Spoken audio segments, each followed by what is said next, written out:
выше всего ожиданий. Но все-таки они смогли это сделать. Наверное, удивили и свой мир, и своих фанатов, и себя в какой-то степени.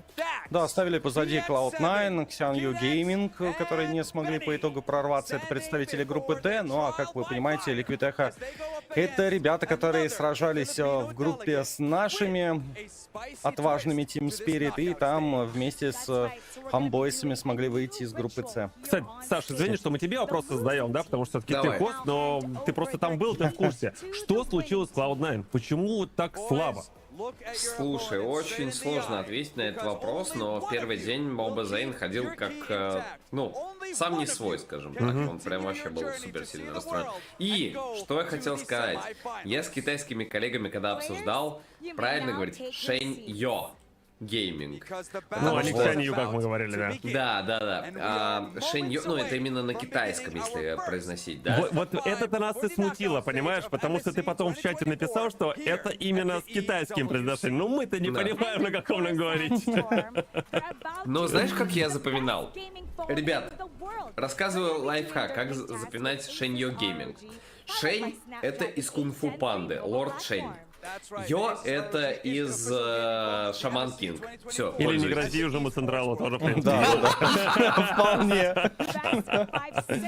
Ну да, заполнить достаточно просто, но просто вот как раз матч против китайского коллектива, да, выглядел как будто это две равные команды.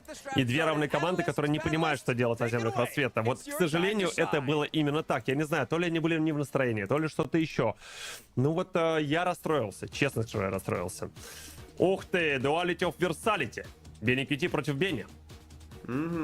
Ну, что поделать, когда ники примерно похожие, я все хотел... Я так и не задал вопрос ни одному из игроков, почему Тизи, вот это вот, Карл Тизи, Кайл Тизи, почему? Я хотел, и я забыл. Вы не поверите, я был 2 недели и забыл.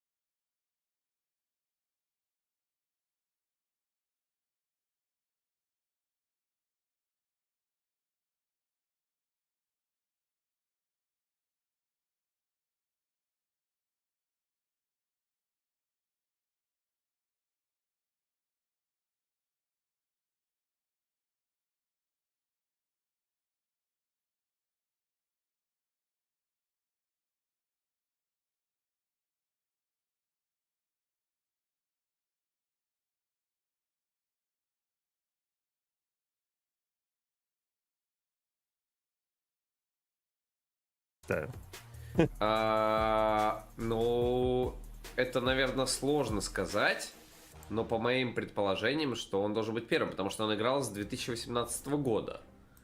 И как будто бы, наверное, он. Может быть.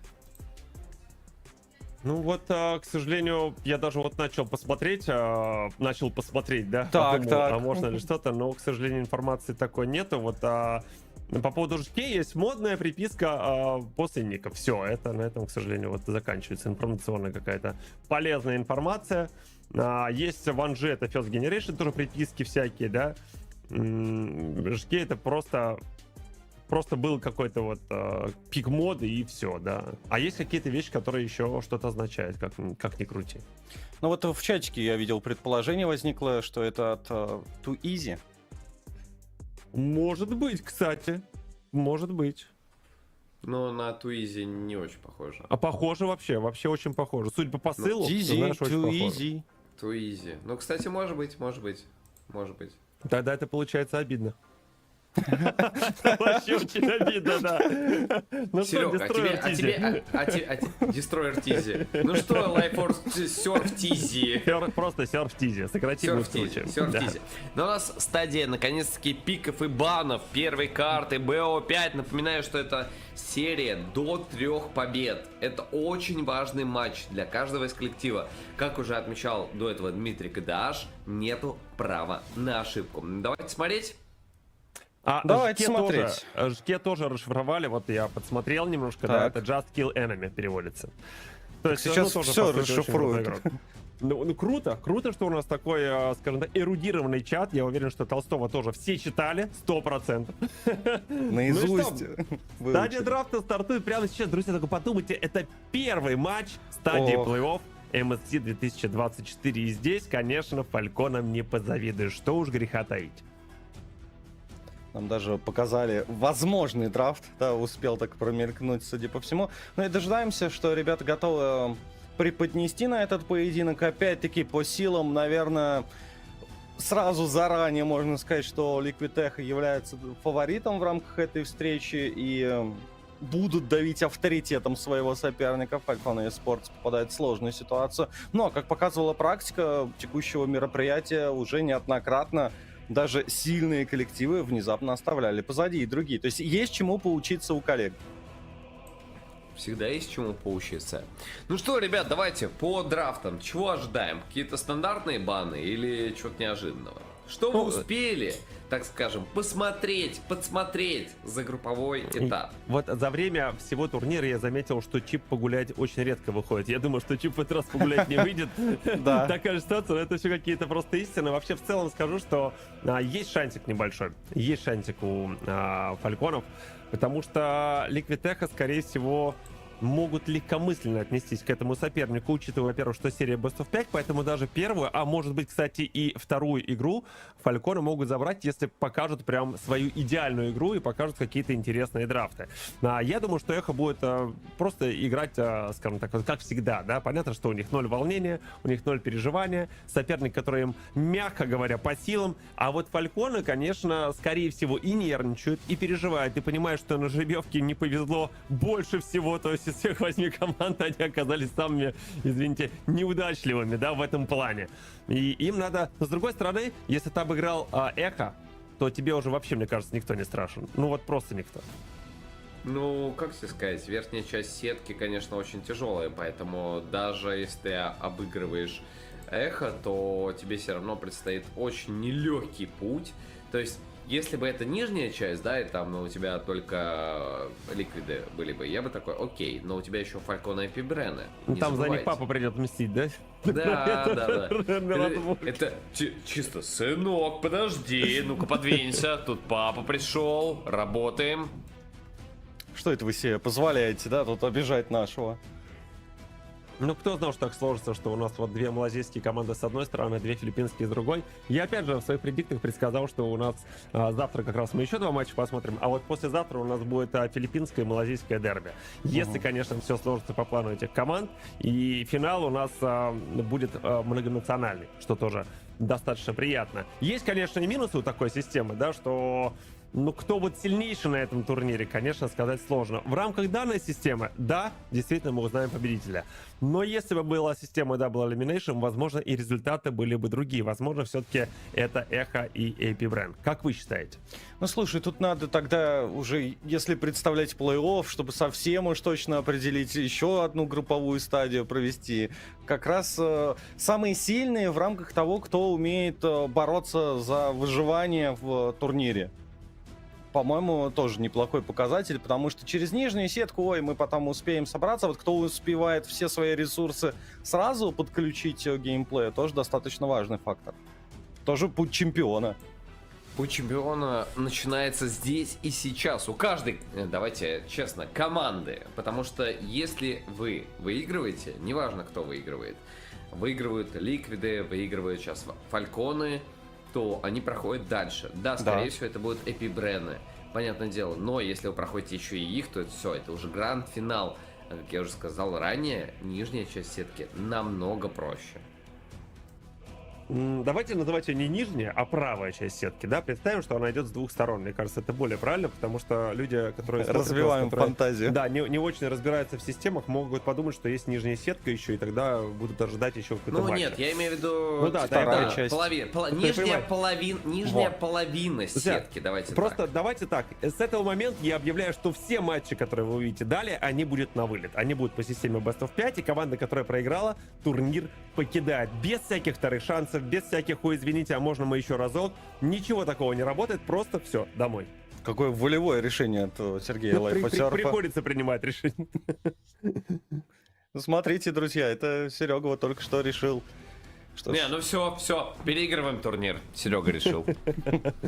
Раз Life for говорит, что нужно делать так, то мы делаем так. Но на самом деле, действительно, тут матчи все на вылет. Нужно это понимать. Нету сетки второго шанса, сетки, чтобы обиднее было, нету такого. Все, вылетаешь с турнира. И это действительно очень тяжело, потому что это олимпийская система. это самая Олимпийская заветная система. цель. Кстати, стоит постоянно на сцене и привлекает взгляды игроков, понимая, за что они борются. Ну, не только за этот символ, достаточно, кстати, красиво оформленный кубок, но и при этом еще и огромные денежные средства, которые поступят на лицевой счет команды. Честно говоря, не помню, как выглядел кубок в 2023 году, именно MSC, да? Вот не помню. Но это достаточно интересный. Мне нравится. Мне нравится, когда кубок не просто какой-то стандарт, знаешь, то есть у нас есть кубок, и вот скажи просто человеку кубок, у него в голове там вот эта чаша, да, условная, которая и в производстве не самая дорогая, и плюс памятного в ней, ну, конечно, есть что-то памятное, но когда это уникальная какая-то штука, разработанная дизайнером, это, конечно, поинтереснее смотрится, согласитесь. Я тебе скажу более того, я знаю, откуда эта штука ехала. Давай, откуда? И как, ну, я знаю, но я не сказал, что я расскажу. Хотя бы Хитрец. скажи, из какой страны она ехала? Так, можно? Ну, из Китая. Ага, все, понял. То есть из Китая до Саудовской Аравии, и я был, я, скажем так, лицезрел тот момент, когда она приехала, и когда открывали и посмотрели, что все в порядке, что долетело в целости и сохранности, ты бы видел, сколько человек сделал так. Это правда, потому что у меня были ситуации, когда, ну, собственно говоря, я устраивал какие-то большие ивенты, да, что приезжает главный, скажем так, девайс, главный кубок, а он не доехал просто. И это катастрофа на самом деле, потому что, вы понимали, такую штуку тебе не сделают за 2 дня и не сделают за неделю. То есть это обычно месяц, а бывает, что и 2 месяца, в зависимости от сложности проекта и загруженности конторы, которая этим занимается. То есть этим надо заниматься заранее. Дубликат ты вряд ли будешь делать, ну, потому что это оверкилл, да, это как будто выстрел в колено. И, ну, это действительно очень такой важный, трогательный момент, поэтому курьером на мотороллере тут не обойдешься. Представляю, огромная делегация ждет, да, и тут просто курьерчик добегает. Через Это вам. забор вам Нет, переброшу. Сережа говорил к тому, что курьером ты не отделаешься, нужно 2 курьера. Да, тогда да. Один страховочный просто, который контролирует первого курьера. Да? Он Ну, в общем, как раз да, несет вот. первого курьера. Просто к чему я говорю, что к каким-то вещам мы относимся очень просто, там, ну, кубок, он как будто сам появился ниоткуда. На самом деле, вот каждая... Ну, чтобы просто понимали, что организовать такой ивент — это огромная работа большого количества людей, очень большого количества людей, и даже не людей, а компаний, нескольких компаний, подрядчиков, субподрядчиков, которые каждый занимается своей... У каждой компании есть своя зона ответственности, и это, ну, месяц, а может быть и месяцы работы, в зависимости от Я того, тебе сколько скажу человека времени. так, там просто за каждую команду отвечает отдельный человек, все команды курируют еще 5 Ну, конечно, человек. конечно. У каждой команды, если они какие-то активности, еще что-то делают, то у них еще отдельные люди. Там очень много народу. То есть, наверное, с организацией человек, ну, навскидку 100, если не больше. Ну, так обычно и бывает, да, так обычно и бывает. Это те, подожди, это те, которых я видел. Это еще, знаешь, тех, которых я не видел, я думаю, еще сверху можно накинуть x2. Да, конечно, Это потому та что- сотня, которая была к дестройеру представлена, да, помогала ему. Да, потому что какие-то задачи отдаются на аутсорс, да, потому что, ну, чтобы сэкономить время и себе, и всем другим. В общем, это очень непростой процесс. У нас есть небольшая пауза, потому что вроде начиналась стадия драфта, но самое главное, чтобы все матчи прошли без технических проблем, как вы понимаете. И как только все поднастроится, я думаю, что мы вернемся с вами на сцену, а пока еще поболтаем о всяком о разном. У меня так много вопросов. Nightbot мне пишет: Destroyer, Так. прекрати спамить эмодзи. Я потом такой думаю, что? Я вообще ничего не писал в чат. You wanna Я dance, my нашел- friend? И оказывается, там есть еще один дестройер в чате. И я такой, типа, ладно, окей. Слушай, он тебе написал не просто прекрати спамить, он тебе написал, хочешь ли ты потанцевать? Да.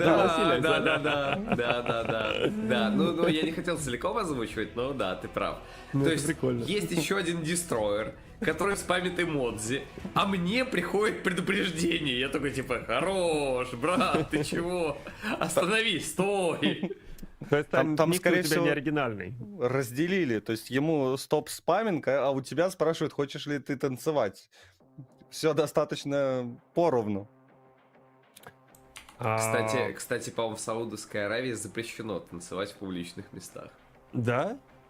По-моему, да. Интересно, конечно, интересно. Ну, ничего, никак не могу прокомментировать. Я не могу сказать, что я прям часто танцую в публичных местах.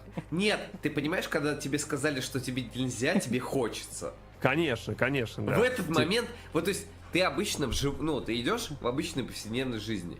Ты никогда не думаешь, блин, сейчас бы потанцевать. Но когда тебе говорят, тебе нельзя, ты такой... Да, и такой сразу молодой человек, предъявите документы. Ну, это да, это действительно... Ну, слушай, ты знаешь, существует огромное количество стран, и везде свои традиции, правила, законы. И главное, что когда ты посещаешь эту страну, тебе надо относиться к этому с уважением, как ни крути. Потому что ты приехал в гости, да, и будь добр эти правила соблюдать. Даже если ты не согласен, даже если тебе хочется, то надо все-таки остаться лояльным оставаться. Ну, а вы оставайтесь вместе с нами, потому что мы сейчас уйдем на небольшую паузу, после чего мы к вам вернемся. Там небольшие технические шоколадки. Кстати, о шоколадках. Сделайте себе покушать и что-нибудь попить. У вас есть время. Ну, а мы скоро к вам вернемся. Никуда не переключайтесь. Оставайтесь с нами.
لحظات البداية عاشت معنا.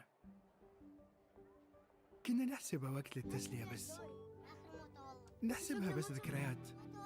عبود أعطي أختك اليد يا ولد. ابتكرنا فيها ابتكارات، وإذا بغينا قلبناها خرافات. كنا نحسبها بس لمة وصحبة وسهرات. انتبه نوب ترى نوب. لكن كنا نشوف عالم ما حد يشوفه. لا يشغل وقته بشيء يفيده. الله عليك على اليد صوت. عالم كبر وعاش فينا. عالم الحماس فيه يوصلك كل مرة لحلم أصعب، بس ما يصعب عليك. بارد معك وين ما تروح.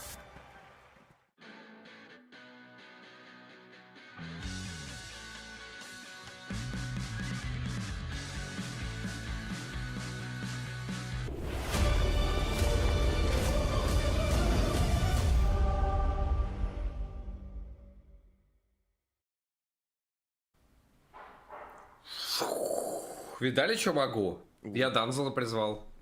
Как я здесь оказался вообще? Себе. Это на самом деле вот стиль вот. перевоплощения, если что. Я чуть-чуть Дима в душе. Здравствуйте. Ну, Ты не только очень что был похож. Кадашем. В 2 раза меньше был КДАшем, а теперь ты Дазл. Здравствуй, Ростислав. Как у тебя настроение? Рассказывай. Нормальное настроение в целом. Могло бы чуть лучше, но я уже в предвкушении данных игр, именно их начала, потому что и вправду мы эту стадию плей-офф так долго ждали, и здесь я думаю, что зарубы начнутся какие-то невероятные, потому что мы с тобой, Серега, захватили последний день групп, и что-то он прям был тяжелый в плане того, что команды играли мега пассивно, но это были аутсайдеры, а сейчас остались сильнейшие из сильнейших. Я тебя хочу расстроить, что эта игра, скорее всего, будет тоже весьма специфическая, потому что, мне кажется, Эхо проведут 3 по 10 и поедут отдыхать. Вам не кажется, Саня? Вот как думаешь? Не, ну в смысле 3 по 10. 3 Ну по вот, 20. А, Я думал, скажешь 3 по 8. Да? Вот давай так, у нас с тобой вчера была игра вечером, да? Нет, Серега, нет, не давай просто начинай вспомним. это, не Вот, начинай это. Было очень непросто, вот вспоминая эту игру, было очень непросто, я бы сказал, у нас обыграл просто один герой, да, вот у команды есть 5 на 5, а нас один обыграл. Ладно, давайте так, чтобы опять вы понимали, утрируя. мы вчера с Серегой пошли играть, мы попались против Black March. Пулочкой своей против пулочки Black March. Как вы думаете, насколько нам было некомфортно, да, и насколько комфортно было Black March? Вот просто вот проведем аналогии и представимся на месте команды Falcon Esports. Я думаю, что это будет примерно вот так. Вот мне Кстати, кажется. интересно, я бы отметил то, что Black March законтрил Натана Заском. Это вообще неожиданно. Сань, поверь мне, Black March на таком уровне законтрил бы его ими и любым другим героем, которые вообще не относятся к мете. Это правда, но... Я не знаю, это проклятие Саши Дестройера, на самом деле. Мы как-то с ним регали фулки, и против нас там просто ники какие-то из ряда. Там Сава, Defender, еще. И я такой сижу, смотрю на все это. Такой, классно, мы заходим только в катку. И я пишу, ребята, мы комментаторы, не бейте, пожалуйста. Нас за 8 минут снесли, вообще не пожалели. Они такие, мы тут не отдыхаем, мы, видимо, все равно практику проводим. Вот ради справедливости мы с Серегой продержались минут 12. Ну, кстати, да. Ну не, я тоже усугубил. Минут 9 мы нормально бились. Это моя вина, в частности, но ладно, об этом потом. Да, давайте посмотрим. У нас интервью, собственно, с коллективом Liquid Echo. Давайте же чекнем, что здесь происходит.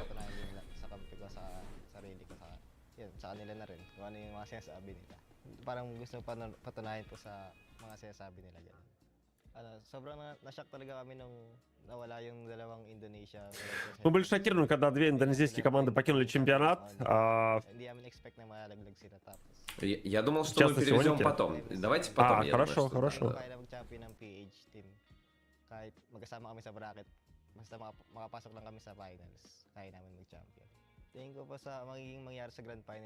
PH versus Emma, yung SRJ. Kasi ayun, consistent nila maglaro, maganda rin yung pinapakita nila. So tingin ko sila yung high chance na mas makapasok sa kabila ng Grand Finals. Parang hindi po namin na kami yung final boss kasi para kung sino lang makakalaban namin, pinapokusan lang namin muna isa-isa. Hindi namin parang inisip na kami yung pinakamalakas. Basta makapokus na kami sa kalaban namin para manalo. Hindi ako kasi matrash talk eh. Konsekal yan.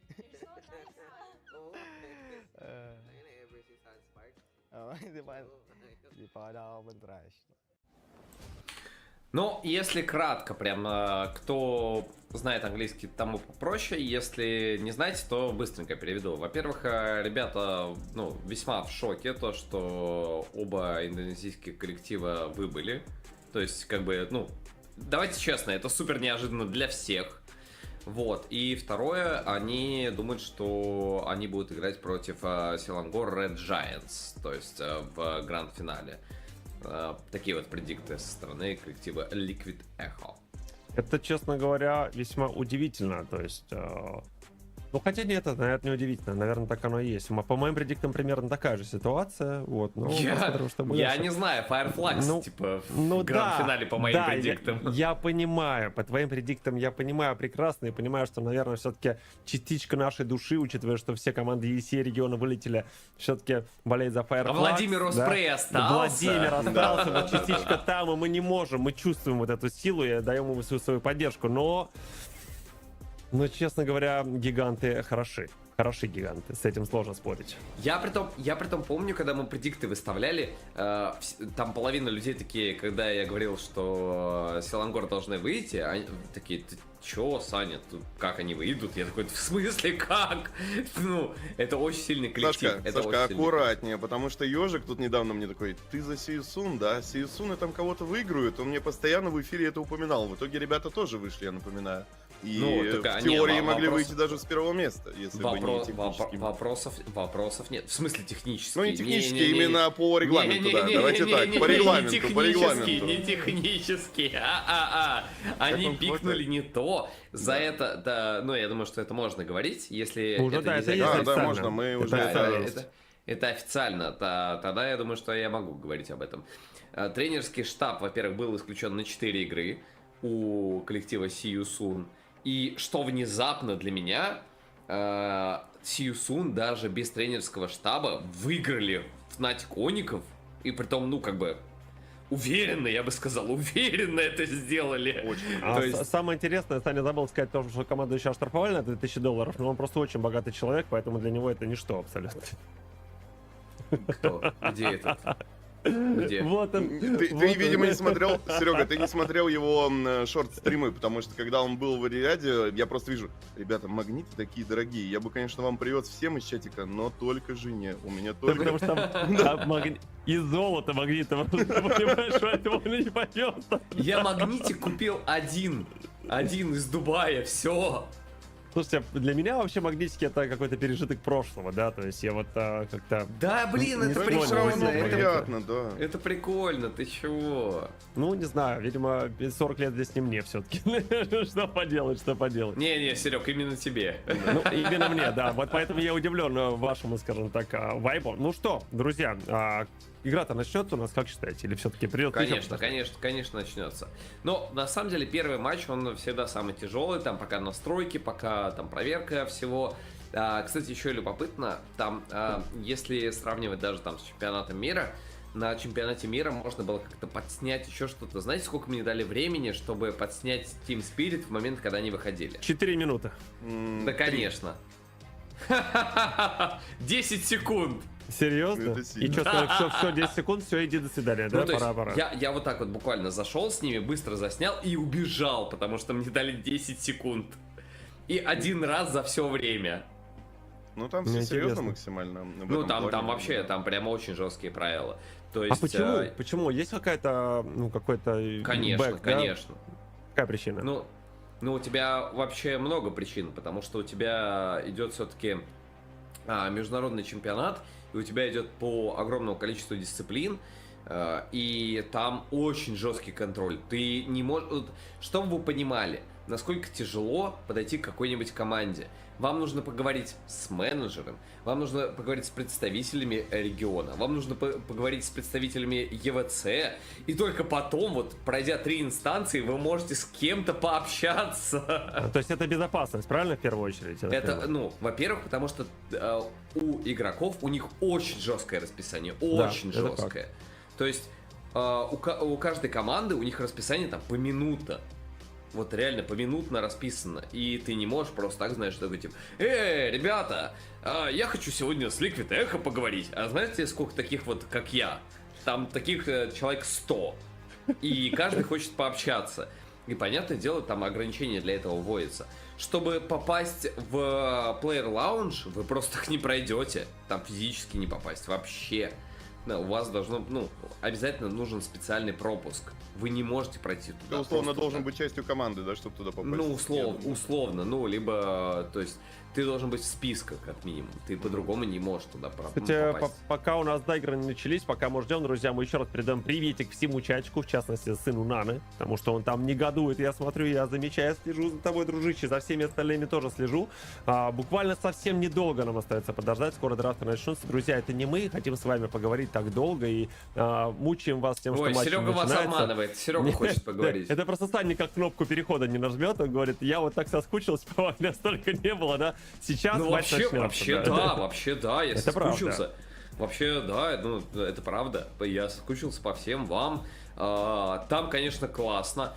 Слушайте, еще что про Риад прикольного могу рассказать. Это наверное, контраст. Когда я прилетел туда, я вот только вышел с самолета, и там между автобусом и самолетом, ну, буквально 10 метров. Я вышел, и там просто горяченный воздух. Вот так вот. А я люблю такое. Всё А там лицо. влажность какая? Там высокая влажность? Низкая, наверное, Нулевая. да? Нулевая. Как тебе в пустыне, Саныч? Как в пустыне тебе? В пустыне офигенно, в пустыне очень круто. Вот в пустыне мне очень сильно понравилось. Мы успели там съездить, буквально в последний день съездили с менеджером Team Spirit и с Бостоном. И это было реально круто. Это, кстати, мы ездили не одни, мы ездили еще с фанатиками и эвосами. А как же Они тоже верблюды? в Я песке видел, вы кувыркались? хотели. Вы хотели на верблюдах покататься. А в песке кувыркались они тоже?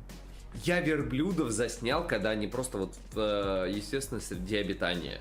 То есть я прям ехал и снимал на камеру, они просто паслись. Это очень круто, это реально очень круто. Слушай, и это паслись классно. выглядит Да. странновато, потому что они там едят? Обычно пастись это что-то есть, а тут ходить по песку, значит, пастись получается. Ну, кактусы. Нет, ну они, наверное, да, кактусы, там верблюжьи колючки вот эти вот, да, хотя не знаю, Да, чем да. там питаются верблюда.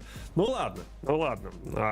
Судя по тому, что мы перешли на сцену, старт очень близок, друзья. Вот видите, как раз сейчас решаются последние проблемы какие-то номинальные. Хотя это не проблемы, это просто технические всякие сложности, да, чтобы у тебя было суперкомфортно все. Да, факт, я думаю, и Саша подтвердит. Мы уже много раз говорили, что, наверное, в таких ситуациях тебе намного лучше оказаться на лан-части. Понятное дело, что для зрителей определенные задержки присутствуют, но если у тебя какая-то техническая проблема, какой-то нюанс, у тебя целая команда, которая тебе готова помочь, быстро все настроить, если что, исправить, поменять даже девайс и всегда стартануть в новую карточку без каких-либо проблем. Поэтому я думаю, что буквально в считанные секунды к нам уже выйдут драфты на экраны и сможем первые предиктики свои раскидывать. Я тебе скажу, ну, то есть я до этого говорил, что там огромная команда, что ты понимал, там за каждым человеком стоит еще 10 человек, поэтому там реально очень много людей сразу решает вопросы, то есть организация прям, ну, на высочайшем уровне, прям на очень высоком. А уж кому, как не тебе, с чем сравнивать есть, да, Тань? Да, конечно. Конечно. Не, ну, давайте так, подожди, хорошо, ладно. Серег, ты был в Малайзии... Да, разок был, по-моему. Блин, ладно. Данзел, ты был в Малайзии или на Филиппинах? Нет, к сожалению. А я был. На М5, все. Это ты решил просто похвастаться такой Ну, вброс? давай так, да. Я никогда не был на турнире на каком-то, да, большом за границей именно, с точки зрения организатора. Я бы очень хотел съездить, у меня был шанс поучаствовать, но, к сожалению, не сложились карты.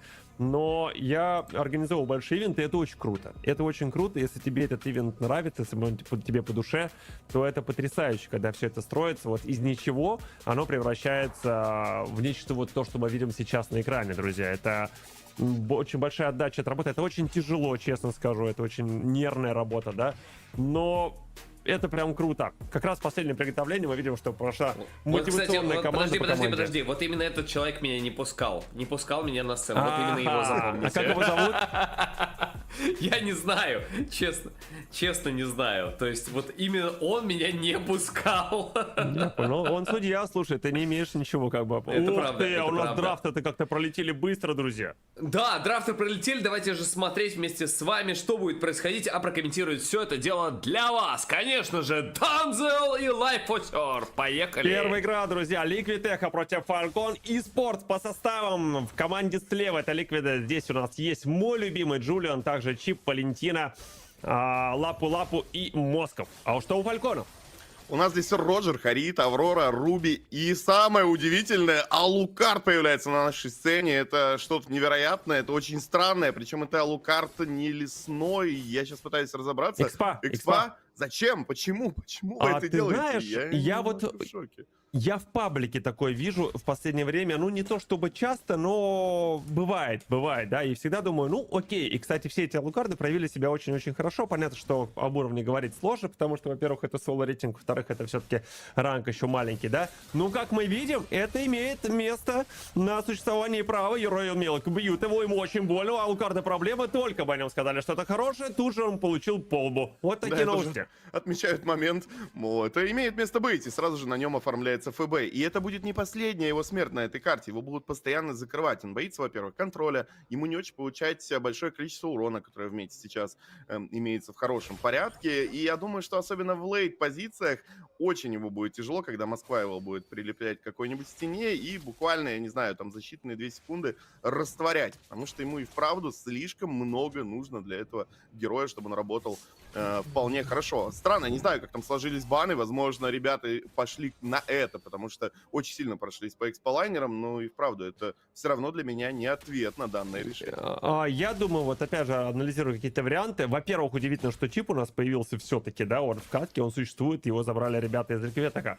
Но самый главный вопрос, после того, как я скажу вам важнейшие новости по поводу того, что Telegram также доступен от Фиссура, обязательно подписывайтесь, друзья, там много всякой информации полезной, будьте в курсе событий. Вот, и самое главное, что хотел сказать, да, что помните, я вам говорил о неожиданных каких-то вещах, да, что Фальконам нужно что-то придумать. Вот как раз, скорее всего, Алукард — это то самое ультимативное решение, чтобы удивить Ликвитех. Да, это точно. Да, у нас там интересная информация подъехала по этой карте. Чуть позже ее озвучим. А сейчас, ребята, хочу вам напомнить о том, что говорил Серега. Не забывайте подписываться на телеграм-канал Фиссура Мобайла, Мобайл Легендс Киберспорт. Не упускайте самые свежие оперативные новости из мира киберспорта MLBB. Проходите, все ссылочки в описании имеются. Ну, нужно быть подписанным, быть на наши официальные соцсети. Показывает нам первую итемизацию вот эту. Алукард уже страдает за счет вот этих гангов первых в размере 300 золота. Так, а вот тут у нас есть информация, она уже официальная, пока у нас есть куча минусов, друзья, именно по Кит Иксу его закрывают вообще без проблем, ну вот она ульта чипа, вот они, ребята, собрались все вместе, сделали те самые вещи. Так вот, нам сказали, что действительно Фальконы ввиду человеческого фактора случайно пикнули Алукарда, то есть это была все-таки ошибка. Помните, как лапу-лапу, да, то ребята здесь не стали, скажем так, мошнить, выражаясь таким языком, они просто честно признали, что действительно это была просто ошибка. Ну, возможно, это сработает.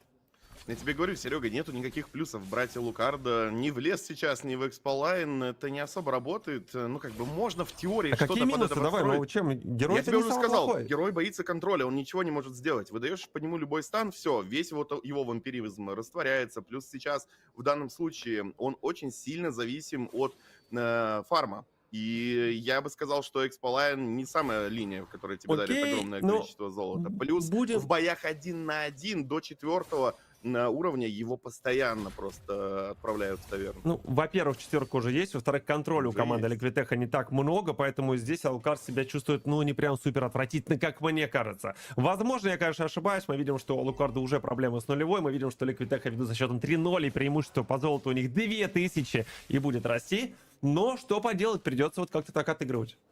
Будут, да. Но и вправду противник у них, во-первых, да, нелегкий. Мы уже явно фаворита большинство из нас прослеживает. И мы уже говорили, что ждем 3 по 10 от Liquid Echo. Но у Фальконов и так, да, ситуация не сладкая. Я напоминаю, что стадия плей-офф, чем у нас здесь, наверное, хороша в плане эмоций, что у нас single elimination. Любой твой, по сути, проигрыш даже одной карты очень сильно морально тебя может напрягать. Здесь прокастики пошли от Джулина, через второй усиленный скидывается по оппоненту, но этого не хватает, его забирают.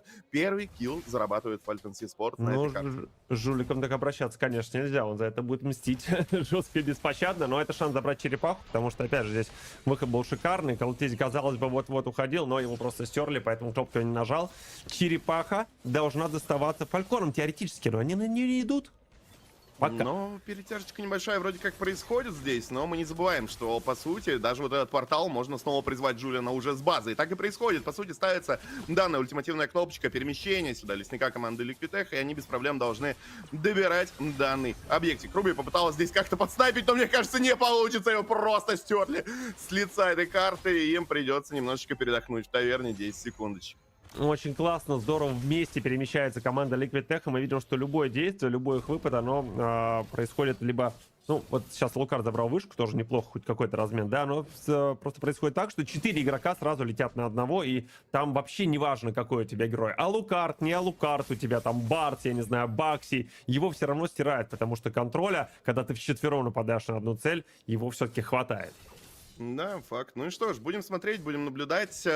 Пока что чатиком тоже рассуждает по поводу данного драфта, а у нас большое скопление героев ближе к нижней линии. Пора бы что-нибудь здесь предпринимать. Но нет, расходятся, не хотят никакого файта, хотя немножечко так, слюнки попускают, чтобы на Аврору попробовать здесь выйти. И у них получается это сделать. Дается третий усиленный, по-моему, навык, но толку никакого дальше фоллоу от команды не идет. Выход опять по нижнему коридору, есть чип, он готов ставить ультимативную, так и происходит. Портал пошел, падает на Бенни, и в итоге на данном этапе есть опять проблемы у фальконов. Скорее всего, могут даже вышку в теории потерять, если крипы вовремя подойдут, но они далековато.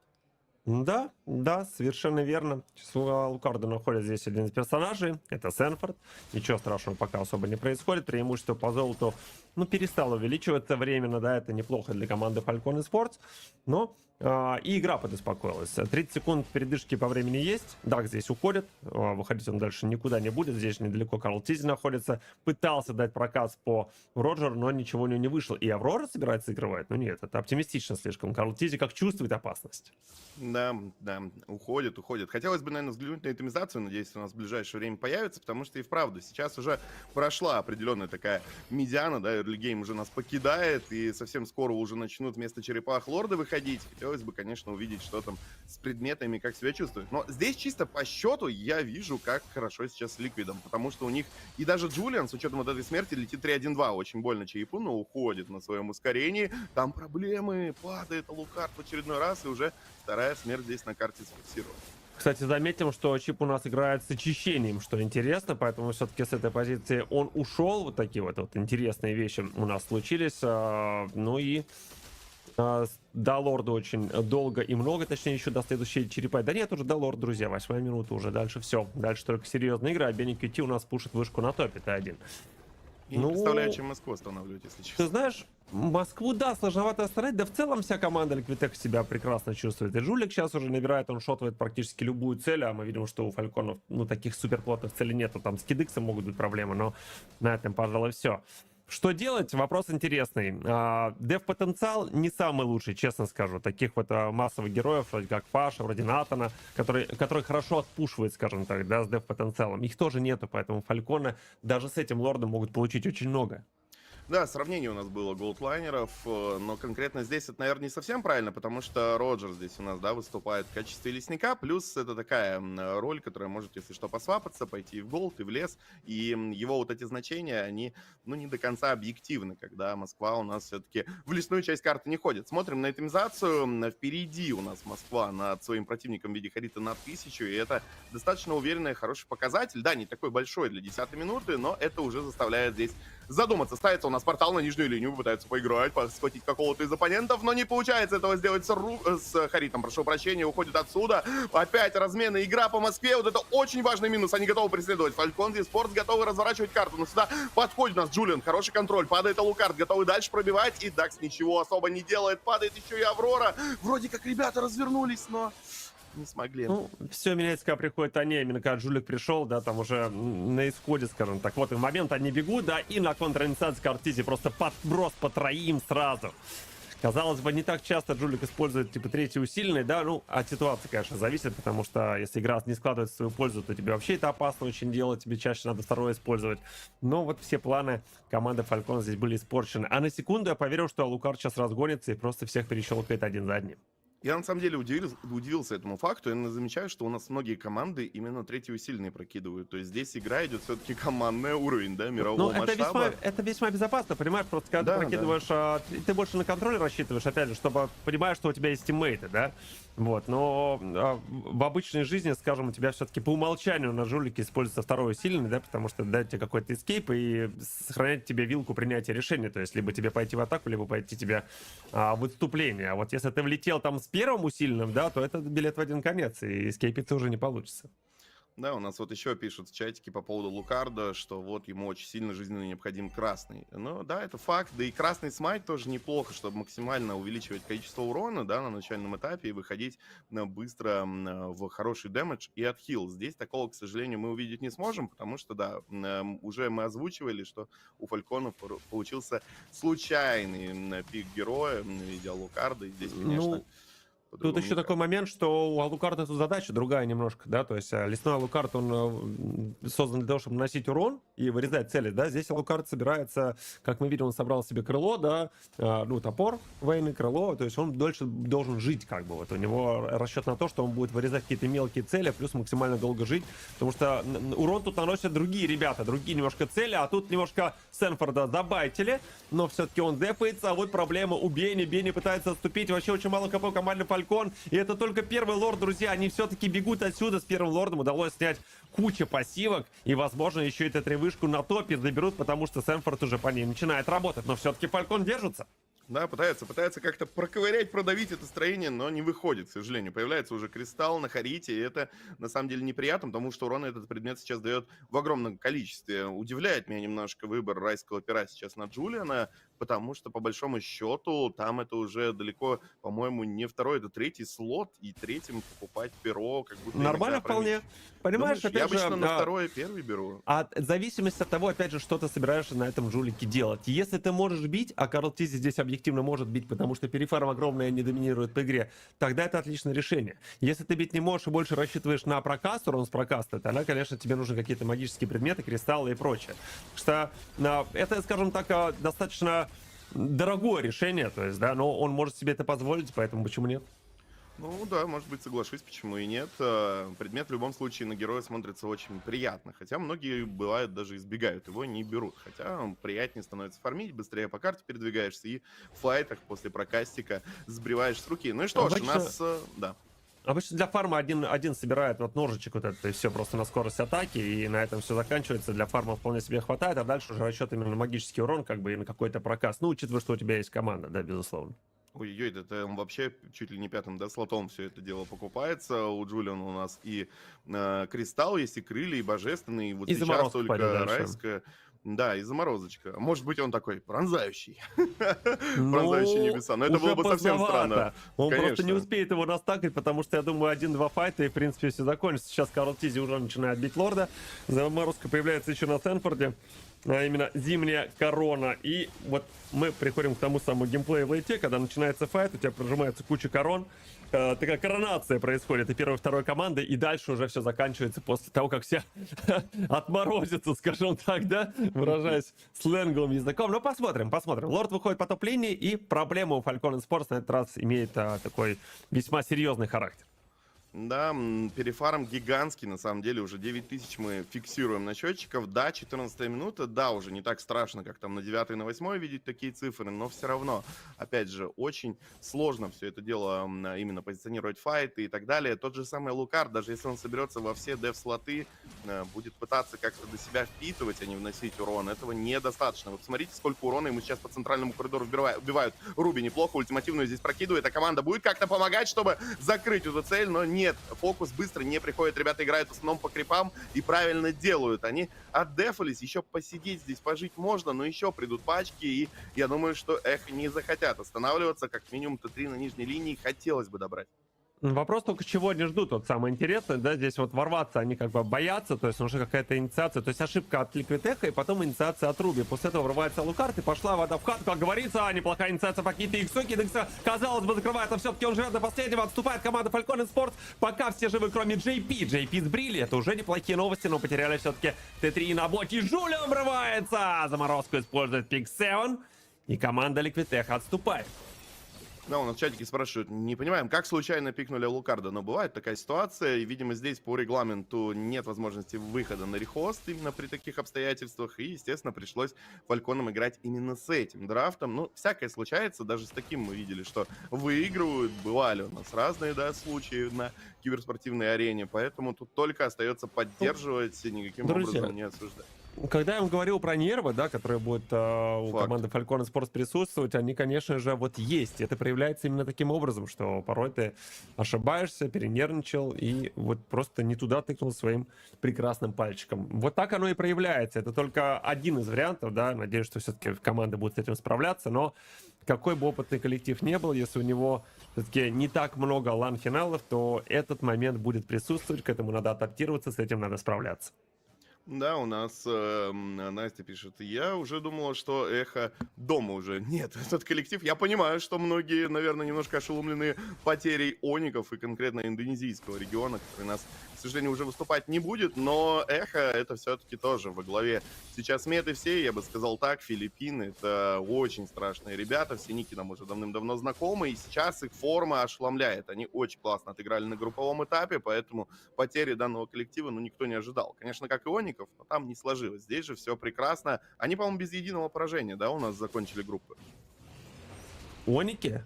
Эхо, ну, Эхо, да, Эхо шикарно прошли. Этот вопрос у них, конечно, к ним вообще... Да даже если бы они проиграли все и прошли, знаешь, я думаю, ну, к ним, конечно, были вопросы определенные, но не знаю, не знаю. Да, действительно, 6-0, 6-0. И причем это единственная команда, которая закончила...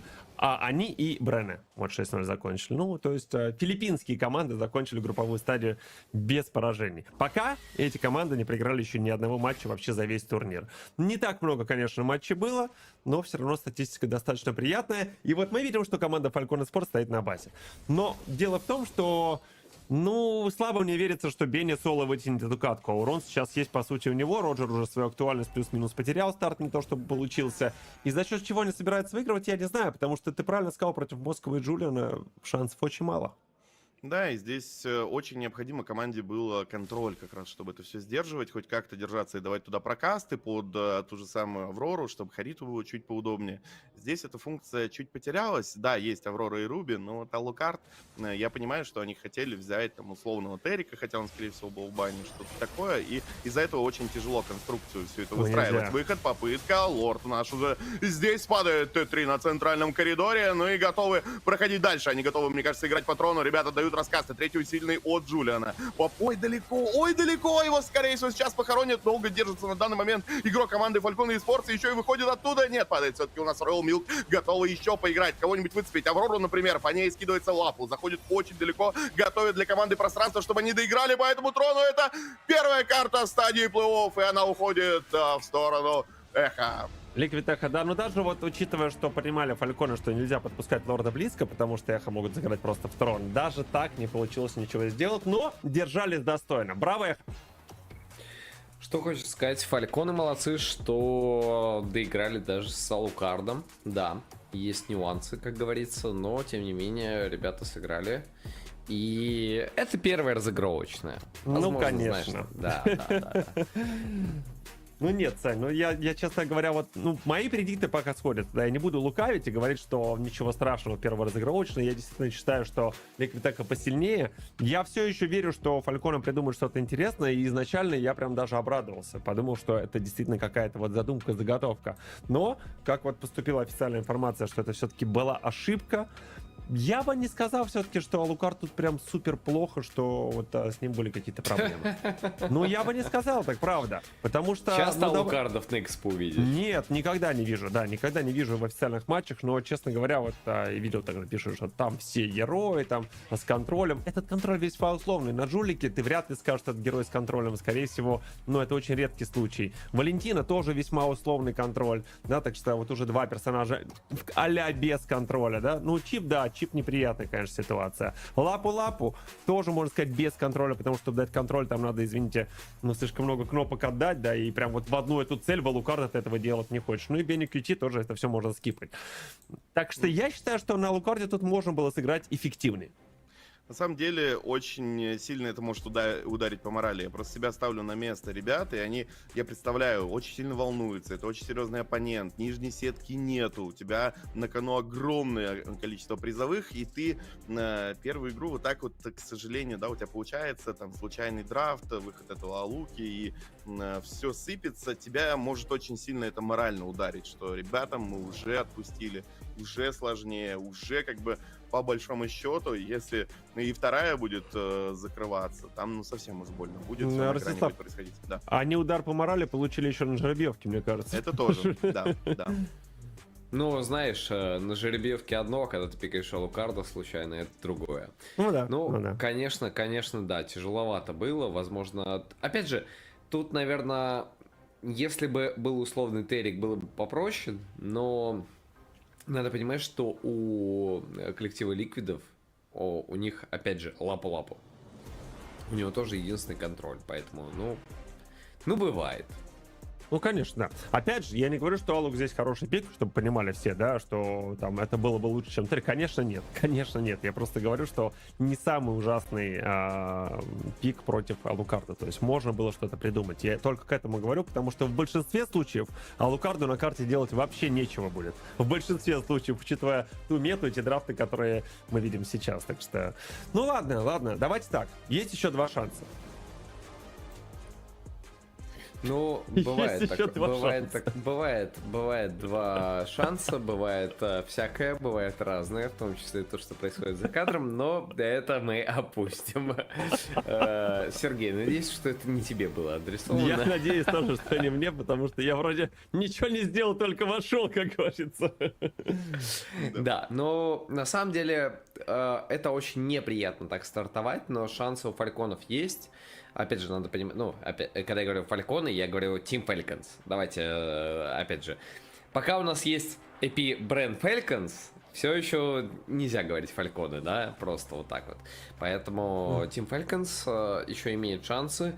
Да, это сложный соперник, да, это будет нелегко, но тем не менее у них есть возможности. Первый пик, ну, бывает, ничего страшного. Чтобы обиднее было. Только не Team Falcons, а Falcon eSports. Ну, Falcon eSports, да. Просто эти Falcon eSports, а там Falcons AP бренд, там S на конце. Давайте просто будем делать упор на букву S. Да, Team Falcons из Мена Региона, извиняюсь, да, дико извиняюсь. Да. Их тут, да, представлено много. У нас немножко и вправду путаница определенная. Я Реально. когда первый раз еще вот эти сетки увидел, наверное, еще перед данным турниром, там вот эти вот все подписания, изменения, там какие-то небольшие коллективы, я смотрю, 5 Фальконы, и опять Фальконы. Слушайте, ну я думаю, знаете, чем это Давайте связано? так, Мьянма, все, Ну нет, это Мьянма. оверкилл. Я думаю, что это связано с тем, помните, Ёжа говорил, что есть некий приз за вот именно успехи организации в рамках турнира. Вот я думаю, скорее всего, это с этим связано, так больше шансов пробиться и получить эту главную награду. Видимо, там тоже какой-то приятный бонус. Ну да, вообще приятно. В этом году огромное количество киберспортивных организаций подписало себе разные составы. Это прям сложно отрицать, прям такой бум произошел. Да, в любом случае, мне кажется, еще... У тебя, подожди, Ростислав, секунду, у тебя просто как минимум Фальконы, ну, имеют 2 состава, да, Фальконсы Эпибрены и просто Team Falcons. У тебя Фнатики пришли, у тебя Ликвиды пришли, у тебя Нипы пришли. Что? Twisted Minds, Клоуда. Ну, да. То есть вот прям огромное количество организаций, которое пришло, и действительно это очень круто. На самом деле и вправду, мы, вспоминая, знаешь, там какой-то киберспорт еще 3-летней давности, и на мировой арене, и в нашем регионе в особенности, это было мифами почти. Я помню, мы прям мечтали именно у нас, что представьте, когда-нибудь будем развиваться, придут к нам команды, будут все это дело подписывать. У нас, по сути, была одна подписанная команда, и то, да, там определенное количество времени, там в итоге произошли, да, эти изменения. Я конкретно коллектив Team Spirit, другой он был под другим названием, был подписан другой организацией. Такое, не бросающее, не броское название, Deus, да. Да. Вы знаете, вот мы говорим уже очень давно, еще 2 года назад говорили, что киберспорт мобильный будет развиваться, что Mobile Legends будет развиваться. Сейчас очень быстро все развивается, но опять же очень быстро это не месяц, не 2 месяца, да, это все-таки вот 1-2 года, там 3 года. Так уж случается, поэтому, ну, это все-таки процесс, казалось бы, с точки зрения мирового движения очень быстрый, но для нас, да, для отдельной единицы, это, конечно, все-таки долго, там, 2 года ждать. Но очень крутой вообще импакт произошел, очень крутое развитие. Я надеюсь, что дальше также будет все круто. Да будет, конечно. Сереж, не переживай, все будет зашибись. Хорошо, раз ты говоришь. Да, ну он, кстати, показывает хайлайты, это именно хайлайты MVP. Я полагаю, что это обязан быть Карл Тизи, потому что слишком много работы выполнял. Ну и судя по тому, что мы смотрим именно на него, да, именно он и является MVP. Сереж, ну наконец-таки Джулиан хорошо сыграл. Ну, я просто даже отвечать не буду. Это у тебя боль осталась после предыдущего исполнителя, которого мы с тобой наблюдали вместе, или... Это предыдущий исполнитель Сергей Life for Surf. Я думал, что тут в сторону Мобазейна небольшие такие Не, потуги не. были, потому что очень много позиционки терял. Но это уже не важно, это осталось в прошлом, в группах. Видим здесь, да, Карл Тизи. С очень приятным КДА, на самом деле, с учетом такой легкой игры, неплохо себя чувствовал в плане ЕГПМа. Все в целом у него отлично, даже добавить нечего. Просто отыграл как надо. В итоге, кстати, не заморозку, наверное, он все-таки собирал последним слотом, потом вообще перебилдился в бессмертие, видимо, менял, да, пока КД Ну, конечно, да. этими двумя слотами. Конечно, Ну, так оно и было. Да, Сереж. Да я к тому говорю, что вот Саня почему-то прям хейтер Жулика. Он считает его не самым приятным героем. Не нравится ему играть. Я считаю, это половина персонажа, извините, пожалуйста. Ну, да, зато ты очень рейтишь того самого Нолана, да, который для тебя безумно хорош. Вот, ну, у всех свои вкусы. А чем он Саня, тебе у не всех свои нравится? Ну-ка предпочтения. рассказывай, Сашка.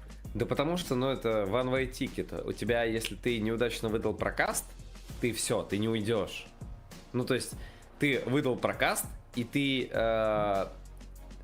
Давай так, здесь такой оверфарм, что окей, он автоатаки мог наносить. Но если ты играешь из отставания, то Тяжело. это очень плохо. Сань, ну, я думаю, сейчас на трансляции, конечно, спорить нет смысла вообще, да?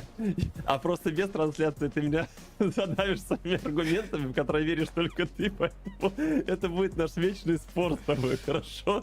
Кто лучше, кто хуже. Да, хорошо. Но Джулиана не пикайте.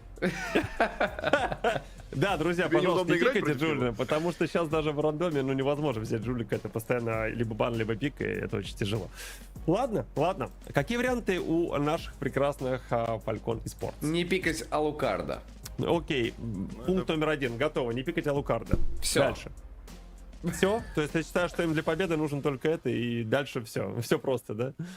Вот настолько эхо... Ну, подожди, мы посмотрели только одну карту, поэтому сложно говорить, да, заранее. И мы посмотрели карту с Алукардом. Давайте Да. посмотрим карту без Алукарда. Знаешь, а теперь мы посмотрим, как это работает на самом деле. Хорошо, а давайте представим, что вместо Алукарда был бы какой-нибудь Теризла, да? Сильно Ну, правильно. Поменялась как бы игра? Ты не, Конечно. можешь Наверное, это, да. ты не можешь это представить, потому что у тебя не было Теризла в этом пике.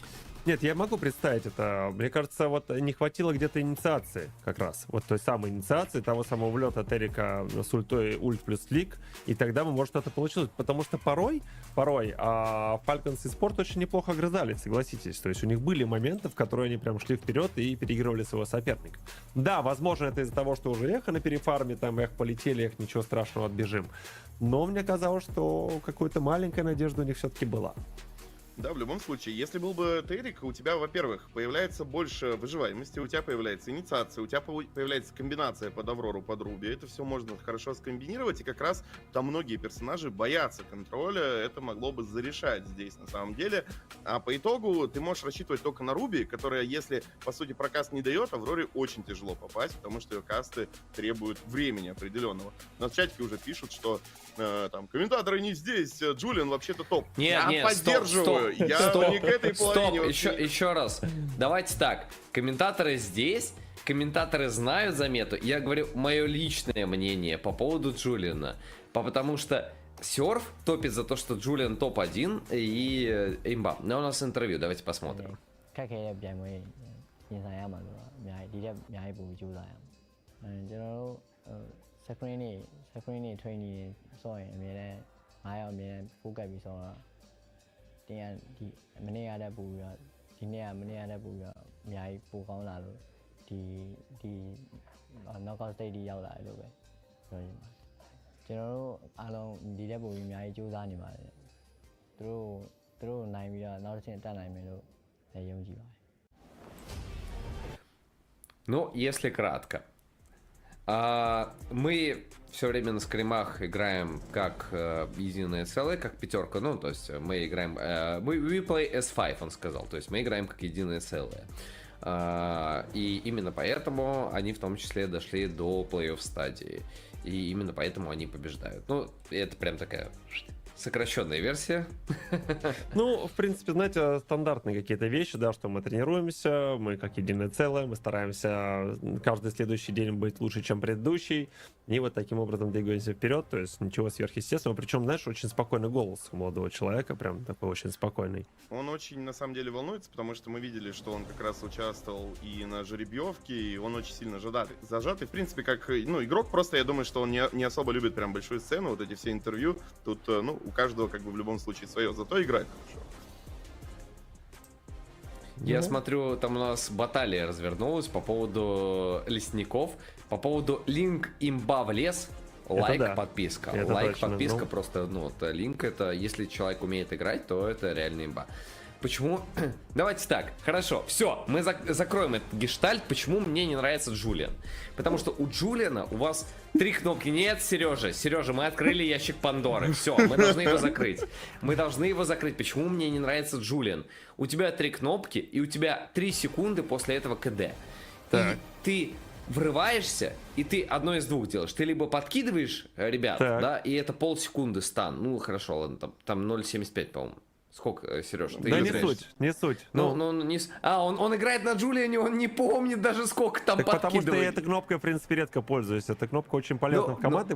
Я тебе объясню, давай просто вот объясню тебе, смотри. У тебя есть всегда 3 опции, да? Во-первых, ты можешь дать усиленный третий, не подставляясь. Ты можешь просто дать стан и отойти. Потому что, Да, 3 ребята, секунды стали, ты у тебя бесполезен. есть 3, Ну, 3. это не так много. Посмотри. Это много, это много. В мире МЛББ это много. Если ты дал стан, как бы, и твоя команда тебя фолловит, это, я говорю, самый безопасный вариант. Ты просто нанес урон и отошел. Если команда тебя фолловит, ты можешь дать просто третий и продолжить эти 3 секунды просто бить усиленными атаками с руки, разрывая просто Ты биться не всем налево можешь направо. бить Можешь. за Джулиана, тебя шотают, у Нет, тебя тебя не нету шотают. эскейпа, у тебя нету Сань, ничего. у тебя 3 есть эскейп. секунды, 3 секунды, ты Саня, можешь у тебя максимум есть- давать...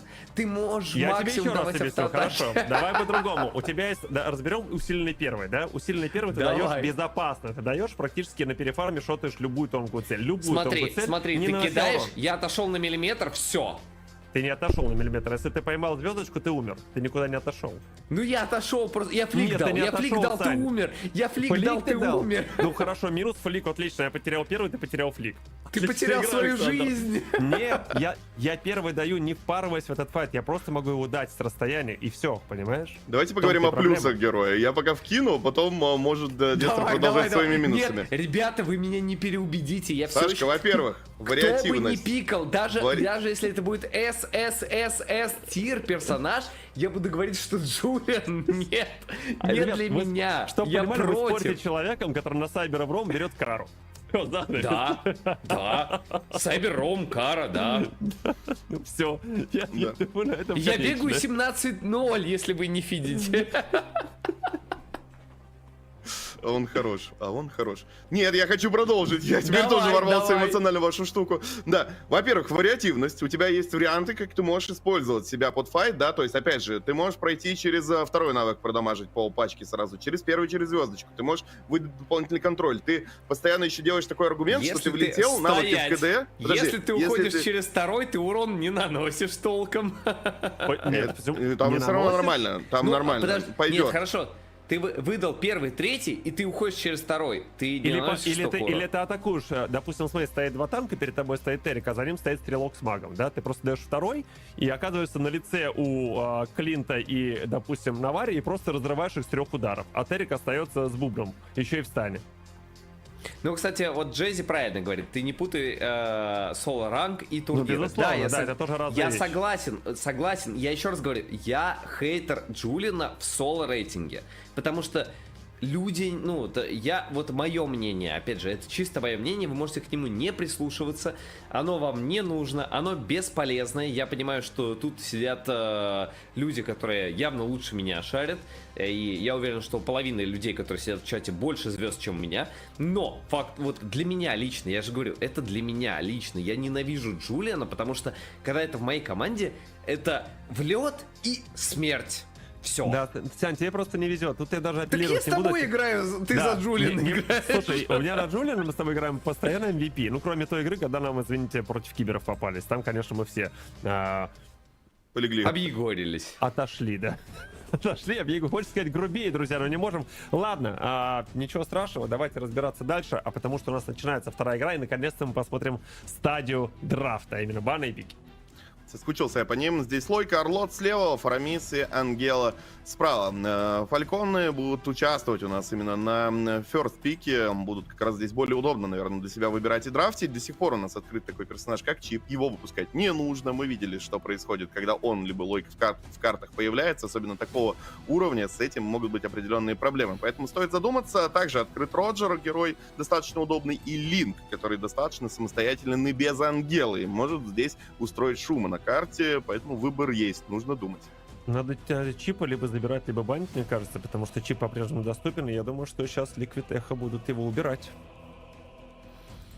Что у нас по драфтам, ребята? Что ФП?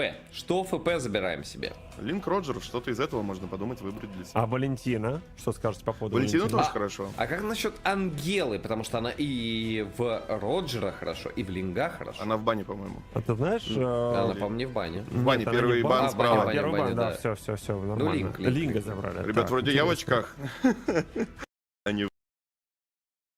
Вы почему не увидели? Но в любом случае, да, Линк забирается на ФП, справа Эдит и Роджер, тоже комфортный такой сетапчик, который мы видим все чаще и чаще. Здесь можно было попробовать сейчас забрать Москву, наверное, налево, тоже вариант хороший, и, к примеру, Валентину либо Руби. Это Руби Голд. Это будет Руби Голд, учитывая, что мы видим Линга, скорее всего, это тот самый вариант, о котором мы говорили, который сейчас вот у нас новомодный, да, вошел в мету, то, что как раз не надо много внимания уделять Руби, и она там сможет спокойненько стоять, пока Линк будет фармить. Но вот дадут ли фармить, это, конечно, вопрос очень интересный, потому что Ликвиды очень быстро сделали пики, они как будто понимают сразу, нет, смотрите, я ошибся, заранее что они будут делать. Это не Руби Голд. Ну, кстати, подожди, это еще не факт. Может быть, Харит куда? Мид. Харит Мид? Да перестань, нет, ну это... Не, он так и сейчас может полезно, быть. еще без денег. Ну, нет, не может может быть в теории. Никто, знаешь, тебе не запрещает флексить. Потому что сейчас мета такая, что я ничему не удивлюсь. Сейчас Это очень будет сильный ошибка, акцент. Саш. Слишком много Это нерфа на нем. Это правда, но фальконам нужно удивлять. И, может быть, именно за счет этого попробуй. Удивлим. А сначала лукардом, теперь вот так, да? Картиз у нас удерживает пока второе место по среднему КДА. Среди всех игроков у него 17,2. Пока Супермарка с первым местом имеет 27. Вот такой показатель. Если что, КДА это киллы плюс ассисты, поделенное на количество убийств. Это реально много. Кстати, из важных вещей. Хика поменялся с Супермарка Джерси. Я видел, не только он, еще Сансет поменялся. Не, ну подожди, ты заговорил про Супермарка, и я сказал, да, к этому. Понял. Тем временем, минус Фаша, минус Хаяба. Я, знаешь, ощущаю... кстати. Они меня вообще, мне кажется, или ты у меня, надеюсь, говори, Данзел. Я просто ощущаю, как будто у меня, знаешь, два друга ссорятся, а я сбоку где-то стою, и нужно что-то как-то поддержать кого-то, но ты не знаешь, кого выбрать. Постоянно, на любой почти момент у нас здесь. На драфтах, на выборах героев. Главное, ты хочешь дальше продолжать с этим? Не. Я здесь на стороне Там уже в Сереги. чате написали раз 50 кик-дестройера за то, что я хочу Джулиан. Ну, герой кайфовый, на самом деле. По моему опыту в такие разборки лучше вообще не влезать, всегда крайним останешься. Это правда, это правда. У нас Хайбуса, да, как уже сказал, Дестройер Минотавр, Виксана Фаша играют справа у нас больше по медовым персонажам, и остается их не так много. Что у нас можно пикнуть на центральный коридор? На какая-нибудь Лилия, ну такое себе. На Варе вроде как и нормально, но, честно говоря, с таким не самым уверенным стартом я бы брал героя на более раннюю агрессию. Кая, который у нас на данном турнире появляется все чаще и чаще, и здесь под комбинацию должен смотреться хорошо, но вопрос, это будет голдовой Роджер или все-таки лесной?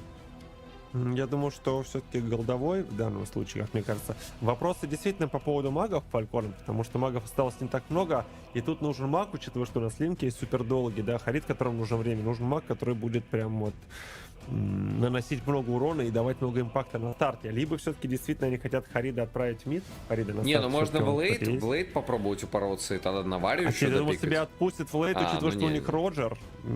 Я что-то сильно сомневаюсь, что они это переживут. Это Аврора. Да. Хуфра я не уверен. Герой хороший, вопросов нет, появляется очень сильно вариативно, но конкретно под этот драфт, ну, может быть, зайдет, но у него могут быть с этим проблемы. Хотя, опять же, выдать какой-то массовый контроль здесь можно, да, у них опять связка интересно вкладывается. Но вот тоже, честно скажу, мне Этот вариант не особо заходит. Ну, то Даже есть- Грока было бы проще взять. Это более быстрая Оу. вариативность. Ну, вот еще и Акай появляется. То есть Хуфра здесь не очень хороший пик, Акай его не боится. Скажем Никто так, его не боится, Да, давай так Акай честно. ему плевать, Валентина от него уходит, то есть Роджер тоже уходит, поэтому Ну, здесь давай Хуфра, так, давай конечно. так. Валентина будет, скорее всего, играть с Очищем, потому что она играет против Авроры, поэтому я, наверное, скажу, что да, тут Хуфра такой себе. Давайте Я по думал, вспышка предиктам. будет. Я думаю, что Очищ. Давайте по предиктам. Уважаемые коллеги, скажите, пожалуйста, как вы считаете, чей драфт лучше? Эх, однозначно. Для меня ребята взяли очень хороший старт. Они, во-первых, будут объекты забирать с огромной уверенностью. У тебя трипла вырисовывается просто замечательно. У тебя ты можешь с первых минут зажимать эту карту. Если все правильно сделать, я думаю, что без вопросов должны минут за 12 закончить. Солидарен с предыдущим оратором. Спасибо.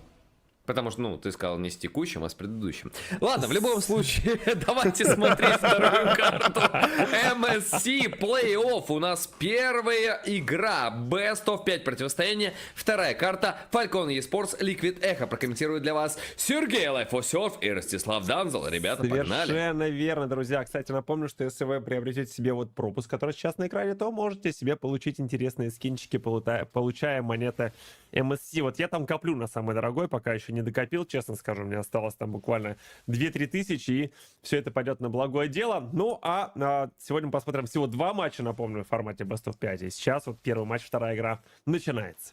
Да, пока Liquid Echo впереди, закрыли 1-0 своего оппонента, и тут уже начинается игра по Акаю. Но пробить Карл Тизи на панде будет очень тяжело. Лесной Акай сейчас хороший старт может иметь. Понятное дело, что он не будет фармить так же быстро, как Линк, но ему и предметов ключевых нужно куда меньше. Ой, как больно сейчас на центральном коридоре, там пассивочка еще есть, и она сейчас сработает, поэтому Аврора поживет. Но уже выбивается, по сути, из нее данная опция, и в следующий раз так близко стоять не получится, и агрессировать тоже не выход. Ну, хоть флик остался, на том спасибо. Да, пассивку потерял, флик остался, поэтому еще какое-то время поживет. Но действительно против такого жесткого старта будет тяжеловато. На объектах Liquid Echo будет чувствовать себя тоже супер-супер комфортно. Пытается тут Хуфра как бы, да, засейвился. JP пытался помешать Даксу, забирать его лес, там, возможно, добрать крипа, лишить четверки, но сделать это сложно. Хуфра неплохой врыв, и Санжи погибает. Вот такие новости, друзья, вот такие вот эксперименты. Не откатился Ачич, поэтому Санжи здесь не спасся. Вот игра Хуфры мне очень сильно нравится на международной арене, потому что вот эта игра от кустов постоянно, перепрыжки буквально, чтобы тебя на карте не видно было, там с первого навыка с зарядки просто с одного куста в другой и оттуда сразу же в оппонента. Это очень приятно всегда наблюдать, но в любом случае, да, вопросы небольшие по данному пику, но пока реализация хорошая, он немного заставляет задуматься и не так легко передвигаться по этой карте. Игра сейчас по черепашке, без вопросов, ликвидом это уходит. Да, Калти здесь забирает, еще и привязывает Кидыкса, и Кидыкс здесь никуда не уходит. К сожалению, для него, я не знаю, что он тут делал вообще, потому что находился он один против всей команды Liquid Echo, практически против 4 персонажей.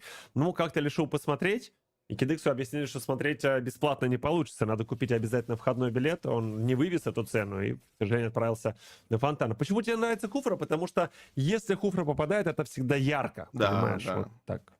Это факт, на самом деле, полностью с тобой соглашусь. Мы видели и на нашей, да, в нашем регионе очень крутые исполнения, в частности, наверное, у Невил Кинга мы замечали такое на турнире, там, тех же самых стримеров на официальном канале, это было здорово. У нас сейчас большое скопление героев на центре, вряд ли будут как-то агрессировать Фальконы и выходить на данные размены, сравнивают нам также сейчас атомизацию обоих коллективов, Роджер чуть впереди, ну, там 200 монет, это буквально вопрос пачки, ну, и также чуть лучше себя чувствует, наверное, в миду Валентина. Ну и продолжаем наблюдать. Ну, еще один врыв, но, правда, по Бенни QT здесь уже не попадает у нас Кидыкс. И Бенни QT сейвит пачку, сейвит свою жизнь, на втроем пришли, все круто сделали. Друзья, напомню, что если вы даже являетесь любителем мобильных игр, то игровой компьютер вам точно не помешает. Пишите в знать комп, либо, опять же, переходите по баннеру на Твиче и имейте шанс выиграть от НС адекватной фиссуры мощный игровой компьютер. Не упустите свой шанс, розыгрыш у нас очень давно идет, но по-прежнему актуален. Да, это точно. В любом случае, сейчас заметил под твои размышления, рассказы про этот замечательный конкурс. Во-первых, хилл, да, на хуфре. Во-вторых, опять выбили пассивку из Авроры на центральном коридоре. И опять PX7 будет какое-то время ходить и чуть более стесняться биться прямо вплотную, да, со своим противником. Очень сильно ликвидам сейчас нужно набирать обороты. Они не должны медленно эту карту форсировать. У них пока получается 1500 преимуществ. Да, у них все окей. Я понимаю, в принципе, хуфру с какой-то стороны, потому что это единственный, скажем так, светлячок команды, да, то есть ему надо давать какую-то информацию по сопернику. Тут скипают пачку еще ребята из команды Ликвитеха. Ну, Харит пока в безопасности себя чувствует. Ему надо давать информацию, и это единственный вариант. Вот тут неплохо по Сенфорду. Сенфорд фишку просто уходит, но ульта-то у него настакалась, поэтому куча урона по Кидиксу сейчас влетает. Кидиксы проблема. Кидикс пока еще живет, но Панда его прикрутил. Есть минус. PX7 прожимает вышку, но от Роджера никуда не уйти. Бенни Кьюти, невзирая на пассивку и прочее приколы, забирает эту цель без всяких проблем, и Квитеха провели шикарный файт. Мне, знаешь, что очень нравится? Когда филиппинские команды берут подобного уровня, именно такой подобный драфт, они всегда, ты понимаешь, что у них нет вариантов в лейтгейме, у них уже не так много ресурсов там будет, и им придется очень агрессивную игру показывать. Это всегда очень красочно наблюдать. Такая индонезийская мета на экраны, да, выходит, и здесь мы видим, что ребята могут и так, и здесь они адаптировались, мы уже понимаем, да, в ходе всего нашего турнира намного лучше, чем Индонезия, потому что данный регион нас покинул. Ну и Филиппины пока во главе всего забирают скиллы. 4-1 ведет у нас Ликвитеха, впереди на 3000 с копейками над своими противниками. Ну, мне нравится их спокойствие, мне нравится их уверенность. Они прекрасно понимают, что контролируют ход игры и не форсируют события, не пытаются заходить слишком далеко, просто делают свое дело. Знаешь, вот как приходит человек на смену на работу и просто выполняет свою работу у этого станка. Да, вот так оно примерно работает у команды Ликвитеха. Это называется профессионализм, друзья. Спокойствие, 0 нервов. Фальконы выглядят, конечно... Они изначально, знаешь, как будто смирились с мыслью, что они играют здесь вторым номером. Вот это мне не очень нравится. Может быть, наоборот, стоит Ликвитеха навязать какую-то стартовую борьбу. Я понимаю, что сложно, да, я понимаю, что сильный коллектив, который может тебя переиграть, но... Он тебя и в лейте переиграет, вот в чем проблема. А в лейте ошибки, они будут более фатальны. Одна ошибка может стоить тебе просто трона, и на этом все закончится. Тебе это может стоить турнира, по большому счету, да. В очередной раз не буду забывать про то, что у нас сингл элиминейшн. Это означает то, что нижней сетки нету. Если по факту сейчас Фальконы у нас еще 2 игры проигрывают, 2 карты, они покидают нас. Нет возможности вообще никак реабилитироваться, нужно выдавать весь свой максимум. Первая карта не сдалась, случайный пик вот этого Лукарда. Сейчас есть сложности с реализацией против такого агрессивного старта, и здесь уже выход на черепаху. У нас в чатике человек под ником Чай пишет: странно видеть Аврору. Мы тоже удивлялись на групповом этапе, когда она впервые появилась, но увидели реализацию, это круто. Забирается без вопросов ликвидами данный объект. Ну, там никого не осталось просто из магов, насколько я помню. Да, кого там взять-то, там нужен какой-то урон, нужно, чтобы жить каким-то образом, да. Вариантов осталось немного, поэтому вот Фальконы посчитали, что Аврора это будет единственный такой доступный вариант, который будет весьма эффективен. Но Аврора вот приобретает себе тоже крылья, выживать будет побольше, какие-то эскейпы появились, урона тоже прибавилось. Но здесь проблемы могут быть у Сенфорда. Правда, Сенфорд остаками сейчас нажмет кнопку, и, кстати, Кидикса он тут мог убивать. Скорее всего, не было информации по остальным членам команды Falcon Esports, и поэтому не стал агрессировать лишний раз, еще раз показывая свою хладнокровность.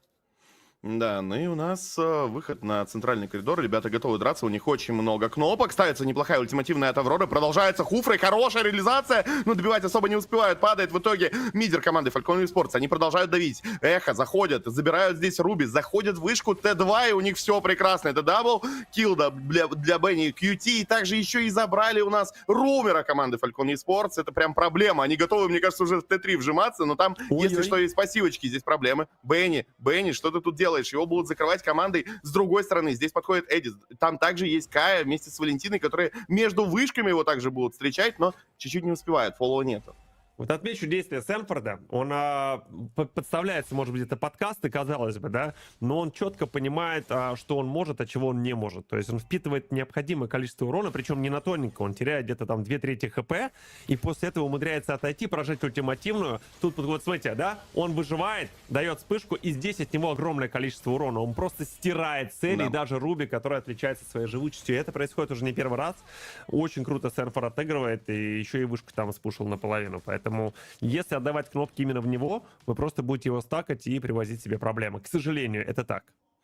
Да, это точно. Многие в чатике подмечают, что проблемы с реализацией линга здесь. Но это факт, потому что справа контроля просто много и пик очень плотный. Ты высаживаешься по оппоненту, тебя, если что, задоджит, да, там, навыком Роджер, тебя Кай схватит в ультимативную способность, тебе Эдит выдаст стан, тебя Панда выкрутит оттуда. И, честно говоря, очень тяжело его реализовывать, но эта проблема сейчас, по сути, даже не игрока, потому что линга брали на первый пик, они даже не знали, что Панда здесь будет выезжаться. Ну и что? Забирается у нас Лорд, который готов уже выходить с базы Liquid Echo. Буквально через секундочек 20 мы его увидим. Да, да, и это все те же проблемы для команды Falcon eSports. Напомню, что преимущество по золоту практически 10 тысяч. Я даже не заметил, как эта цифра, к десятке стала приближаться. Да, жесть. Это реально жестко. 9-я минута всего, друзья, 9-я минута. То есть вы понимаете, что вот посмотрите на табличку, у каждого героя команды Liquid Echo денег больше, практически на предмет. Практически на предмет. И что с этим делать? Непонятно. Это реально сильно. Даже если у нас Liquid Echo жестко ошибутся, то боюсь, что это ничего не изменит. Но давайте смотреть за дефом. Да, опять же, деф-потенциал, не самый приятный, честно скажу. То есть Лингу, наверное, единственная опция остается, это как-то дефать по лайнам. А чем дефать-то? Вот сейчас, да, Аврора там что-то плюнет, что-то куда-то, там Харит поставит свою ульту. Пока, кстати, Кидыкс очень много времени выигрывает. Он Бенни QT взял на себя, правда, как взял на себя, мы видим, что отдал Кидыкс все абсолютно, скажем так, скиллы, а его Бенни QT режет как просто нож масла. Это больно.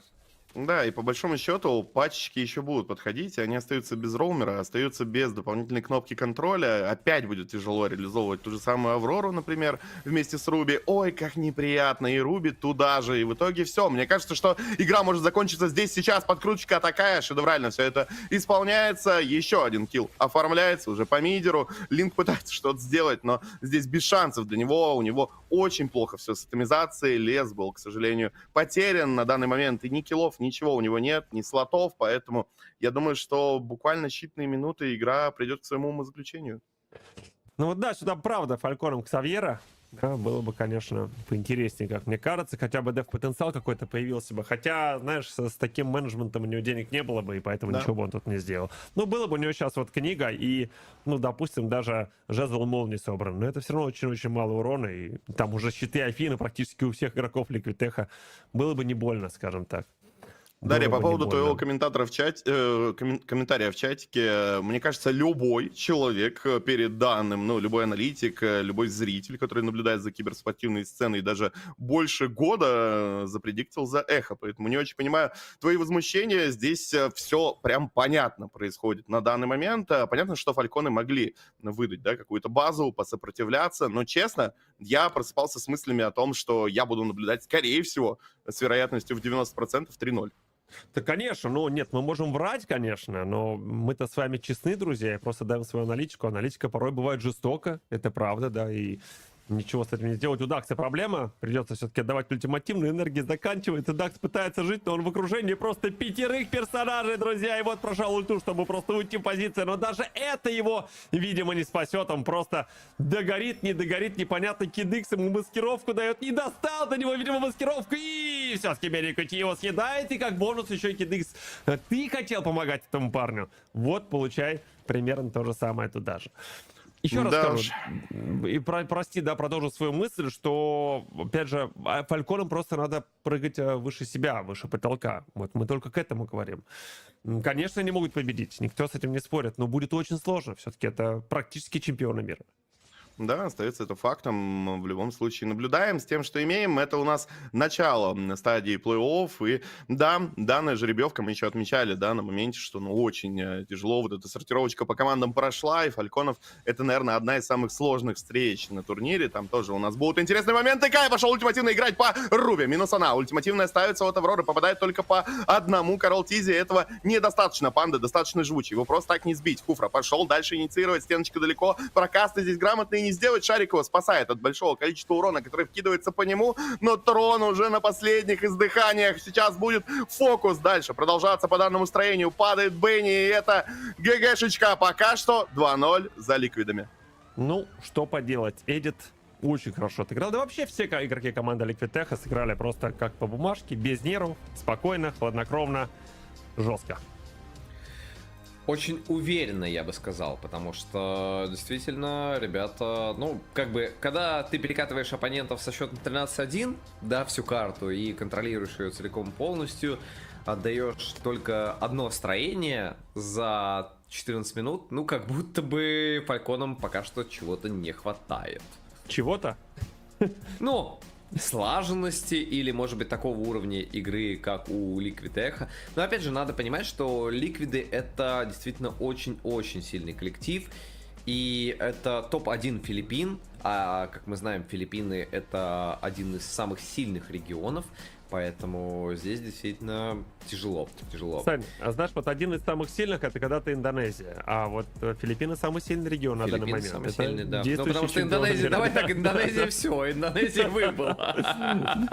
Да, как ни крути. Жестко, реально жестко, но вот ты сказал, да, что чего-то не хватает. Вот если составишь шкалу, микро, макро, тимфайт и так далее, то по каждой шкале, если ликвида это будет десятка, то ну, у фальконов будет, наверное, поменьше все-таки. Все-таки поменьше, это факт. Ну, поменьше, это знаешь, если у ликвидов, ты так четко обозначил, ликвиды десятка, а у фальконов, ну, поменьше. Насколько поменьше? Давайте, Сергей. Я просто боюсь обидеть, понимаешь, боюсь обидеть, но, наверное, по сравнению с ними, ну, я бы сказал 6-7, где-то так, может быть, такие показатели. Ну, давай быть, честно, для Мьянмы, в принципе, уже неплохой результат, да? то, что они дошли до плей-оффа. Да, вот прям неплохой результат. Потому это что Мьянма за... у нас легендарный, наверное, только один состав, Бурмис Гулс из Мьянмы. Все. Ну, то есть, которые что-то выигрывали. А ну... так, Мьянма в целом, ну, не очень. На самом деле, хотел бы добавить о том, что тут даже есть, понятное дело, проблемы с передвижениями, и макро и микро хромает, но в любом случае вас переигрывают еще на стадии драфтов. Очень тяжело против Ликвид здесь что-либо придумывать, потому что, ну да, я понимаю, они пытались какое-то сделать хотя бы необычное решение, заготовку. Не, подожди, вот тебе сейчас показывают, у тебя Хуфра вылетел, у тебя Хуфра даже ульту не использует. Ну, здесь ну, есть, вот он использовал. В смысле здесь? Ну, тяжело. А так куда ты используешь ульту? Ты можешь только к стенке прижать. Тут две одинокие стоят. Про это и разговор. Ну, да, то, что ты берешь Хуфру, когда ты не знаешь в блайн, что возьмет соперник. Но, не, понимаешь, Хуфра-то берется здесь для того, чтобы начать хоть как-то на старте, да, играть от кустиков и так далее, пытаться под это дело все фоловить. Понятное дело, что если тебя уже пушат в трон, Хуфра, как и Линк, не очень на тех пространствах, где стеночек нет. Ну, а кем ты хочешь играть на старте? Урон-то от кого? Вот ты Хуфрой размахнулся, дал жару, а кто? Ну, Харита урон на старте. Ну, только Харит, да, но они же тоже из ликвидов это понимают, поэтому Харит подставляется. Ну, понимаешь, у тебя в противовес Роджер. Да. То есть в этом-то и проблема. Ты берешь Хуфру, зная то, что там уже Роджер есть, и который Роджер возьмет, скорее всего, очищ. Если это не лесной Роджер, ты не можешь инициировать такие сражения. Ты не можешь такие файты навязывать. А Валентина, очищ, пожалуйста. У тебя 2 очища на основных персонажах. А на кого влетать? Куда? Ну, в общем, да, передрафтили. Одним словом, передрафтили, и мы об этом говорили, что, ну, у ликвидов вообще очень хорошие драфты. И в целом, да, были проблемы у фальконцев. Ну, ладно, друзья, пока не давайте честно, вот кого можно было взять вместо Хуфры? Потому что мне кажется, что в том числе конкретно в этом пике, то есть первый пик мы не берем. Грок, наверное, был бы неплох. Грок, да, кстати, да, я предлагал Грока вместо Хуфры еще вот на этой стадии. Я не знаю, почему не взяли, он, по-моему, и не в бане был, но решили именно так. Очень сильно ультимативно пандов смотрелось, то есть мы его не ожидали, но это очень правильное решение. Да. Ты перекрываешь Харита, прыгать невозможно, очень тяжело. Ты по факту не даешь шанс Фавроре, потому что ее прокаст настолько медленный, что ты уже 10 раз подумаешь такой, так, нажимать мне ульту, чтобы это задождить? Нажму, пожалуй. У тебя также проблемы с Лингом. Линг просто говорит, все, объекты все не мои. У тебя и Хуфра, когда идет инициация, у тебя Акай вообще идеально ложится. То есть Хуфра, Engage, ты просто берешь и на развороте такой, окей, ну ты же, тебе никто не мешает ульту нажать в этот момент, никто не мешает, все, ты нажимаешь ульту Акай и все, и как бы вся инициация Хуфра идет в никуда. То есть... Если мы берем любого метового танка, наверное, он был бы лучше, чем Хуфра. Так, Минотавр тоже, я не помню, просто был ли он в бане, потому что уже это было 10 минут Минотавр назад. был в бане на второй итерации. На второй итерации был в бане. Короче, я бы даже, наверное, согласился с Хилосом. Хилос как будто бы даже лучше смотрелся, чем вот это. И я не понимаю пика Хуфры. Я просто его не понимаю, потому что у тебя, когда даже тот же самый, я понимаю, что Хиллес в Ром это может быть там не лучшая, да, сейчас позиция, там в лес он куда более симпатично смотрится, но в целом ты таким образом, ты очень сильно бы замедлял Роджера, ты бы замедлял таким образом ту же самую Эдит, ты бы не давал подходить, да, ты бы ускорял бы все это дело, ты бы энгейджил, Давайте я ты предположу. помогал... А? Могу предположить, Давай. зачем взяли Хуфру. Я думаю, что рассчитывали фальконцы спорт на то, что их сейчас подрасслабиться, начнут больше бегать по одному, и за счет Хуфра они смогут просто прыгать в какую-то цель, давать в нее там full контроль и убивать вот в секунду. И вот за счет этого получить какой-то старт. Ну, Подожди, Валентин? ну, в кого-нибудь, да, вот просто прыгнул, Ну, там, дал Ачищ, все, что есть. Ачищ, Ну, Ачищ, Валентину, Ачищ. ну, Ачищ, да. Ну, кто знал, что еще и Ачищ возьмут? Это вообще нечестно. Тут проблема в том, Серега, что почти все у нас филиппинские команды начинают такие. Что и Индонезия. 3-я минута на счетчике, мы ходим в пятером. И мы здесь можем наблюдать. Это 4-я минута на экране. На минуточку они всегда ходят вместе. У них только один может быть голдлайнер, да, там где-то может постоять на линии, поформиться. И то перетяжки происходят очень... Это 5-я минута на экране. Здесь Роджер у нас стоит около Т3 и продолжает драться вместе с командой. Как бы, алло, здравствуйте. И предполагать, что ты будешь как-то выцеплять соло-таргеты, которые будут одиноко ходить, ну, наверное, проигрышная ситуация. Но мне, честно, Хуфра более-менее смотрелся. Я не скажу, что это вариант. Их просто передрафтили через вот эту панду, она слишком много дисбаланса тоже внесла, я Данзел, считаю. ну ты ж Но хороший можно было вариант взять предложил лучше, Грока. я не спорю, да, Грока, можно Это было, я можно. предложил Грока. Да Пересмотри хорошо, да драфты. кто угодно из вас предложил. Мне вообще все равно. Ну, то есть, тут кто угодно Я не смотрелся бы спорю. лучше, чем Хуфра. Ну, то есть, в кого ты обычно Хуфру берешь, если у тебя там какие-то прыгающие персонажи. В кого? В Харита? У нас, Ну, кстати, то есть, JP как бы, MVP. Харит у вас, да, MVP у нас. У нас, собственно, JP является MVP. А На вот на Ромере сложно получить. А? На Ромере сложно да, получить MVP. на Ромере сложно получить, это правда, это правда. Я просто к тому, что мне нравится... Я почему, ну, то есть, я почему так топлю, потому что фальконцы очень хорошо сыграли до этого. Мьянма реально заслуживает того, чтобы находиться здесь. И у меня негодование скорее. Почему вот, когда вы играете групповые так классно, вы потом совершаете такие вот ошибки? Сами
Потому что потом ты попадаешь на эхо просто. Вот и весь ответ, наверное. Понимаешь? У меня аж упало. Это же как работает? Ну, это плохой, честно говоря, знак в твоем возрасте. Мне кажется, что ошибки, они как происходят? Вот ты идешь пракаться с командой с какой-то, да, у тебя все получается, все здорово, а потом ты приходишь против сильного какого-то коллектива и понимаешь, что твои наработки, ну, не такие эффективные, как тебе казалось, потому что все-таки сила соперника, сила твоего оппонента, она очень важна. И то, что работает с одним соперником, не работает с другим, более сильным соперником. Я же тебе говорю, почему я, ну, то есть я за Team Falcons топлю просто потому, что они очень хорошо, вернее, за Falcons и eSports я топлю, потому что в группе D они очень хорошо играли. И как бы, да, может быть, Cloud9 там где-то не очень удачно сыграли. Мы не берем Shenyu Gaming, мы разговариваем именно просто вот про Cloud9 и коллектив из Мьянмы, Falcon eSports, которые, ну, сделали очень много для того, чтобы оказаться в плей-офф стадии. Саша, давай так. У вас, подожди, ну, я просто, ну вот, объясни мне, почему такая большая разница между тем, как вы играли в группу, и между тем, как вы играете в Knockout Stage, так называемый, да, плей-офф. Я могу объяснить. Я ставлю Смотри. просто, что так сложилось, что группа D оказалась самой слабой группой. Cloud9 слабые? Нет. Да, Falcon, Да, ты не видел, как они играли. Я видел. Ну вот и все, вот и ответ. Это они бы сейчас за, мне кажется, вообще за 9 минут бы.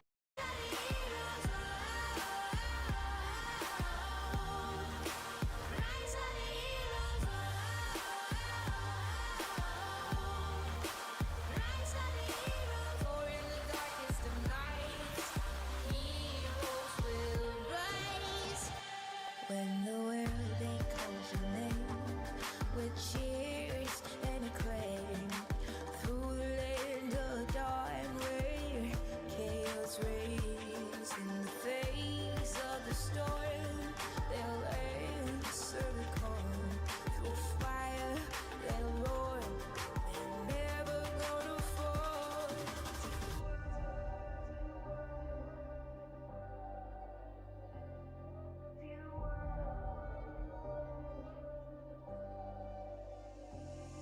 See the world, their journey unfolds through trials and triumphs, their story is told. As the dark night falls, they'll defy. For in the depths of darkness, heroes will.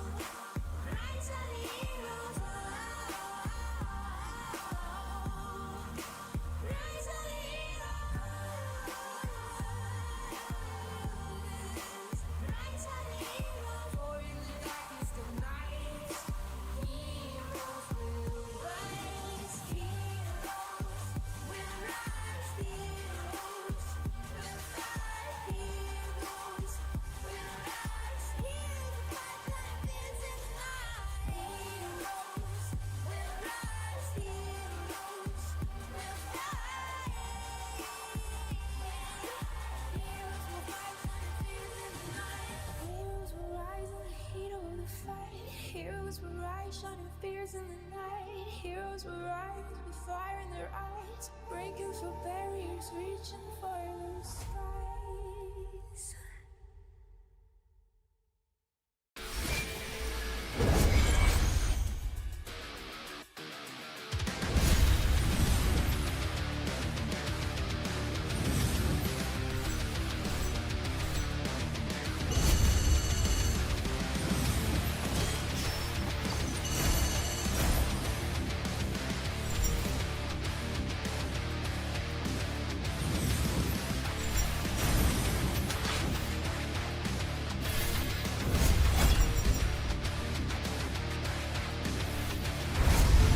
I didn't cure the pain by harnessing it.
Fight off and blaze. Your reign ends here.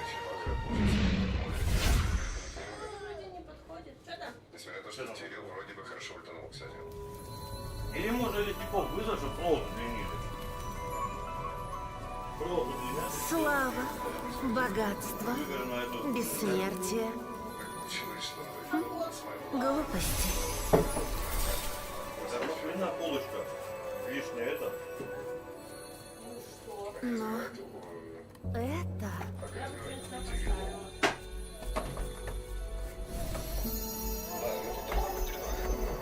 Слишком большая разница в уровне.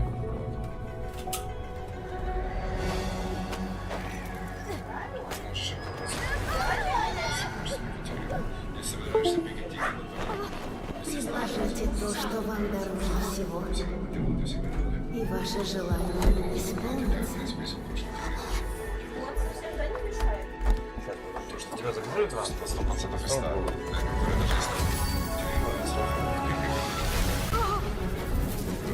Моя мама всегда хотела красивое платье. Теперь не хватает только ночного цветка из ее рассказов. Получилось! Мама будет так рада! Они еще не расцвели. А времени все меньше. Но если я пропущу праздник, то больше никогда не увижу маму. Духи скоро уйдут.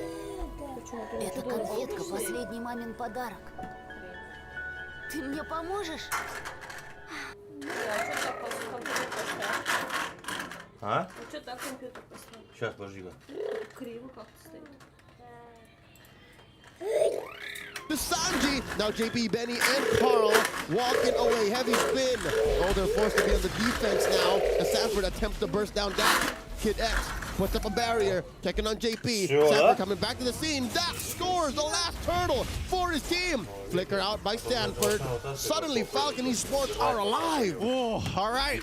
They're coming back, right? They finally dealt with the tilt. They're realizing, hey, this is our moment right now. If we succumb to pressure, then what does that say about us? Let's show Liquid Echo what we're all about. As we look at this replay here, look at this. Kid X gets 3 people with a flicker implosion, catching 3 of the most important members that could disrupt the combo to begin with. Most importantly, they're still targeting Sanji. And Sanji is not all the better for it. He's actually down about 200, 300 gold from PX7, who himself hasn't really been having a cakewalk of a time in mid, right? PX7 has been working hard to make this off-meta hero a thing. And Carl TZ walks into that bush, gets pushed in, gets knocked up. PX7 looking for the free hits. Carl TZ forced to use the heavy spin defensively. He gets taken down by the alien dominator coming in from the galaxies. And now JP down to 5th of his health. Revenge strike by Royal Milk. Not enough damage to force a kill on the JP.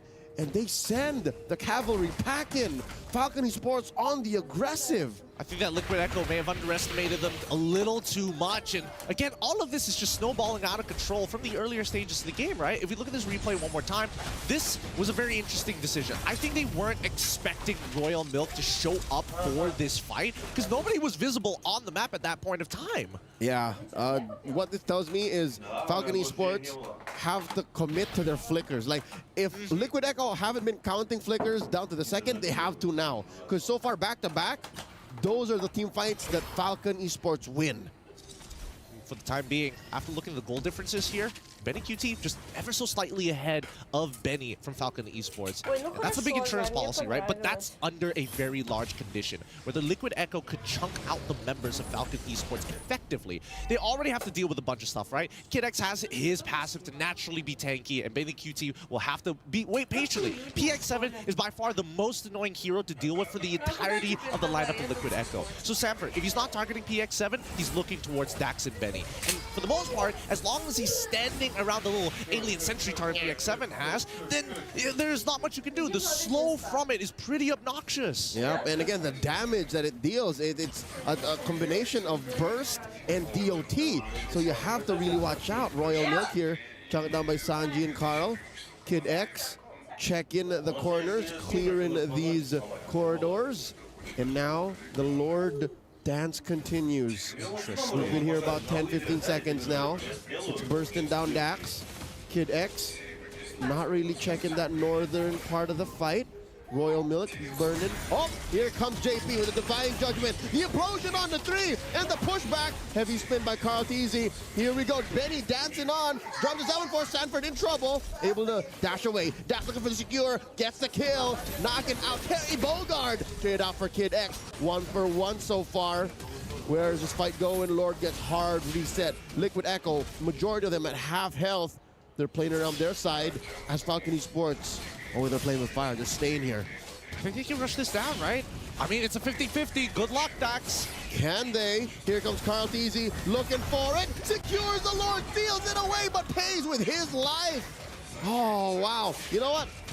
For all intents and purposes, I'll say that's worth it. I think that's hella worth it. I mean, to be fair, Dax technically shouldn't be in that position anyways. When you're playing against an Akai, you want to be on the outer sides away from those walls. And he's got a 2-level lead on top of Carl Teasy, which again, very surprising, right? Dax has been power farming and also getting attacked in his own jungle. So coming to this point of time, we're seeing the big item power spikes. I'm expecting a BOD coming from Dax at any second now, but for the most part of it, they have taken off the shades, right? They're not tunnel visioning as hard. Royal Milk is doing one thing with PX7, but even Kid X, he is opening his eyes to the rest of the map to see whether Liquid Echo is going to go for that 2-pronged attack in game number 2. And what makes this all the more dangerous for Liquid Echo is the fact that Royal Milk has his flicker. Benny has his Purify, and we're waiting about half a minute until Kid X gets his flicker as well. So Liquid Echo have to all the more respect the potential for Falcon Esports to turn this fight upside down. The Divine Judgment on the Royal Milk. Try flickering into that. Liquid Echo says as they force an ult out of PX7. This is a tough response from Falcon Esports. Sanji coming in with a stolen implosion. Underneath, he gets punished by the turret. PX7 gets a kill. Sanford knocked out as well. Dax picks up his BOD. Now he's gonna hurt a little bit more. The conceal from Kid X. Spots Carl Teasy. Where you going? There's enough damage here. Looking for it. One more hit. Oh, the killing spree for Dax. Falcon Esports are online. Liquid Echo is overheating. That was such a cool play, but between the Dominator's Descent, you basically, you put him between 2 turrets, the tier 1 and the ult coming in from PX7. And as much as JP was absorbing a little bit of the damage, they quickly turned it around. Like, great engage from Sanji's side, but was this the correct decision to make? I don't think so. I think that Liquid Echo was just being overly confident that Betty QT could clean things up as long as they are low, but they can't even get that done. I think this is coming off the back of that trade from Carl Teasy. The Lord for Carl Teasy trade is at the same level of that level of aggression underneath tier 1. They did not respect Falcon Esports' potential for a clapback, a massive clapback, and a cheap clapback at that. It cost him just but Benny's Purify. All the flickers are online. Yep, I think it's by far very worth it. This allows Falcon Esports to actually have a lot of tempo on Liquid Echo. In this upcoming next fight, they're expecting that JP is going to try and make a flicker play, but they have to really consider their options, right? Who walks out first? And I think it's always got to be Royal Milk. He is the most expendable because Kid X's ultimate on that implosion is so very important here. And if he goes down too soon into that fight, then you're hoping for a lot of Royal Milk in like 1v3 and hold off while the front line gets melted away by Daxon as well as Benny. Which is a bit of an oxymoron, a paradox, if you will, because if you want to burst down Royal Milk, you got to go all in. He has that passive. It's not like Royal Milk on the Terizla is a softie. So that gives Liquid Echo a lot to deal with. For the first time in this best of 5, they're down on kills, down on objectives, down on economy. So this Lord, I'm guessing Carl Teasy can't just willingly throw his body at it again. Not the way that the past Lord has gone, the past couple of Lords have gone. Well, I hope Dax has learned his lesson here, right? Don't stand too close to the wall. Especially don't be inside of the pit. I think even from the previous match, the traditional Akai versus Frederick matchup, that's the one thing you have to worry about. Now, ooh, okay, Bloodwings coming in from Benny. That's going to keep him alive for this upcoming fight. Nobody has been really able to close the distance on Benny so far, as long as they are playing in a traditional front to back. Yep, check out this delayed entry by Benny Cutie, keeping himself scarce. I don't think Falcon Esports know that he's there. Here's the dance, a slight pull. Lord here at a third of its health. Royal Milk down to half. Oh no, are we approaching the point of no return? We might even get a full-on reset here. That's it. I mean, this does favor Liquid Echo. This allows for them to reset their positioning and allows for them to do a little bit of wave management, given that Falcon Esports pushed in mid, get a chunk of that mid tier 2. Rather interesting. It looks like Falcon Esports now kind of probing at Liquid Echo is like, come on. Come on, Royal Milk is like, he's half HP. He's walking up even further. He's taking the true damage from Lord as well. This is what you want, right? So just jump on in. And even then, FCon, they are smart. Dax, now with that purple buff, makes all the difference in this fight. They can deal with this and juggle it for as long as they want, and they might even get a split push in while they're at it. Yep, their waves are a little stronger, better position this time around. Whoa. And we see here Sanford cleaning up. Kid X spot in the back line. Here comes the Lord, secured by Kaltizi.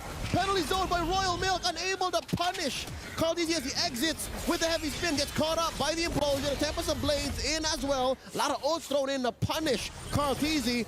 And now the ult from PX7 moving through. Benny Cutie, check out this angle. Coming in, jumping from the south. Ooh. Collapsing, intercepting.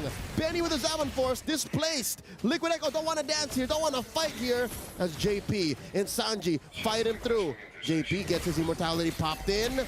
And he's gonna go down here unless they keep going. The shutdown by Benny Cutie. But he gets taken down in trade, right? They both go down with the Luminous Lord starting to walk on out of here. Falcon Esports, they don't want to start losing turrets for free at this point of time, but they need to start clapping back.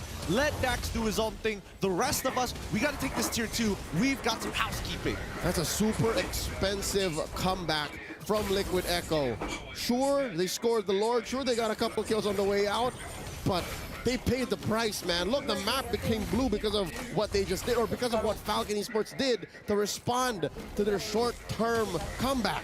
I think they understand that if they let that Lord start to push out the way that it did and Falcon Esports start walking up, they're going to be able to start stealing away the economy here, right? They can start stealing jungle camps, for an example. And I think that Liquid Echo wants to minimize that damage by trading proactively against Falcon Esports to keep them on their toes. But let's look at the gold distributions here, because overall, we are seeing that both gold laners are basically getting to their full build. I think at this point, 45 to 50,000. Okay, so that means Benny has extra surplus money for item swapping. Benny doesn't have that benefit just yet.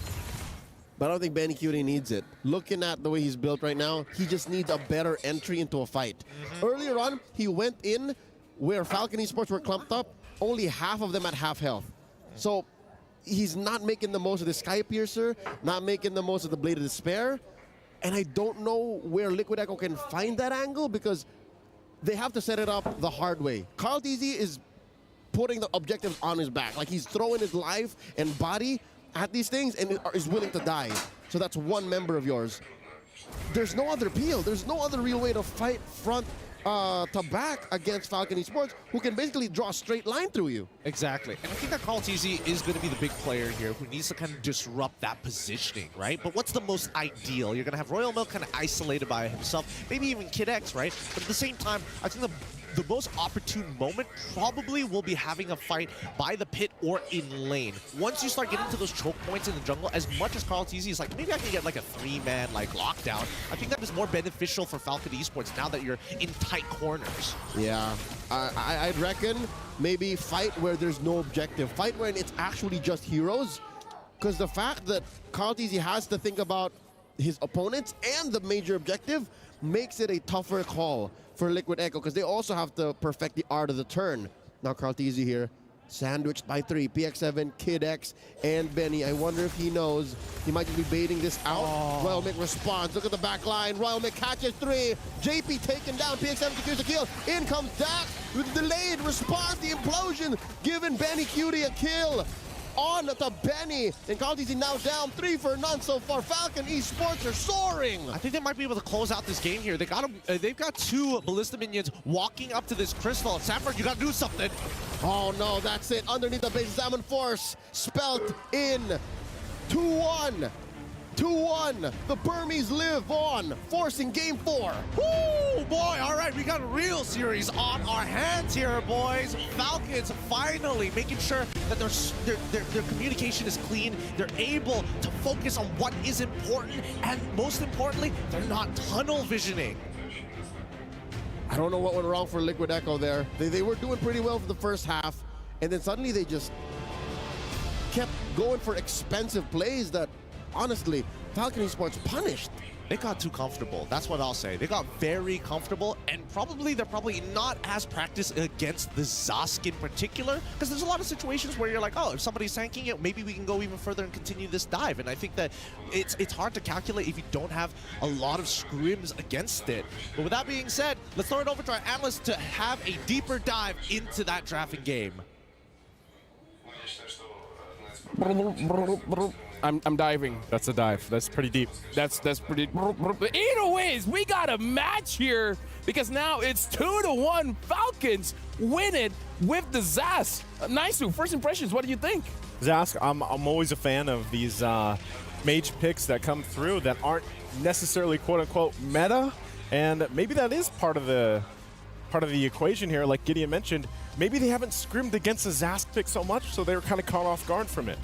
This is the calculated risk that I wanted. The calculated risk that you wanted, yeah. Okay, so nerding out a little bit here when it comes to like the semantics of the game. Valentina is countered by Zask in many ways, especially in the mid lane because it's hard to kind of because you're essentially melee if you're Valentina. Yeah. So you have to get up close and personal. Zask denies that. You cannot stay. You walk actually very slow. If you don't have your double dash, you're quite in trouble. Assassins generally don't like to play against Zask because you have so many ways to outplay. You can get inside your ultimate, flicker your ultimate, then dash out of there. So it's like triple dashes if you think about it. Yep. And then you also survive. Assassins cannot literally like eliminate this nightmaric spawn that easily. And then come to the late game, you have the Winter Crown that eventually will be a problem. Also, if you have an awkward jump, if you're an assassin that has only one jump that has to reset, which, you know, is very awkward for Roger, the continuous damage now from the Zask is a problem because before you have to attack someone, right? Now it's like a continuous, it's like a laser. Yeah. Right, that's a problem. For anyone that it jumps in the wrong way, like if you jump and you cannot get out of that zone, you get slowed down so much, you get constant damage, and yeah, it's terrible to play against. So I'm not saying that Zask is the best hero because that's the way to describe it. It's like almost perfect, right? But it's annoying to play against when you're a Valentina and if you're an assassin-based composition. I mean, I would say the instant slow kind of helps the entire team to actually follow up the team fight, right? But with that being said, we still got to give props to Carl Teasy, man. He didn't lose a retro battle. He made it look so easy. He made it look so I easy. don't know. It's like 1v4. I'd win. Nice. I'd win. I'd win. I'd win. And I still am quite sus about this Akai pickup game number 3, I would say. I mean, it worked game number 2, but in this particular case, it's weird to see Carl TZ in this case, especially when you have a Valentina that wants to copy the implosion, and then you have the heavy spin, so it's like anti-synergy in most ways. I feel that there are other choices for Carl TZ to have gone with this Akai. Nevertheless, he made it look good. I mean, like, perhaps he just doesn't want to take the risk because, again, looking at the draft, it's more or less the same. But now we actually got to look at our Sony MVP, and it's going to be Royal Milk. Starting the game off with 2 kills. I mean, again, with help coming in from the turrets, but still, a kill's a kill. Looking at here, Carl TZ perhaps overestimated the amount of damage that he does and underestimated the body of Smith. The body of Smith. How many times has that passive with the Trizla saved, you know, anyone playing him? But yeah, again, it was great usage too. Sometimes he wasn't even utilizing the flicker to start things off. He was just really good being up front, battling out, zoning out the members from Liquid Echo. Yeah. And this means that FCON, all they needed to do was to group up as 5. There was a time where around 6 minutes in, they started to really just clump up together, allowed the Link to kind of de-push if that is even needed at a certain point. Then just constantly press the situation, because now for the side of Team Liquid Echo, they needed Sanford to kind of split push, because that's the idea for the Paquito. You don't really just get in front anymore, and that meant that Royal Miracle, this Terizla. My guess is that this will be snatched out, I would say. Yeah. So in game number 2, this was banned by FCON themselves. And then the Ling was picked up. It was Roger Valentin as the answer, which I also predicted. But now that Royal Milk has shown this, maybe it will be Roger plus Terizla afterwards. Yeah, honestly, this has been a lot to digest, but can you actually show us through the telestrator what else have you found throughout the game? We got Bob here again, so let's look at the play of the second turtle, if I'm not mistaken. Yeah, this is the second turtle of the fight, and we're gonna be talking about the box once again. And also, there is a lot of, we always have to start with the minimap. We all have to start with information. So if we could just zoom in, first is there's a lot of information that is already found out by FCON. For example, they know that the Roger is up top, so that's information number one. They know that they can turtle fight, and then eventually Royal Milk will now see that the Paquito, so that is number 2, and then number 3, and then number 4, with now PX7 aiming to put the Nightmare Spawn into that spot. So let's play this out for a bit. Now they spotted the Valentina as well as the Akai, so they know. Then eventually JP will also be seen by the Nightmare Spawn. So information has been gathered. Now, in comes the interesting part, which I think is something that FCON really wanted to do in the past 2 games, which is to establish their own box. Again, their circle of influence as we're talking about. So this is practically their box that eventually they will be able to set up. And now Sanford went inside their box. So you'll notice, right?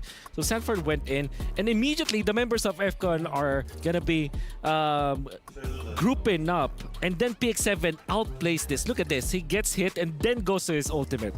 That's beautiful. Now, Sanford is in an awkward spot where he is in the zone of Team Liquid Echo. Now, Team Liquid, they utilize Dax in this spot. You can see here that he is already aiming to go for the steal, and then all of a sudden the box has been complete. Implosion comes in. You have the damage coming out from the Terizla as well as the Akai. Then all of a sudden you can see Sanford. Sanford is not in a spot where he can help his teammates. Let's clear that out. And then and Benny Cutie is in a tight spot as well. So as you can see, Sanford is away from his teammates, right? Always look at the minimap when you're looking at the FCON versus Team Liquid Echo. And then that's basically it. The box has been set up. Sanford gets outplayed once again, and it's the end of the turtle fight for Team Liquid Echo. Yeah, definitely looks like the positioning in the team fight is going to be very important. But with that being said, we're going to give teams time to prepare. So we're going for a short break, but after this, it's going to be game number 4.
Welcome back. This is game number 4 between Team Liquid Echo going up against Falcon Esports, where the score right now is 2-1. 2 for Team Liquid Echo and 1 for Falcon Esports. Welcome back. My name is Lufel. Alongside with me is Nice as well as Wolf.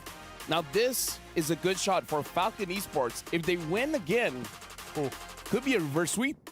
Could be. I was actually wondering if they had it in them. After seeing Game 3, I think they do. It's just, you guys already talked about this as well for Falcon Esports. The biggest thing is getting that winning draft, getting that winning game plan in approach to a team like Team Liquid Echo. And I think the last one, they did exactly that. I love that combination of the Trizla with the Tigreal, but I just don't think they're going to get their hands on that again. Yeah. Agreed. That's probably not going to happen here, but they can go into something with the same concept in mind, I feel like, to deal with, because again, it's all about momentum, man. You know, momentum in the beginning of the game, and they had it the previous game. Which they were, I would say, looking for in the first 2 games. They had the Roger Harith. I think this is the 3rd time they picked up Harith in the gold lane. The latest. Yep, so it's Ling Harith, it's Roger Harith. They haven't found their stride because they couldn't get out of the early stages of the game, which we thought will be the problem for FCON. We did say before the game started, before the series started, that FCON has been struggling in the early stages, while Team Liquid Echo, they're the masters of the early game, so that's what they had to solve. Apparently, it just relied on Royal Milk just being very good at the thrills, let's say. And the Zask, of course, is a big game changer. I would say that the past choices, yeah, for side of FCON, where we're very passive in a way. Ooh. It's Valentina versus Aurora, but this time it's Zask, which kind of applies a lot of pressure in the mid lane. And now Falcon, they are going to be the 2nd pick. Team Liquid Echo is going to be the 1st pick. So this is going to be very interesting, where Falcon, I believe they can pick up the Trizla. I just don't believe that they can pick up the Link. Well, it was banned out. Yeah. So they definitely cannot pick up the Link. Chip is available. TLPH. Oh my goodness. Okay. It's going to TL. You know what's the grade? Okay, so there's a chip. And then this is Harith Trizla all the way. What about Roger Trizla? I believe that you don't want to give the Trizla and the chip all together. That's gonna be scary. No, I mean like Trizla and Roger. Trizla Roger. Okay. Oh, but it looks like they do pick up the Harith Roger. Okay. Oh wow. This is a predicament. Like, this is just the first 3 picks, but what do you feel? Oof, it's a miss. That's a blunder, I believe. They should have taken the Trizla. Yeah, I think so. Because now you reveal too much for FCON. So TLPH are gonna be picking up the Trizla for sure. Maybe Edith along the way. Oh no, they will not pick that up anymore. What about the Valen? Valentina, yeah, for sure. Valen, Edith, Valen, Trizla. I think Valen Trizla is the best choice here. Or Moskov Trizla actually for TLPH. I don't know, unless they don't want the Trizla. I don't know. TLPH, what if they just don't pick it up? The Trizla. I think There's the Edith and Valentina. Okay. So they're willing to actually give the Trizla over to FCON. And after this, just ban out the Moskov? Ban out Moskov, maybe even ban out if you're Matrix? FCON. Yeah. For I would say pick up the Trizla here, because if not, it's for sure going to get banned out. Yep. I think that's the right idea here for FCON. Knowing already that this is Edith in the Explain, you already know your expectations. Maybe the worst case that can happen is it will be a last picked, Esmeralda or Thams from the side of FCON. They pick up the Aurora this time. They don't want that banned out. Okay. Whew. Okay. So it looks like it looks like they're actually going to be banning out this tanky junglers. I wonder if they're going to ban out the Julian as well. Yeah. Should be a Julian ban. Learn from your mistake. Hey, Yuzong instead. I don't know how to feel about this one. Like, I also don't. I'm going to be honest with you guys. Yeah. I do understand. It's a threat. Like Sanford's Yuzong, that is definitely a threat. Great ban on the Tigreal, despite them having the Valentina. Not going to be picking that up. So, with this, you pick up your roamer now if you're FCON.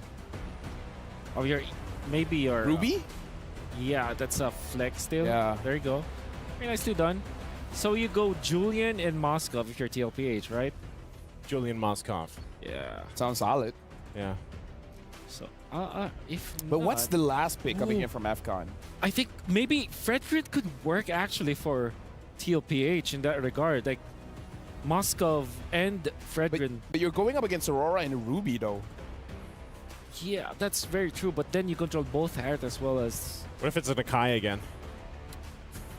Yeah, I feel like I hope they should go for Julian. I hope it's okay. So, high pick Julian for sure. Maybe the next best thing should be that.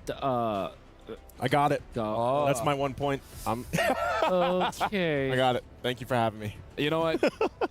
this is our KPI. We need to at least call one. Yeah.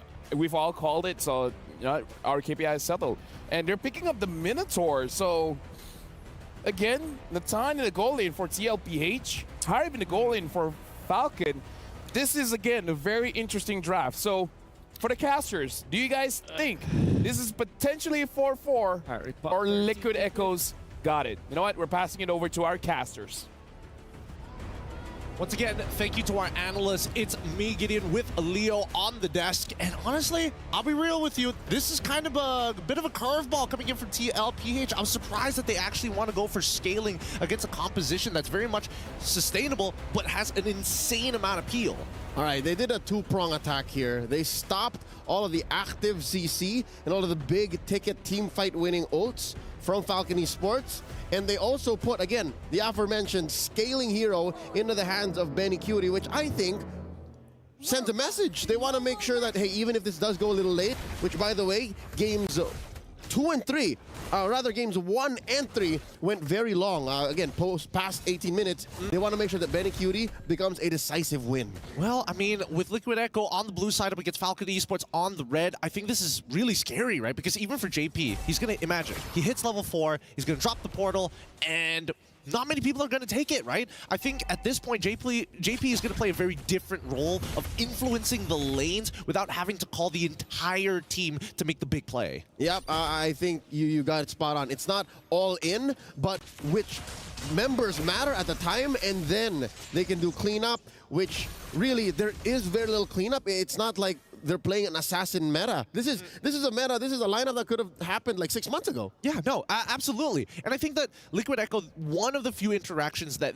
could actually be very beneficial, let Falcon Esports make that play, right? Bait out these big ults, get chunked out, but just survive. And once you survive, you start recalling. When you're back at base, that's when JP comes in with a big fight to send you straight into enemy lines. Which is what they were lacking in game number 3, the re-engage, the potential for the post-big time CC re-engage. And here you see Dax, you see Benny, they're on relatively expensive heroes. Like I'd say more the Harith. The Roger, he wants to snowball, but if he's not able to snowball, there's really not much he can do after he gets the farm, after he gets these objectives, which, by the way, I think, again, another point goes to Liquid Echo. I think they have very good objective control. Yeah, I do think that, man, actually, I'm going to take that back. I think that Falcon Esports probably has it a little bit better, right? And they can technically hold Liquid Echo hostage around these areas thinking, hey, are we going to fight now? Are we going to, like, drop those big ults? For the first one, I think they should back off here. There's no reason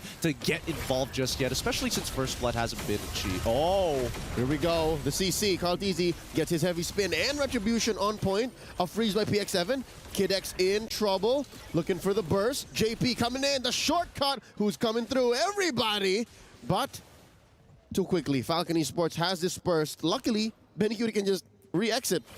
Nicely done. Honestly, nicely done from both sides, right? I was really worried that Kid X might end up dying there, and I think that would have been a good gold surge for Liquid Echo. But for the most part, in that trade, Liquid Echo come up on top when it comes down to resources, battle spells as well. Majority of them are still up, and at the end of the day, they still got the turtle. That's right. It's clean as compared to, you know, some of their engages in even game 1 and 3, right? Some of them came expensive. Here, they're playing as clean as possible. Yeah, I don't think we're getting the Echo Express this time around, you know? The Liquid Express is going to have to take a step back. There's a lot of things that need to go right for them if they want to initiate cleanly. Yep, the Liquid Stampede only really happens when it's a clear path. You can't go through speed bumps. There can't be no distractions. So they have to set up a solid early to mid so that eventually Benny Cutie becomes that decisive force in the late game. Well, speaking of decisive forces, PX7 has been playing a really strong game, right? Let's not forget that naturally, as he scales up later and later and later, the more magic damage that he actually builds up really works well with him, right? Because the CC will be extended even longer per stat. So I think that Falcon Esports, they have a decent later stage of the game, but it really comes down to how many people can they catch in the giant fly swatting composition during the team fight. Yeah, which they have 3 of. Again, you mentioned PX7, that's one. Another would be Royal Milk, who seems to be a I'm offended specialist. So very fits. He's very PC. Yeah, he fits in 2024 on the internet. And then you have Kid X, right? Who we now know is amazing on the Tigreal, but he also now has a little bit of re-engage with the Minotaur, the Minoan Fury, and the Motivation Roar. So how about round 2 here in the Turtle? First objective was scored by Liquid Echo. Let's see if Falcon Esports now, with all of their ults online, if they can try and score this one. It's not going to be as easy, right? I think, especially, just keep your eyes on like both Royal Milk and Kid X. They're looking for angles here. Here we go. The shortcut coming in from a JP. Sanford walks through. Big Earth Shatter there. And then the big jump as well. Double Minoan Fury from both sides. Sanji draws first blood. We're having ground beef for lunch, folks. And now Benny, Cyclone Eye through, but the damage has been done. 3 for 9 plus the turtle. Thank you very much. What? Let's look at the replay one more time. How did this go so badly for them, right? A majority of the members got absolutely blasted by JP's giant stun because they all corralled around him and weren't able to burst him down in time. And not to mention that even for PX7, he was completely out of that fight, but got some relevant CC, and they still lost. I think that they needed to initiate just a wee bit earlier, specifically Kid X. I think that Royal Milk could have taken his time a little bit more, especially since the battle spells weren't up in time. I think that Falcon Esports really need to, if they are going to play this war of attrition, start considering the bigger factors like battle spells and, most importantly, alt timings. Yeah, I would assume there was a little anime moment between Sanji and Kid X where, okay, I see you ramp up with the Minoan Fury the first wave, and then Sanji just, in the nanosecond after, I also do it, which I think turned the tide of that fight.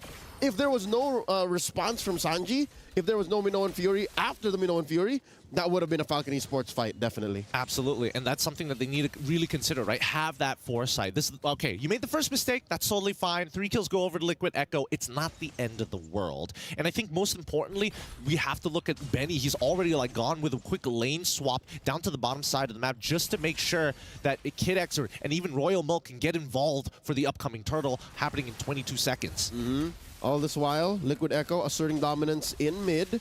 Falcon Esports reciprocating as well, hunkering down with 3. And now the river flows. Faster rotations coming in, and who's going to ride the wave? Sanford and Kid X. Oh yeah, they're all going to try to get this last turtle here.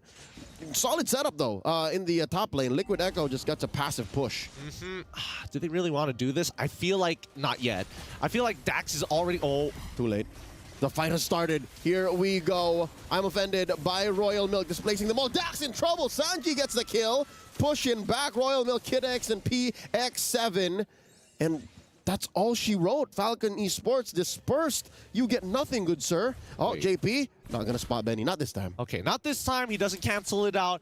At least there's still some hope here. Rather interesting decision coming in from Falcon Esports, right? Like, they know for a fact. They're risking it for the biscuit, thinking that it might be a 4v4 and Benny QT ain't going to be there. But they didn't lane swap. They didn't see any rotation. They had no information. This was just pure game sense, hoping and praying that it's going to be enough. And now, because of that, Carl is significantly ahead of the curve in terms of EXP, and Dax is falling further and further behind. He's stuck on a wind talker right now. That's why Falcon Esports had all the onus in the world to be the aggressive team. Oh, Sanji, anime-like reflexes, dodging that freeze, keeping himself alive, still denying Falcon Esports anything on the map. Literally just told PX7, not today, kid. Not today. Nope. It could go even... Oh. Here we go, JP from the other side, popping the shortcut. Who's coming through? Frigid Ice, no one home. The Zaman Force and the double Minnow Fury one more time. And there's a KO on the Kid X. Royal Milk and Benny follow through as well. Still nothing on the board for the Burmese. Benny Cutie gets a double on the way out. And that's going to accelerate him way further ahead. Let's look at the replay one more time because this was a great angle, right? Once that shortcut comes in, the counter engage from Kid X and they realize they don't have enough damage. Benny can only hit one target at a time and Dax is a little too far behind to actually supplement it. Now look, Kaltizi getting disrespectful because he knows how strong he is and the one shot, almost there, almost. Oh, the time traveler coming in from odd angles, like Tenet up in this. Oh, man.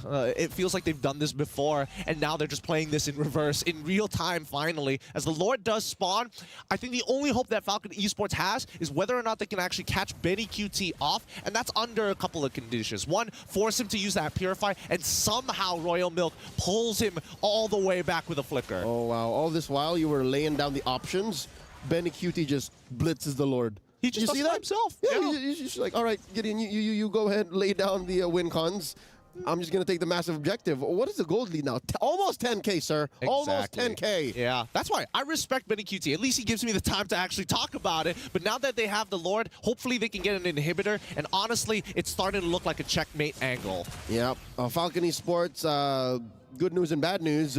Good news is, underneath these turrets, they have all the more better punishing power. Maybe the double Minnow and Fury situation might not be as bad. But bad news is, they're down on firepower. We're going to go back to the problem. Again, chicken and the egg. You get the CC, where's the damage? You don't get the damage in, how do you plant the CC? So now look at this, a trio lane push. Mid's got a wave, top's got a wave, Lord is down bottom, and Liquid Echo have masterfully orchestrated the push. I think that it's really important for them that Liquid Echo take as many... Oh, Royal Milk's in trouble. Oh, dodges the heavy spin though, so he will live, but I couldn't say the same for this tier 2 in mid. But these inhibitors, right, that's the most important part. If Liquid Echo can at least take one of them, that's already a huge win as the second waves is starting to... Oh! I mean, I'm saying this true for both Bennies, and now the fight continues. The Zaman Force, the Minnow and Fury, they still live. The pull from Royal Milk, Benny Cutie punishes him. 3 defenders left in Falcon Esports base as a wave stands in mid. The flicker onward, Earth Shatter, the full combo. Sanford still standing. Still no one falls. Liquid Echo inside Falcon Esports' base. They need a wave somewhere if they want to end the game, but Death Timers, Benny's going to be back in time, and same goes for Royal Milk. Falcon Esports has another opportunity to fight back, but it's looking extremely grim. Here we go, the shortcut coming in. Kid X might get bursted down. Benny Cutie gets the kill served up to him. He says, thanks, 40, thanks. And now the base up next. Kaltizi plants the heavy spin. The base is going to fall. So will the Burmese. Falcon Esports takes the bow. Liquid Echo wins 3-1. Oh my goodness, what a series here. TLPH just showing why they are above the rest, why the cream of the crop. And you can even see that even Kid X, all he can do was just applause. What a performance coming in from TLPH. GG, well played to Falcon Esports. The Burmese, they have such a fighting spirit, but against the defending champions of MPLPH, they could not stop the Liquid Stampede. They couldn't fly above the mountains here. They couldn't see the horizon just yet. Not on this range. Not on this range, unfortunately. But man, they do, as you mentioned, have incredible heart. Despite having a bad performance in game number 1, they continue to fight through it and bounce back one time, but it just wasn't enough. I can imagine all of the Burmese watching. They would still be very proud of Falcon Esports. This does trump the performance from last year's Mid-Season Cup. Oh, that's true. That's true. It is a better performance. It is a better showing as well. And yeah, there is no disappointment here from this team. They're just going to be walking off feeling good. Hey, they deserve this win. We saw a few swerves here in this series. We went 4 games, but still the status quo remains. Liquid Echo still on top, and they will be moving forward through the brackets. And I think for everybody else, this is just a good showing of what the meta has to offer right now and how important these best of 5s are. You cannot lose steam at the very first game. If you are a momentum-based team, it's all about leaving that impression.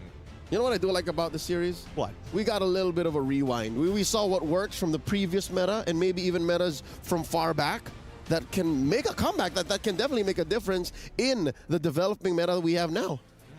Well, with that being said, we're going to be throwing it over to an interview. Let's hear it. Here we are with the coach of Liquid Echo, Coach Tic Tac. Congratulations. You know, you did amazing game 1 and 2, and a lot of people thought it was going to be a sweep, but game number 3, something happened. Can you explain to us, was it the Zask? Ayun po, medyo nagulat kami doon sa Zask peak, so medyo narattle kami doon. So they were surprised and they were rattled with that pick, but you were able to bounce back, and that's what's really important. Yeah, exactly. And specifically when we're talking about going from like best of 2s in the group stage to best of 5, there's definitely going to be some speed bumps, I want to say, along the way. But first of all, you made it to the knockout stage after the first best of 5, and now you are here headed to the semifinals. How do you feel after your team's performance? And I want to say continuing your journey and continuing to the second stage of the tournament here. Ayun, sobrang saya po, nakapasok kami sa semifinals. So, yun, nabanan namin yung may manalo sa AP Brand. He's really happy that they're able to make it to the semifinals. So they're looking out to the possible matchup with AP Brand. And that is going to be quite an exciting match. But before we head on over to the studio, we told you guys that we have a spicy twist coming up with this knockout stage and with this best of 5 Mara. And I mean, I want to say exciting for them, but it's going to be a special moment, I want to say, here on the stage. Because you've won. Now we have the opposing team. They will give you their key. And this symbolizes your success here at MSC 2024 for the Esports World Cup. They are now handing over the key. Thank you so much. Thank you. Show everybody your key.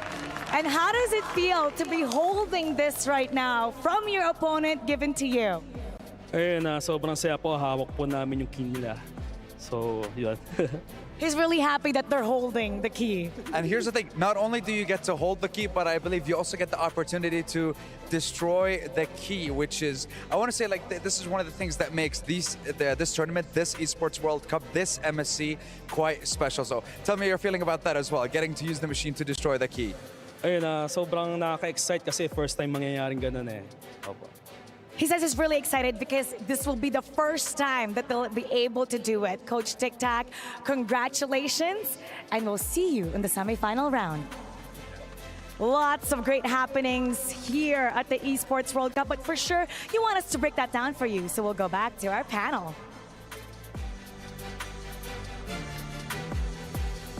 Let me just say, it's just handing over a key, but I gotta say, that feels brutal. Speaking of brutal, let's look at the highlights. It's a nice key, by the way. It's a cool concept of a key, but looking at the highlights, it's still that same idea here, guys. It's that momentum-building lineup that we saw time and time again. And it's good to hear also from Coach Tic Tac, you know, a lot of the questions about Game 3, the Zask threw them off, and maybe that's something that teams in the future that will be facing against them could use. You guys see the Benny QD damage, though? Oh, yeah. You guys look at the damage, though. Okay. Damage. Big damn. Before you threw it to the casters, I had my reservations because this is again the Harry Potter lineup, which focuses mainly on a lot of magic damage. But there's one thing that we can patent now, which is the Benny QT bomb on this Nathan, which he does so well. It's a skill 1 and 2 combo with obviously the entropy should be activated already. If you have 3 items and then you look for a target, be it a tanky hero or a squishy one, because of the nature of the damage of Nathan, you push back your opponent, make sure that the passive of the plates going back when you get attacked. It's like maximum ratio. It's like it takes less time to travel in a way, so that you deal the most damage in that small amount of fraction of second. Exactly, with the pushback as well. It's the Benny QT bomb on the Nathan. This is 11-0, and I gotta say, Wolf, if your lineup only has magic damage, but when you do damage though, I feel like it doesn't matter. Look at the gold per minute. Oh my God, 1,005. Yeah, there was a time that he was double laning, and that's the benefit of having the Nathan because you can just get from one spot to the other, utilizing your entropy. Of course, it feels like it's a waste because you utilize it for farm, but that's the early game, so you don't need to get that farm as much. And then, of course, the chip makes it so that he knows where he needs to be going. The chip coming in from JP, in this case, is a scout, basically. Yeah. At this point, the chip is 100% win rate. I believe it's 100% pick and ban and 100% win rate. The only one that's lost right now is Louis, but we're looking at the highlights here. And again, just to remind you guys, it's 11-0. Falcon could not capitalize on any mistakes, if any, TLPH did. It was 11-0, and it was about 11-minute-ish games, or 11-minute game, and around 11 minutes. Yeah. And there was this type of game is where the opposing team doesn't have any room to breathe at all because they're punished everywhere. And even like Wolf mentioned, your tanky heroes are being just deleted by the Nathan. Your tanky heroes feels like a Diggy. Yes. That's how squishy it was. Yeah. And you'll be surprised at how quick it can be. Maybe Benicute practice that so much. Maybe for all the viewers out there who's trying to practice Nathan, maybe try to practice that, just do that combo all the time so that feels very instant for you. Because literally that's what I felt with how Benicute plays it. Yeah. I'm just gonna say, this is what I did, and I didn't notice what happened after that. I blink as I wait, it's done. Yeah. I mean, sure, I blink pretty slowly because it's like, but still, that was fast. If you can put that in slow-mo, that's basically how it was. When we saw it, though, we were also just like, the health bars were just gone. Yeah. In an instant. And by the way, imagine this in a professional setting when you're dragging your map all the time, right? When you're a setup tank, for example, if you're from the XP, if you're a marksman, you're like scouting the mini-map, and then all of a sudden you're gonna be gone, right? So drag your map and you're gonna die. That's how quickly it could be. At that point, I can imagine the reaction is like, okay, the slide meme is like, huh? Do you guys know what happened? Like, is my game bugged? Why? How did I die? Right? That's how fast it was. Speaking of which, we gotta look at our Sony MVP, and guess what? It's Betty Cutie. But again, that damage though. That damage. Yep. No. Damage. We can see it. I mean, if you can see it. Yeah. Good luck trying to see it. Look at him. Okay. Look at his position. In. I think we need a slow mo at this point. Look at that. Yes, done. One combo, Benny. BNI, I mean. Benny Cutie. Benny Cutie. One hit deleted Benny. Yeah. That's it. There it is. The bomb. Again. Like, the Nathan bomb. How do you outplay that? How do you outplay when you just try to go up front and start a basic attack and then you take like what, 3 basic attacks? Well, multiply that by 2 because of the passives. Yeah, but still, you know what I mean. Yes, I knew exactly what you mean. That's hard to deal with. The answer is definitely tank up, maybe reach the late game. Don't let him like snowball like this. I was gonna say, this is a huge snowball. That's why I think that plays a part of it. Maybe yes, 100%. Yes. Maybe just, like time travelers technically are cheating. How do you stop a time traveler? How do you stop a time traveler? 8 KDA, 1,005 gold per minute, 72% kill participation. How do you stop a time traveler? Stop time. Take off your watch. I think that doesn't work. I don't think that works. I'm gonna try. I'm taking off my watch. You don't have a time traveler to stop right now, though. Oh yeah, that's true. So they go for the mystery shop or the bargain hunter. That's why he got the items fast. But again, he was double. Hey, a time traveler again. I mean, it's Sanji, but still, it's like, okay. So the first question, Sanji, are you a time traveler? Yeah. Oh, okay. Well, that explains it. Now our interview is getting much more interesting. So first of all, big congratulations for the win going up against Falcon. Now I do have to say, you were the one that has to go up against the Zas. Was it difficult? Because do you guys fight against the Zas often? No. I think it is difficult because first time I match in lane Zas. Yeah. Like first time for competition, I'm assuming. Yeah. Okay. Yeah. I'm pretty sure if he finds a Zas in ranked games, I don't think it's that big of a problem. Yeah. I have a question actually. How does it feel to play 4 games of Valentine? Why were we thinking Yeah, we the were thinking same the same, right? question? So how does it feel? And then winning in the other afterwards. So Oh, sure, hey, go you ahead. can Speak it Tagalog, of course. Yeah, I yeah. understand. Yeah, Lefel will translate. Yeah. Yeah. So ano, sobrang saya kasi comfort ko siya eh. Yeah, I feel like it's just my comfort, so it's okay. Well done. Well done. Well done. Good. I translate for a living. Yeah, and how do you how did you master some of the other heroes? Because we're seeing with the Valentina, you play Roger, you play Ruby, you play Tigreal. Yeah. So you master all these heroes, right? So any tips that you can give to all the viewers out there if they want to play the Valentina? Maglaro lang sila ng iba't ibang hero sa RG tapos yung mga skill pag-aralan nila ganun. Yeah, it says it's not that hard. I don't understand why you guys are having a difficult time. A little bit off. But yeah, basically just practice it in RG if you want to for all the people that want to play the Valentina, and then really just learn the abilities of the other heroes, right? Yep. So, Sanji, do you like Gord? Do you like Gord? You can lie. You can lie. It's okay to lie in interviews. Gusumosi Gord? Yeah. Okay. Yeah, you all like right. Gord. Enough. There you go. Now for all of the clippers, you guys can clip and say, Sanji loves the gourd. Don't say like, say loves.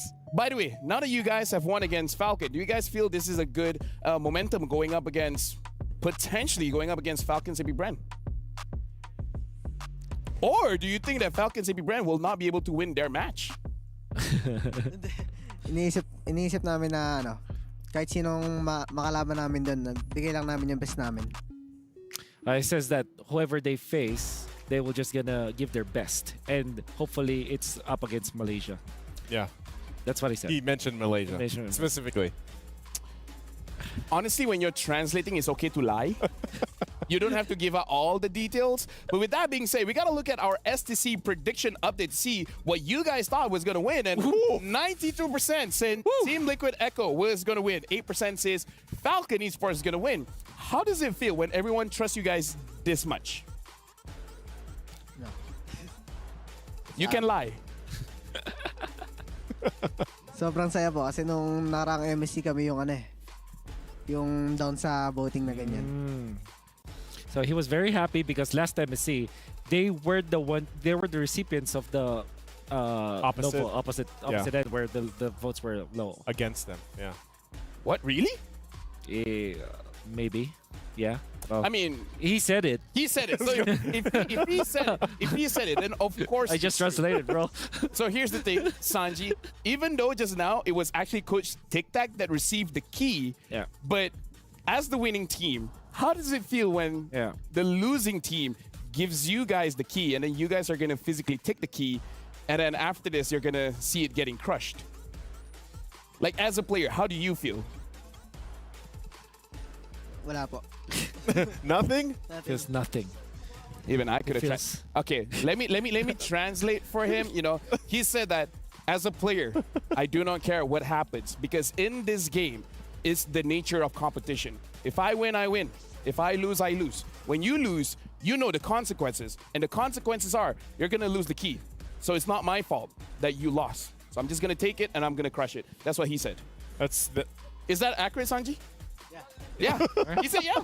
I mean, the mic wasn't up to his face, but he said yeah. Can you guys confirm? Yeah, Said it sounds about right. Yeah, means usually yes. Yeah. In Filipino. Really? Yeah. Isn't he like yeah, po? Yeah, po.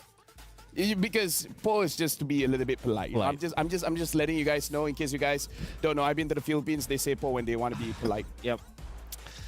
I have a question. I have a question. Thank you, nice. Yeah, I'll say off there. Sanji, you guys know if let's say you're champions of MSC because you're one step closer. Yeah. You get to pick 3 teams, keys, correct? Yeah, that's right. That's right. You get to pick 3 keys. Have you guys spoken about which keys you guys want, or what teams would you want? What 3 keys would you want in your trophy? Sa akin po yung tatlo namin tinalo. Okay. Oh, whoever that is. Yeah. So the 3 teams that they beat. No, he said like Homeboys SRG and whoever is the other one. They said that. I love that you've picked up the translation skills. Yeah. Because even I was like, oh, I thought I heard homeboys, SRG, and etc. Yeah. Yeah, etc. But with that being said, I do want to say thank you very much, Sanji. Again, congratulations to your match. Look at the camera, and then is there anything that you want to say to the fans? Shoutout sa mga fans namin dito sa Riyadh tsaka dyan sa Pinas. Supportan nyo lang kami lagi. Tsaka shoutout na din po sa family ko tsaka sa girlfriend ko po. Do you guys want me to translate one? Last one. You can translate it. Yeah, he said thank you to everyone for watching, for supporting us. Thank you to our family and friends at home that supports us. Anyways, capture moments. The girlfriend. The girlfriend, of course. Sorry, I missed out. Thank you, girlfriend. His girlfriend, not mine. I'm married, so I don't have a girlfriend.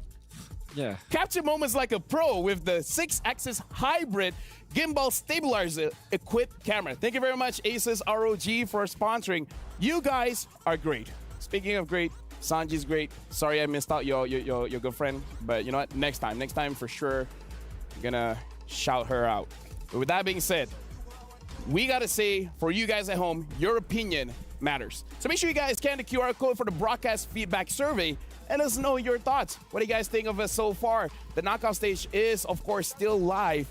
But again, your opinions matter because we're gonna eventually go to the grand finals.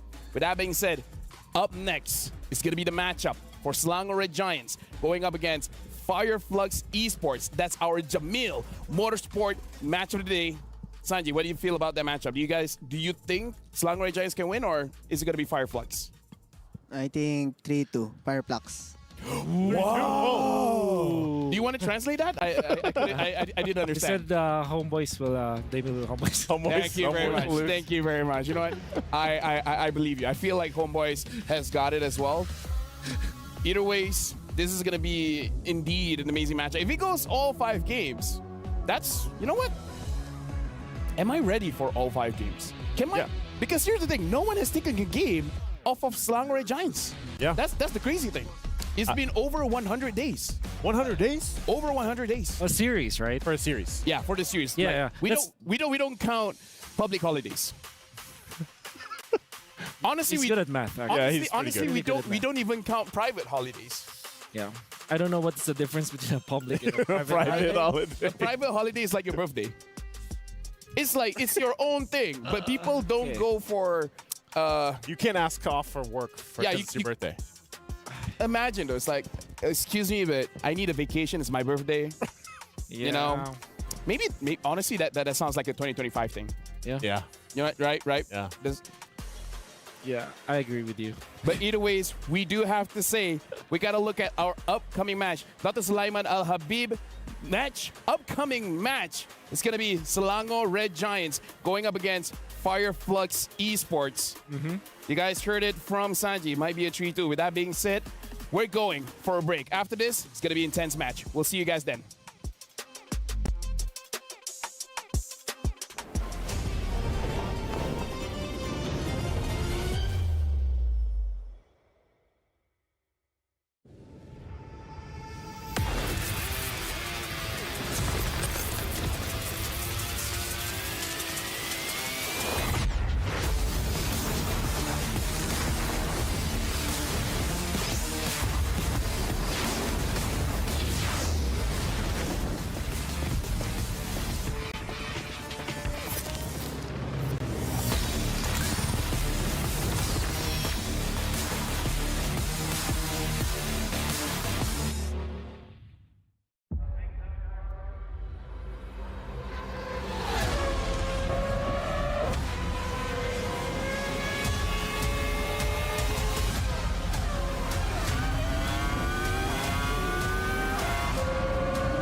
Welcome back. You're still watching the Mid-Season Cup 2024 at Esports World Cup. My name is Phil. Alongside with me is Naisu as well as Wolf. And you guys are about to witness the Jamil Motorsport match of the day. It's going to be Selangor Giants going up against Fireflux. Very quick, gentlemen. We've heard from Sanji that he's actually favoring Fireflux. What do you guys think? I'm favoring Selangor Giants. I think this will be a 3-2 duel. I do agree with that. Yeah, I think so. And I'm saying this not because SRG is weak or because Fireflux is strong. It's I think because of the playstyle of Fireflux, where they can force out these long fights. Because SRG, they want to play very fast, very aggressively. Yeah. Fireflux want to take their time. They want to group up together as 5. It's going to be an interesting clash of styles. It's going to be a battle for legacy. Because I feel like for Fireflux, in terms of protecting, they got to protect their legacy because Fireflux is basically a home state when we talk about international tournaments. SRG, technically, they're the one emerging because it's only been like, what, the second year for them? Interesting. Yeah, and I mean, SRG, I think a lot of people that have been haven't been following the entire journey, but they got word, man, they're undefeated, coming into the MSC 2024. Yeah, and so people want to know, how long is it going to go for? Because the biggest question was, how will they perform on the international stage? I think it's already proven a point. Now, can they continue the 100-day streak, I would say? Yeah, and hopefully that will be after MSC, right? Yeah, hopefully if they're going to lose, might as well just wait for the next MPL season. Right now, we have a special graphic for you guys here because we're going to look at both these teams. We're talking about the mid lane duel. It's going to be Rosa going up against my boy Stormy here. Very interesting because there's a lot of start changes. I think the Valentine as well as the Louis is just being part of the shared hero pool is natural because these are meta heroes anyways. But if you're looking at their unique hero pool, it's totally different, right? The playstyle. Xavier and Aurora wants to sit back. That's for Stormy. But then if you're looking at Rosa, that's going to be Farsa as well as Faramis, both with mobility tools so that they can get into the fight. But the KDA favors Rosa instead of Stormy. That's honestly, I want to look at the damage per minute. Stormy almost doing 3,000, but Rosa doing over 4,000 damage per minute. That shows that Rosa is the main carry for the team. I would say Stormy is more of an enabler. Yeah, and whether they get, you saw the shared hero pool tool, I think Valentina is still going to be a big contention for both of them. I'd love to see them get their unique hero pool for this matchup. Again, it's a best of 5, so we can see those adjustments happen here. But yeah, I think it's impressive to see what Rosa's capable of on these key hero pickups and pump out the damage early on. Yeah, I gotta say, this is going to be an intense match. A battle for legacy. Selangor Giants going up against Fireflux. Fireflux for sure wants to break the win streak of Selangor Giants. With that being said, this is going to be an amazing match, and we're going to throw it over to the stage for Mara Aquino as well as Dawood Sandstorm to introduce both teams.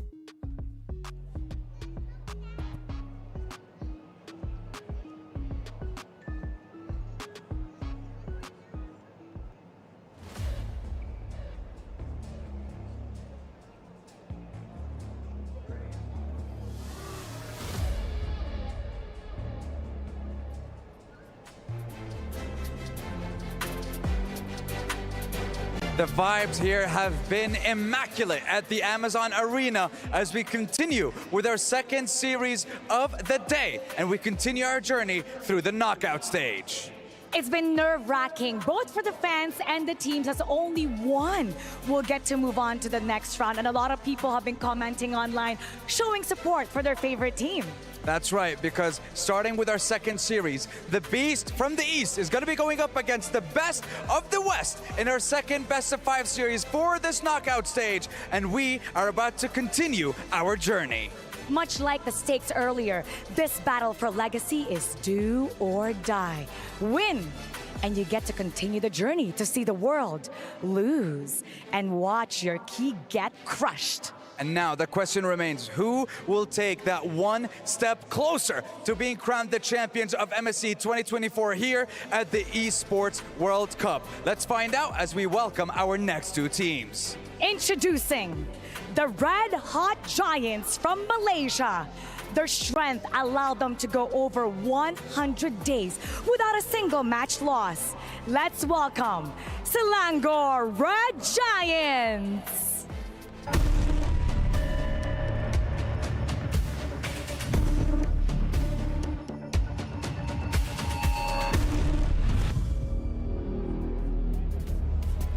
It's Cram, Sakai, Stormy, Yums, and Innocent. They're looking to continue their undefeated run. Their versatile and systematic ways under the guidance of Coach Arcadia makes them extremely difficult to take down. And their opponents on the opposing side, the bastion of Turkey themselves. Their first step may not have been the best step to take on this stage, but now they are on the road to redeem themselves as their fire only burned brighter at the MSC. Welcome to the stage, Fireflux Esports!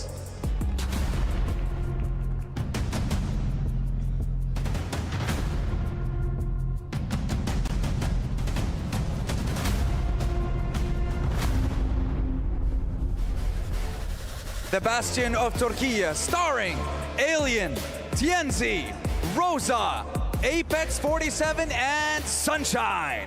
Every single one of these people is geared up to establish their legacy against the undefeated giants.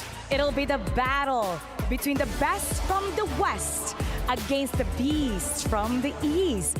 Only one will get to keep their key in the end. And the others will get destroyed. So boys, get yourselves ready. Lock eyes with your opponents because it is time to take your seats and do battle. You may now take your seat. Of course, they're going to be doing their ping test with Asus ROG, powered by Snapdragon 8 Gen 3 mobile platform. That's right, it is the official sponsor, Asus ROG, the official gaming phone of MSC 2024. And Mara, I think it's time for us to get started. This is the second best of 5 series of today. One shot, no second chances. Time to give it your all. And it's also time to go to our panel. Panel, time to shine.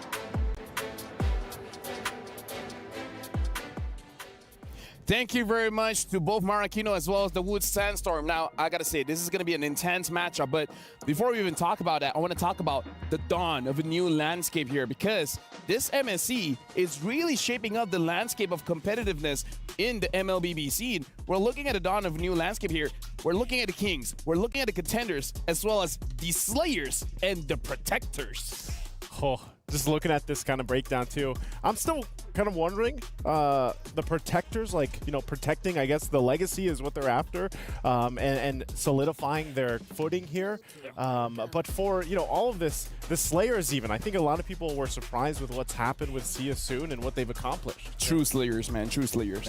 That's very true. And if we're just going to be looking back at the past few years and few seasons of international events, I think it's, you can even count both SRG as well as NIP Flash as you know, it's like they're contenders to the throne in a way that they're also emerging regions. And I think you share this sentiment. Even when we've known that Malaysia has been here for quite a long time, both Fireflux and SRG have something to prove. This is the furthest, I would say, that Fireflux will be if they eventually win. That's also very true for SRG. If the furthest that they have gone through after a very long time. So I think it's safe to say that they're both emerging regions as of now.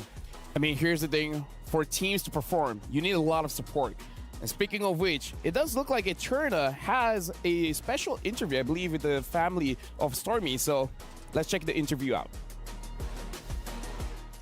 Hey guys, it's Eterna here, and I'm with Stormy's family. So let's get them to quickly introduce themselves. Hi, I'm Haris. I'm Stormy's brother. We are from Malaysia. And you? Aryan, and I'm Stormy's cousin. All right, so I've been hearing that you guys flew all the way from Malaysia and Stormy didn't know. Yeah. What made you come here, all the way here? Well, it's basically a surprise plan. It was a last minute plan, to be honest. And he was not expecting us to come as well. And his face says it all. You guys can check it out.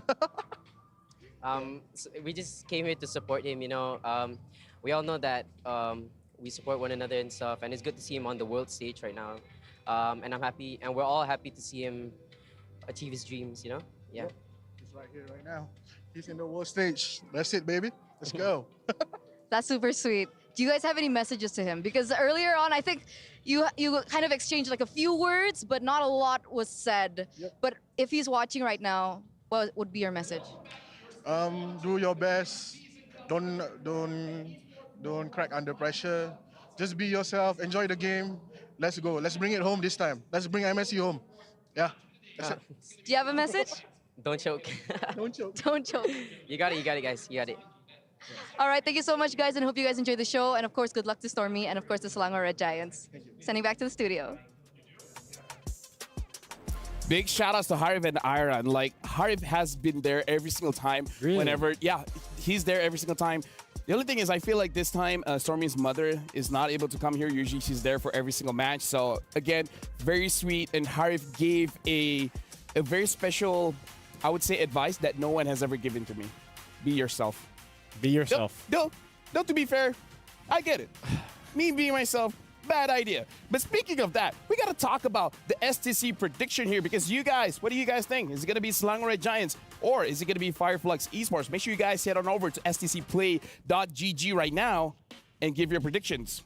So what are we looking at here? In case we want to help the audience at home. You can go first. Okay, I'm gonna go first. And I think I have been very vocal about it all throughout MSC and even before MSC SRG. I think specifically against Fireflux, although Fireflux will push it to 5 games, because I also feel that Fireflux have found a different footing in the meta game right now. I think that they are legitimate contenders to the crown or the trophy. I believe that SRG have established their macro so well and their chemistry that they can take this, even if it goes game 5. I'll keep it simple. I'm going to say 3-1 SRG.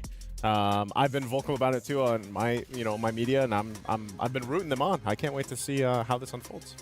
I've learned that I'm not casting, so the curse doesn't apply. So I gotta give it to SRG. It's my boy Stormy is there, and again, his family is here. And I like that Iron said, don't choke. It's easy. Yeah. Very easy. Yeah. You're just playing on the world stage. Like, what's the big deal? Don't choke. We haven't really talked about the Stormy versus Rosa matchup. I think that's very exciting. Stormy's your boy, but Rosa, you definitely impressed during M4. Yep. Remember when he was playing the Farsa actually, and the Lilia as well. And the Lilia. When I remember saying that he is at the same level, if not better than Haji during that time, which was, the peak of the performance of Haji as a position player. Right now, he's playing almost the same. And now that Farsa is back in the metagame, we also have the Faramis. There's a lot of choices for Rosa. They're playing this Turkish Delight kind of style. Yeah. They're still playing it. They're still playing it. So this makes me very excited about the performance of Fireflux. So that is why I feel that this is probably the series that will go 5 games. 5 games? I think it could. I did say 3-1, but I think if there's a possibility, I would say, of 5 games. Expect the unexpected. Yes. Right? That's it. Hey. It could go 6 games. That's it's something you won't expect, but who knows? Yeah. We don't have like an overtime, There's no... I Trust think, yeah. I've imagined every single bad scenario that could happen. Just not gonna say it. I'm just saying, I've been working for a while. I've seen things. Yeah. Speaking of which, we have to see this game. Yep. We do. I feel like for this one, it's good that we shout out the 2 mid laners because again, it's gonna be very challenging. Because the thing about Selangor Red Giants, the way that they actually been winning the fights is that Innocent as well as Cram, they're amazing side laners. But the fact that they transition from early to mid, it's all about that mid trio. And I believe even in interviews where it's either Innocent or Cram, they say like, the reason why we're strong right now is just because the chemistry between the mid trio makes it so that you actually transition to where the side lanes are starting to impact the game a little bit more. I like that you pointed that out because during the roundtable with them, I actually had a chance to ask Stormy what makes them so strong. Why have they gone 100 days, undefeated and everything else? And Stormy's answer was, it's just everybody involved. Of course, Coach Arcadia as well, but the main point Shout outs to Becky as well, this is the coach, Yep. They just, like, all together, this lineup has locked in their roles. They know their timings on everything, and I think that's a big point, too, like you mentioned. The side lanes more than ever coming together also in the course of the game, especially now that we're seeing these average game times be, I don't know, sub 20 minutes for the most part, right? Sub 18 even. A team like SRG that can utilize their aggressive play style, but at the same time can go the long game if they have to. It's amazing to see.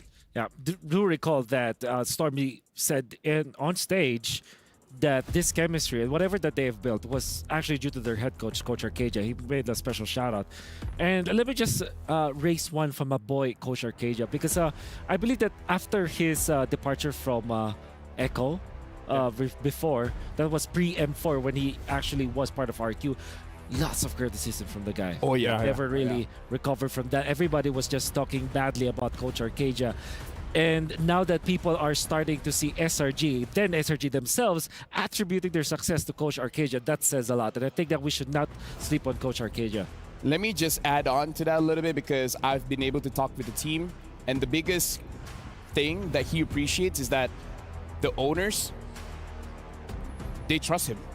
Like, even bringing in Innocent and Cram, a lot of questions came in because other people, you know, went for the trials. Like, why aren't you taking this guy? It's like, just trust me, I want Innocent and Cram. And then the management is like, you know what? We trust you, and here they are today. And now we're looking at the pick and bans here. Slangoray Giant is going to be first pick. Fireflux is going to be second pick here. Looks like Fermis is going to be the very first ban for Slangoray Giants. You know what I am excited about? This will be a slow draft compared to the previous game. This previous game, it was a blitz draft between two teams. They're just getting everything. SRG, Coach Arcadia, known for really taking his time, thinking about the picks. And I think that's also true for Fireflux. They're not going to be rushing this at all. So that's the chip. Okay, so that will be very slow. Maybe Louis is going to be the ban for Fireflux eventually. Angela for SRG this time. Okay, they're already targeting down on some of these unique heroes that we talked about already, especially in terms for Fireflux Esports here. And I think also when you kind of look at both these teams across from each other, they're very distinctively different in terms of play style. And that's, you know, oftentimes so far throughout the MSC 2024, we've seen like a lot of teams just kind of adjust to the style of build momentum as quick as we can and just like try to duke it out from there. And I think for Fireflux Esports, they still kind of tend to have a little more time where they want to build up. You know, and I think for SRG, like I said, they're probably going to be more of that lineup where let's just go in, build the momentum going, get the ball rolling, and end it early. So this is going to be interesting to see how those two play styles really clash here. And Louis and Chip being banned out both from Fireflux Esports, you know, they're already kind of checking those boxes. Okay, so SRG might ban the Ling, or oh no, they're not. The guys plays it so well. So he plays it very well. Like I just want to mention here that Slangoray Giants, it looks like they want to prolong team fight. They're banning out the Firemen, they're banging out the Angela. So I feel like whatever composition they're gonna have, at least one person is gonna have a lot of bursts, and they want to take out all these burst deniers. Banning out the Harif as well. Perhaps the Roger first pick. Roger, they want to eye for the Roger or Ling. I believe that Fireflux will be better off just banning out the Link, just because they are a team that kind of groups up together. They want to always be there as five. Link kind of denies that, not because it is a counter to that kind of playstyle, but the thing is, Link can resolve to that playstyle if necessary. So, in order for SRG to prolong team fights, and also, of course, Sakai's plays it so well, so I think it just makes a lot of sense about a Link. Honestly, I agree. If you guys want to group up together, then your side lanes is going to be vulnerable. Even if you don't win the team fight, you can always grab the objectives, and then eventually, and this is just going to go crazy. So, the Moskov ban here. Good ban. So Slangoray Giants. Roger or Ling. Roger or Ling, and then Fireflux gets the other. I would say maybe even grab the Roger, try to challenge Fireflux, saying that there's no way you guys are going to grab the Ling with your playstyle. Yeah, not only that, but at least with the Roger, it's flexible. Ling's not flex. You know, you know where Ling's going. So you've never seen a mid Ling. Hey, you never say never. Oh, you know what? My bad. SRG has been undefeated in all tournaments for 103 days. Will they extend that record today? We'll see. Well, it will start with the Roger, unless they want to pick up something crazy like Terry's the first pick, right? Because it is the glue to almost everything. So it is indeed the Roger. I believe if you're Fireflux, I wanted to get like Valentina enters at this stage, or maybe I agree. Maybe get the Edith as soon as possible because they do want to prioritize that. Or just wait for the mid pick, just in case if Stormy picks up the Valentina, you just pick up the Farsa. Exactly. So it should be. The only problem with that is that if Slangoray Giants picks up the Ling, then the Farsa is going to be having a little bit of a difficult time. That's how you want to pick up the Valentina as soon as possible. So I am guessing Valentina plus Terizla or Edith, you know? That combo, there it is, Valentina Edith. Got it. So a Ling, like honestly, he could still pick up. Or one of his specialties is the Nolan. But again, it's either or. I think it will go Farsa Terizla. All honesty here for... You have options for the jungler. Yeah, so I have 2 Valentinas and 2 Ediths here. It's a mirror. Little mirror. Yeah. Little mirror action. Just kidding. But yeah, why do I think that it's going to be the Farsa? Because eventually you will definitely need that... Oh, okay. That's different. They still go the Ling, though. Yeah. So you flex the Ruby from EXP and Roam. I guess they have a lot of confidence for Stormy, wanting to make sure that they see everything first before really committing with the Farsa. Now, I do have to say, Stormy has shown off-meta picks like the Kagura. Perhaps there's something else that Coach Arcadia is hiding. I think part of that, too, is maybe they leave it to kind of get some of those bans out. These last 2 bans now, you have a choice. Do we ban out the Farsa so we're not giving the Farsa over? We have seen Aurora also pop up, you know, from just not only today, but even the deal with the Valentina. So there's still a lot left, and it could be just a play from SRG and Coach Arcadia to be like, you know what, let's get those bans out towards the mid lane from Fireflux. If you're a Fireflux, despite you having the Baksha, I think it merits... There's one. Ban on the Terizla, but now they banned Vexana. Perhaps a Farsa ban afterwards, or maybe a Kagura ban afterwards. Now for SRG, what they can do is just to limit the marksman options, right? Because you've already revealed the backshot, so it means this will be a physical damage carry. Claude, for example, Beatrix, heroes that Fireflux will be picking up. I think that the limitations for Fireflux will be incredibly high. Like, do they go back to the carry at this point? But both Claude and carry will be banned, so this is the only spot where Fireflux's problems will arise. Instead, they ban Florin. Yeah, I feel like in terms of how they feel, because we got to talk about the Turkish Delight. It's basically a different form of Ube, right? Where you will have some kind of healing. That's why I've been thinking in my head, maybe even something like a Minotaur might get banned out, and this Edith will just go to the EXP so that they have a lot of crowd control and they still have some form of healing. Yeah. Oh, they actually banned out the Cho last ban here from Fireflux. Interesting again, because the Ruby still kind of flex. So last ban, will it be the Minotaur? I think that could actually be a good ban from SRG. Yeah. Or Tigreal. Tigreal as well, yeah. But I think you ban the Claude now, or carry for SRG, so that you really limit the choices for Fireflux. There's a chance that Fireflux just picks up the carry. Oh, they ban on the Grok. Wow. I don't know. Personally, for me, if I have the skills of Innocent, I'll tell the coach, I don't care who I face up against. I'm going to be able to do. I have my Roger. I'm good. Yeah. You know? Yeah. Carry Claude for Fireflux, unless this will be different like at Nathan. But Nathan plus Edith and Baksha typically doesn't work. Although it was Team Liquid Echo that showed us that it doesn't matter if it's full magic damage, you can still win. I feel like that takes you couldn't do that all the time and get the win off of it. It's scary. Usually you want that rounded amount of damage. Yeah. But Fireflux goes with the Kaja pickup. Yeah. Okay, what is good? I think Aurora is good for SRG. Farsa is also good. And then maybe they snatch a Tigreal themselves. Apart from that, the Terizla still open, by the way. So, I mean, for SRG, it's either Barretts or Terizla, I would assume. Yeah. Then get the Aurora or Farsa. Yeah, it's really tricky when it comes to the mid. Because I'm really wondering in case they have a legit different kind of pick here for the mid lane. Because Stormy's even showed the Hellcrit mid. I don't think he's going to show up here, but, just for reference. Yeah, It's a best of 5, so it is. maybe. Oh, there's Eve. Eve. It's Eve. Becomes the Eve as well as the Terizla. Hey, you were talking about the playstyle of Stormy. This fits it really well, the Eve. He's an enabler for the team. Oh man, you don't want to play the carry, so the carry Kaja is not that effective. They go it anyway, Wolf. They go it anyway because, again, this is a wombo combo of snatching and killing, or a cheeky meta. But anyways, SRG picking up the Eve. Even though Wolf didn't like it, Fireflux picked up the carry.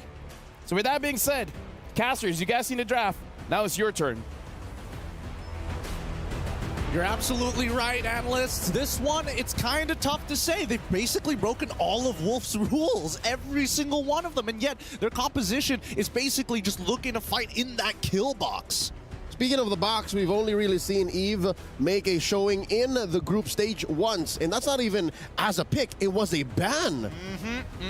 It makes a lot of sense, right? A lot of ways to kind of get in and out of the fight from the side of SRG. We had to compare it to Fireflux, and I think at this point, right, I don't know how the carry is going to get like effective damage in if every single time you have to deal with the real world manipulation. But with that being said, we're going into the land of Dawn once more for the second best of 5 between SRG Selangor Red Giants on the blue side up against Fireflux Esports on the blue side. On the red side. Am I colorblind? No. Let's get into it. Both on purple. Colors. They're hard, man. They're real hard. The Pride of Turkey rocking a lineup that I personally like, especially when you're able to just say, I'm going to be aggressive, I'm going to dive in. The Swiss Army Knife of Selangor Giants box could work out. Maybe if they're able to get it online and if they synchronize fast enough. Which is weird to ask from a team that has been winning for the past 100+ days. But also, people have to consider, they're a relatively new team. Like, compared to Fireflux Esports, who have been together for like 2 years now? Yeah. The synergy from the Turkish here. Yeah, I think, you know, for the longest of times when we're looking at the overall philosophy of SRG, it's about, yeah, let's get the chemistry down and then let's start laying the foundation for something even bigger. But in these early stages of the game, I'm a little worried, right? Because they supercharged TNZ, making sure that they got Apex 47 to leash him on the opposite side of the map to reduce the time it takes to actually clear his entire jungle to keep up the pace with Sakai's. Which is a total switch up in core priorities, because Fireflux Esports, it's clear, it's Rosa and it's Sunshine. For Selangor Red Giants, it's Innocent and Sakai's. TNZ running through 2. Sakai's pushed back by Apex.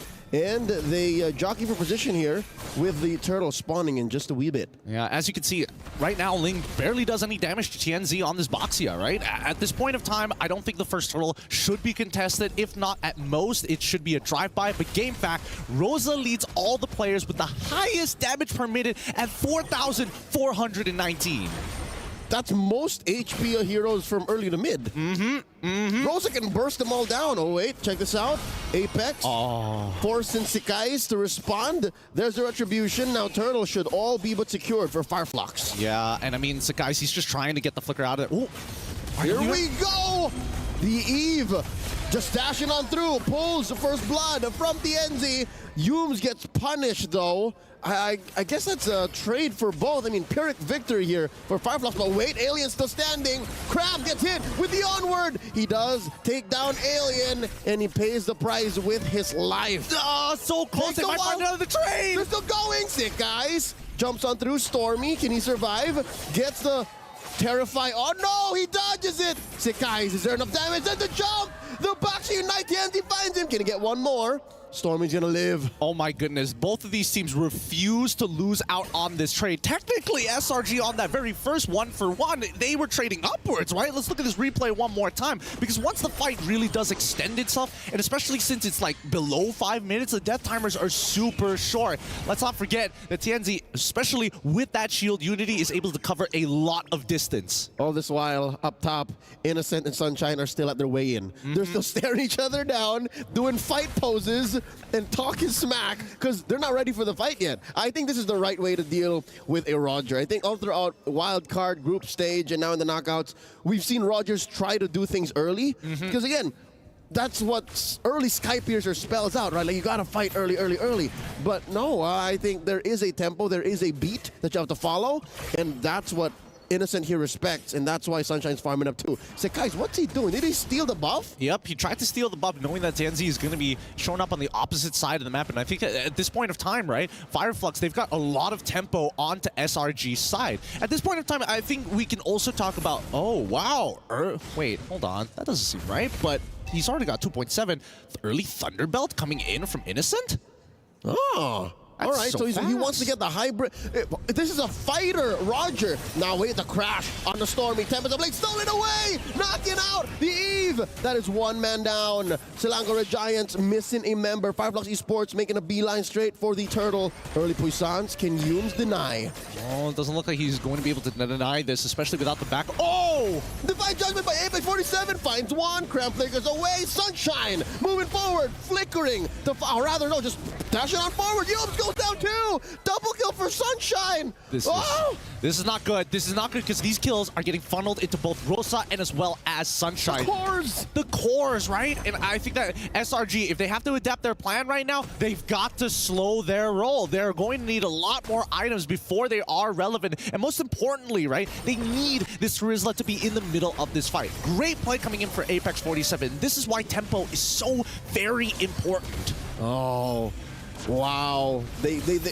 It's giving turn, man. It's giving massive turn. They understand that we have to win the fight first before we can even consider getting the turtle, despite Fireflux being ahead at the time. Now they're 3K gold ahead. I mean, if we compare Sunshine to Innocent, it's been a while since we've seen Innocent be down on gold. And I think it's great for Sunshine with this huge injection. This is going to help with Fireflux Esports' trajectory coming in towards that mid game. But at the same time, their priorities isn't even just taking this turtle. It's about how much they can fish out of SRG. Yep, Sunshine won the way in. Another Divine Judgment welcomed by a penalty zone and the pull. Hume's very low. Tempest of Blades up into the air.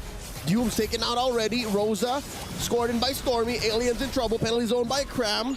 Stopping the exit. And that's a win. Selangor Giants, 2 for 1. They trade up on this one, but in the meantime, wait, Sunshine getting some really great damage onto that structure because SRG want to make sure that Cram is going to be there first for the next upcoming turtle fight, right? So Innocent, he's going to be chilling down on the bot side of the map.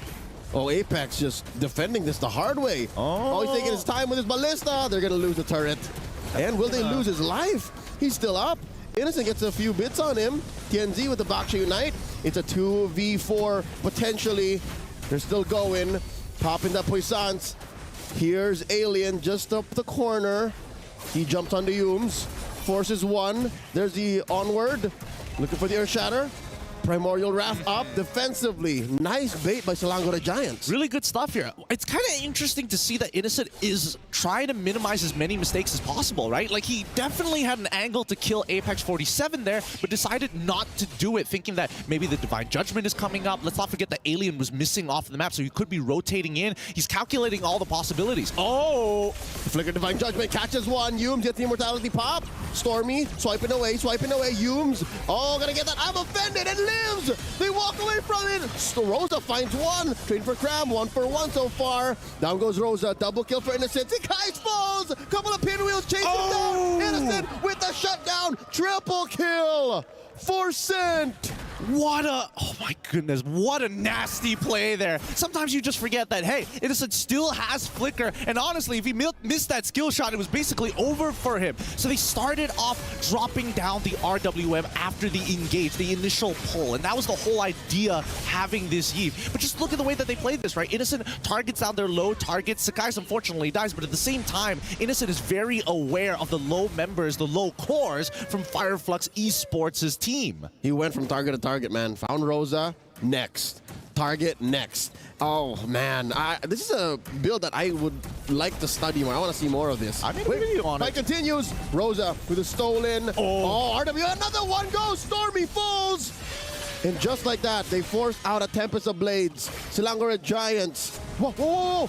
Turtle turned into a Lord. This is amazing. The Turkish are doing it. Can they blitz it?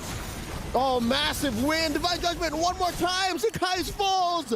Selangor Giants are fighting out of their breath. I mean, they're adapting too much. They're responding to everything they see from the side of Fireflux Esports, and I think they need to just calm down and honestly slow down this game. As much as they want to accelerate it, let's have a look at the gold, right? Now, much more even. Wow, Skypierce on top of the endless battle purchases coming from Innocent. He is strong, and at the same time, the Trinity build from Sunshine is almost complete. Mid lane is where you see the biggest difference here, because one is Bloodwings, the other opting to go for the Ice Queen's Wand to play as utility. So Stormy, he's not the main carry here. He's just the emergency eject button. Not just the mid lane duo. Because you'll see there's more than 1,000 between Apex 47 and Humes. That's why there were 2 Divine Judgments that happened in that fight. He was rocking fleeting time. It's nasty, but now they're, The Flicker and the DJ one more time. The RWM coming in from Stormy. They're fighting inside SRG's kill box. That's why Apex 47 is gonna fall, as well as Alien. They're punishing the Turkish. And down goes Cram. Sunshine gets 1, 2 for 1 so far. They do lose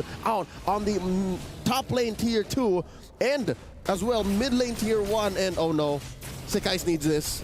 Grand Theft Purple, Fireflux Esports. All right, it's tough to say that SRG traded up now, losing that purple buff. It means you lose a lot of influence across the map. The upcoming fights, I don't think they should take it just yet, but if they can crack open this, man, they are just trading back and forth. Look at this! Oh, Rosa forced to use a stolen Tempest of Blades. I'm offended. Coming in from Humes, Tienzi crashing and leaning hard into this engage. MP47 with the conceal. Which target is he looking for? All right, I'll take this one right here. Humes gets the knock-up. Sunshine served up a kill. Yeah, I think that SRG right now, Humes, he might be overheating a little. I think he's making too many calls and he needs to calm down. Because Fireflux Esports, because of this fleeting time, it's really making the difference because he's been able to assist so many kills already. 8 out of the 13. Huge here whoa. for Apex. Oh, Sekais, where you going? Looking for the knockdown, looking for the stun. Oh, the Unite knocks him off the wall. Sekais is on the ground and now underneath it. This is rough. This is really rough for SRG. They're not going to be able to get to the late games on that time at this point. And I think that Fireflux Esports, they know it as well. That's why they're applying so much pressure. Keep trading with us. We're going to always trade back. They're willing to fight it tooth and nail.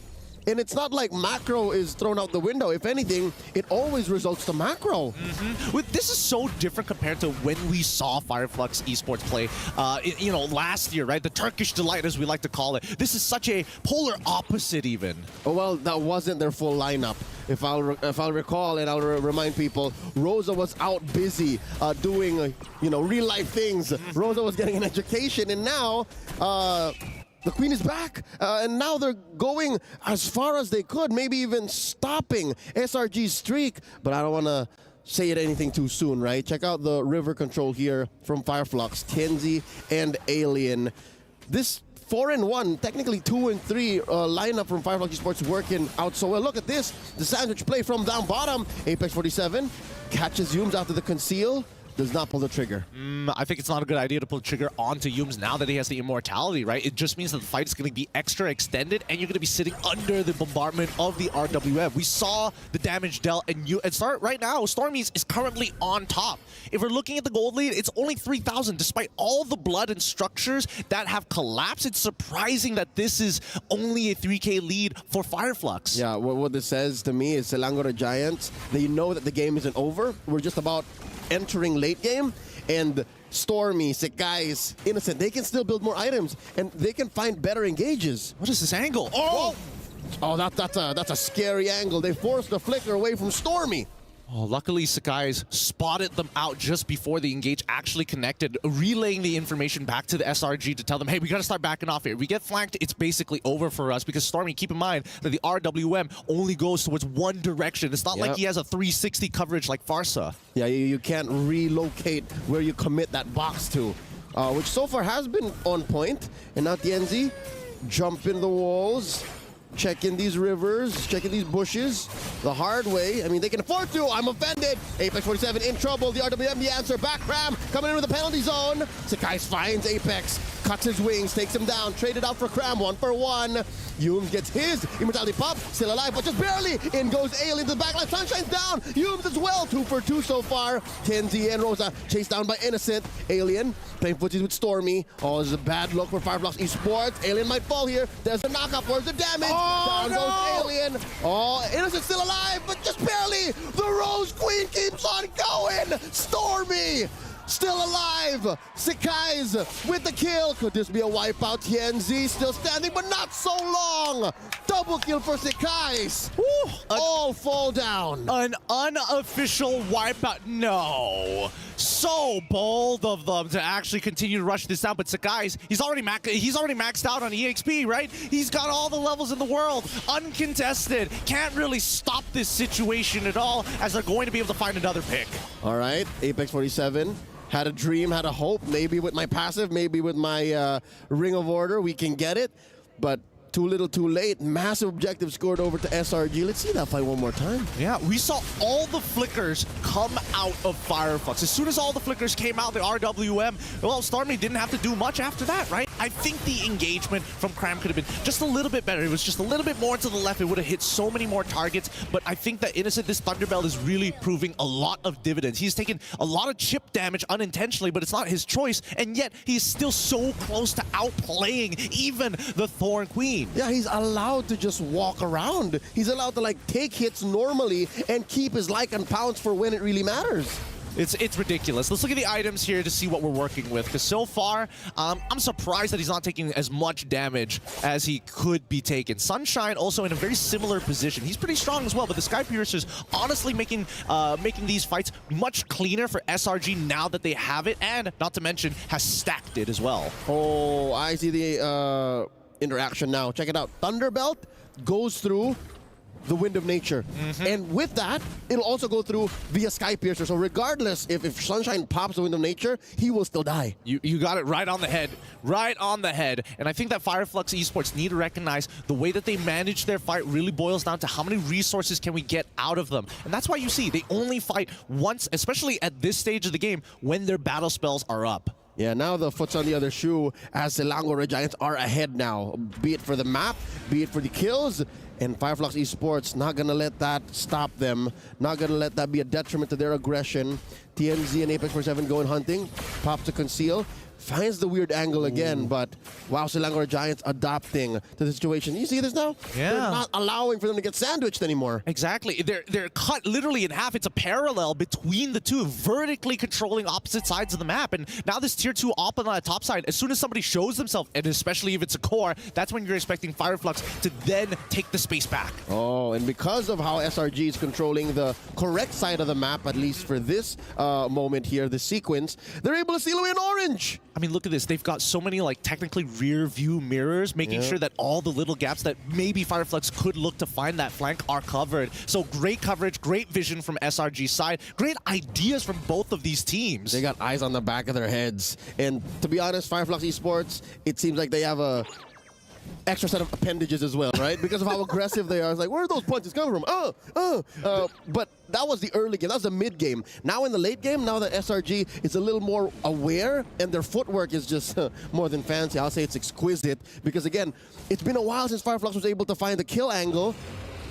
This Lord is, I'll say, 60-70% favorite to SRG. I don't know. It's really, really dangerous here because we have to consider the amount of CC, right? Like, Divine Judgment, Earth Shadow coming in from Alien, Unite. maybe the Fear from... Oh, yeah. I mean, but you're already on top of that Lord, so I don't think you can... I mean, there is a possibility. Let's not count it out, of course, with the Shield Unity. But then Yums has multiple 2 forms of CC. Penalty zone as well. Ooh, Forced wait. out the flicker from Cram.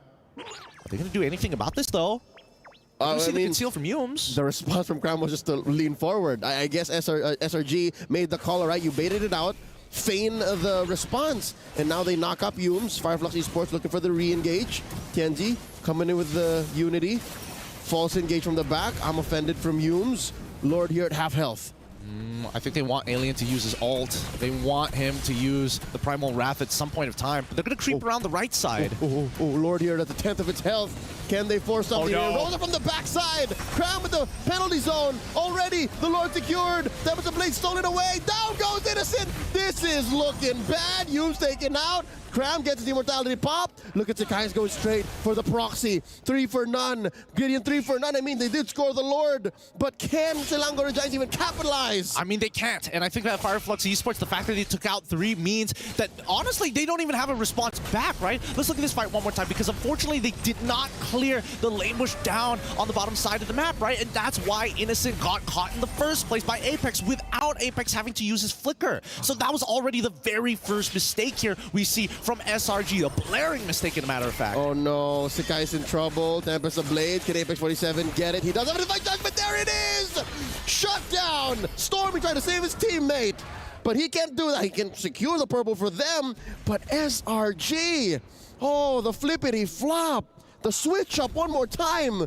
Turkey on top. Unbelievable. Unbelievable. Again, great chemistry, great decisions being made from both sides. Even though, yes, SRG did make the mistakes, we saw the instant response. Hey, let's minimize the damage that could potentially come towards us. We got the Lord at the end of the day. And even for Fireflux, they're like, okay, next time we can make these angles actually work for us. We just got to keep working them slowly. They're more acute now. It used to always just be Apex and Tienzi or Apex and Alien. But now even Rosa can come in now. Oh no, Tienzi's in trouble. The early puissance, the penalty zone, the answer back, Crab's in trouble. Down he goes. Tienzi might get his immortality pop. Nope, he's still alive. Clean pick-off for Fireflux. Very nice pick-off indeed, and it's proving to be so valuable. Alien does so much damage in that primal, with the primordial form. It's ridiculous how much he's getting away with this right now. And I think that even for SRG like Cram, there's so little that he can do about it. He wants to find these big engages, but Fireflux Esports are distancing themselves from each other to make sure that penalty zone doesn't get 100% efficiency. Yep, and you're talking about efficiency, you're talking about effective damage. Stormy has dealt a lot of damage. I mean, #1 in the charts, but there were very few times that SRG was able to capitalize on that, to make the most of those damage, turn them into actual kills. And that happened in the, I'd say, late game. Now we're approaching the ultra late game. Now that Fireflux is in control once more, Sekai's gonna struggle to get his purple. He tries, unable to close the distance enough to get a clean retry on it, but he peeped. But with that being said, 25 more seconds until the next Lord spawns, and I think they need to have some kind of game plan here. Let's look at the items and maybe we'll get a better idea, because I'm seeing the GDS coming out from the side of Sekai's just to make sure even after his ult, he's able to create some form of distance. Yep, and now we have barefoot gold laners. That means they're just throwing out the movement, because all that matters is as long as I'm in the fight, I get there, I need the extra oomph, I need the extra damage, and that's what Sunshine and Innocent have invested in. But Innocent did decide to go for the DHS, which is really important here on top of the Malefic Roar, right? Because now Tienzi and Alien can't just be, Tienzi and Alien can't just walk up anymore, right? Not easy. They can't just hold their ground like Carl Teasy in the previous game. Yep, they're gonna feel it for sure. Sekai gets spotted here, forcing out an early Tempest of Blades, because again, anytime Apex has that green, anytime Apex has a Divine Judgment, it's trouble. Oh no, Alien flickering out, get caught by the I'm Offended. Immortality pop through. Sunshine gonna go down here, pop in the Wind of Nature, gets the Immortality pop. Look at the back line. Innocent found out by Tienzi. Sekai takes out Sunshine. Currently the trade 2 for 1. Can Fireflux Esports equalize here? They're gonna try. Sakai's just gonna get out of there, but I think Humes should fall down. Wait, Tienzi, wait, hold on. Oh, he got cornered. Forced to use the Winter Crown. There's the juggle. Still alive, but not for long. And that might be it. Another Winter Crown trigger. And an Immortality. And the juggle. Rosa flickering on out. And Sekai spots the Queen after the stolen Tempest of Blades. As soon as they land, they get taken out. Apex 47 left. This could be it. I mean, they're still street fighting. They're still brawling. It hasn't ended. And an RWM to break immortality as they're cracking on the inhibitors. Oh, the flicker by Apex 47 saving himself. Alien He's at gonna 6. need every little bit of kit.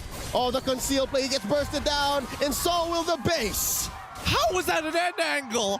How is that even an end angle? Who can even foresee that far ahead?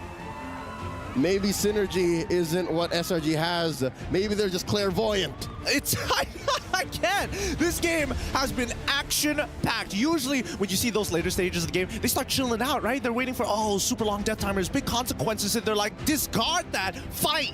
They want sure engages. They want something that I'm sure it's going to pay off. I know this is the right angle, but no, they were playing on the fly. They were just like, here, kill, no, kill, and then boom, trades until the 20th minute. I mean, if this is just a taste of what is to come in the rest of the series, I cannot wait to see more. Let's throw it over to our analyst, break it down for us. That was one hell of a match. Few things I want to talk about. First of all, that was close. Second of all, even though Fireflux lost, but I feel like Kaja is now starting to become a staple in this meta. It's, I think the threat of it, especially when you're talking about assassins being locked in, is great. Pick off potential, obviously, too. But really what stuck out for me as we look at the highlights here is just how well the timing was from SRG. A lot of the kind of overlapping, the overlaying they did, and dealing with the Winter Crowns, the Immortalities, the Primal Wrath even, was just on point how they dealt with it. Oh, this was one of the most important ones. As Innocent proves to us why the Thunderbolt first pick item was perfect. And by the way, there were so many outplays. And I have to give it to Fireflux, honestly. Even after losing this, because of how they drafted in this game, they have to play perfectly almost all the time, which I would say for the first 21 minutes of the game, they played perfectly with the composition they had. TNC was on point, Sunshine was on point, even Apex 47 is choosing the right decisions.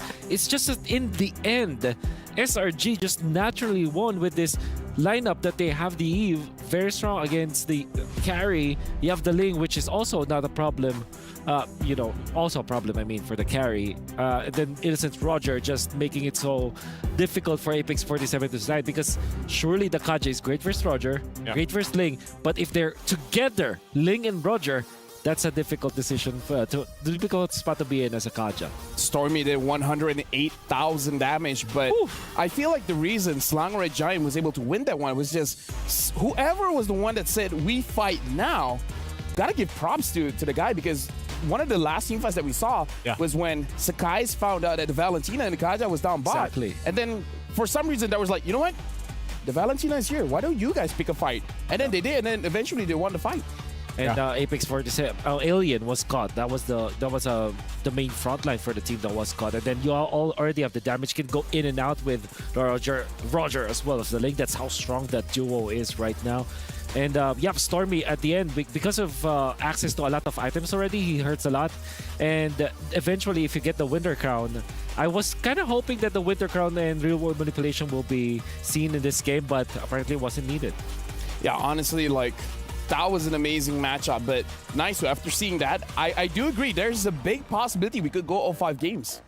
Oh, I think so, because I was actually, based on how, like Wolf said, this 21 minutes was going, I was thinking this game 1 was going to Fireflux Esports. But going back to it, I think that was the thing for SRG. The synergy was there, and just the timings. I mean, even with the whole Sky Piercer, like if you really look at how they kind of, Sakai's, he had a rough start, but once he got locked in and then he was able to pop the Sky Piercer at the right moments because the way Innocent, it changed the dynamic even with the build that we saw Innocent bring to the table. Either way, I kind of feel like for now, the knockout stage, something that we do have to see is the Kaja, because again, Kaja is one of those picks that we haven't seen around for a very long time, just because no matter who you pull, it seems like you're going to pull the wrong person. But nowadays, picking up the roamer seems like a good call. The jungler is going to be an amazing call, especially if it's not going to be a tanky jungler, as well as the gold lane. Yeah, there was options now. You have a lot of options. There was a time where he pulled in the Yums, and it was instrumental for them getting the neutral objective. There was one time that they gave up the Lord in lieu of killing Innocent, which also allowed them to get 3 kills afterwards. And definitely this Kaja pick is going to be more famous in the next few matches that we have. Obviously, you have to always think about the combo, right? And in this case, it's the carry. Makes a lot of sense, right? But I felt like it's difficult because the thing with carry is it's a combo. It's almost a skill-based hero if you think about it. No, I agree. So you have to pop the ultimate to get 1 kill. If you don't have the ultimate anymore, then you're not going to be able to kill the others. Yeah, I agree. But for now, we got to look at our Sony MVP. It's going to my boy, Stormy. Stormy with the Eve pickup. Dealing the most amount of damage, 108,000 damage. Honestly, looking at this game, once the Eve got picked up, even in my head, it's like, how is he going to play this? Played it with the Terizla, which, interestingly, they kind of de-synergized in the first few minutes. Not gonna lie, it looked really dicey at the first. Like, they're not connecting their shots. But once they found their groove, when eventually maybe the coffee kicked in for SRG, now they're all together, and it looks beautiful to combo the penalty zone into the Eve ultimate. And of course, Stormy also utilized the bare form of the crystals, right? Even without the ultimate, he's actually killing people. Yeah, I think part of that is just utilizing the death box that we call real world manipulation. I would call it the real world penalty. Real world penalty zone?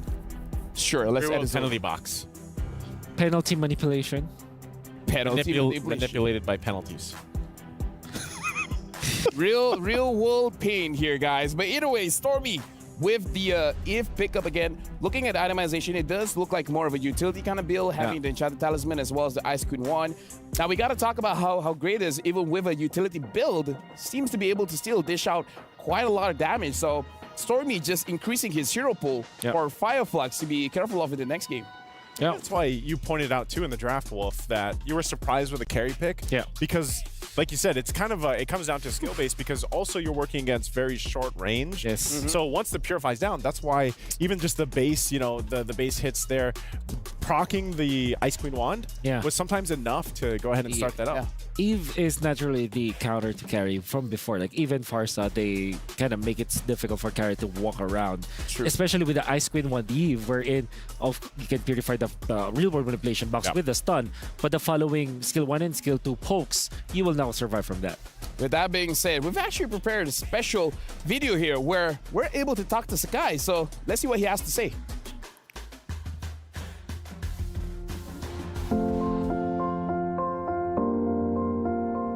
Perasaan saya rasa tipu lah kalau tak happy. Of course happy. Red Giants drag the Sky Kings out of their throne. First of all, untuk audience Malaysia, community Malaysia, sebab kita tahu tournament international yang lepas, like M5, Malaysia tidak dapat slot ke play-off dua-dua tim Malaysia. So saya bersyukur sebab tournament international kali ini, tim Malaysia dapat ke babak selanjutnya.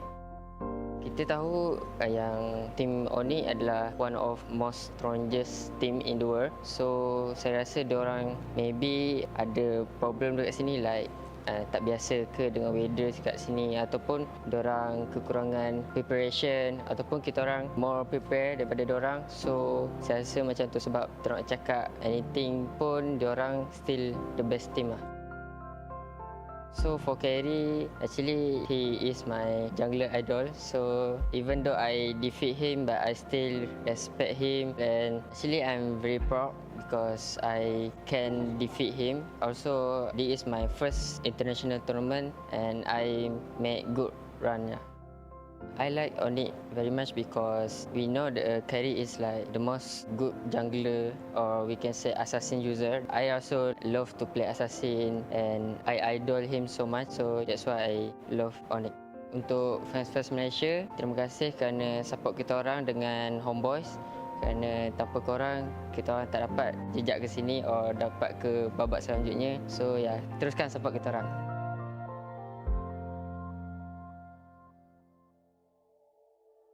Nip lawan Siusun.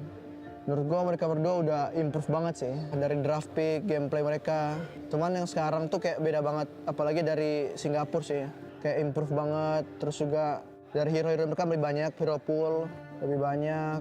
Terus mereka kayak kelihatan banget lah kayak improvementnya. Sama Siusun beda banget sih. Siusun yang pas gue lawan juga. Teamwork mereka dapet. Lebih kuat juga.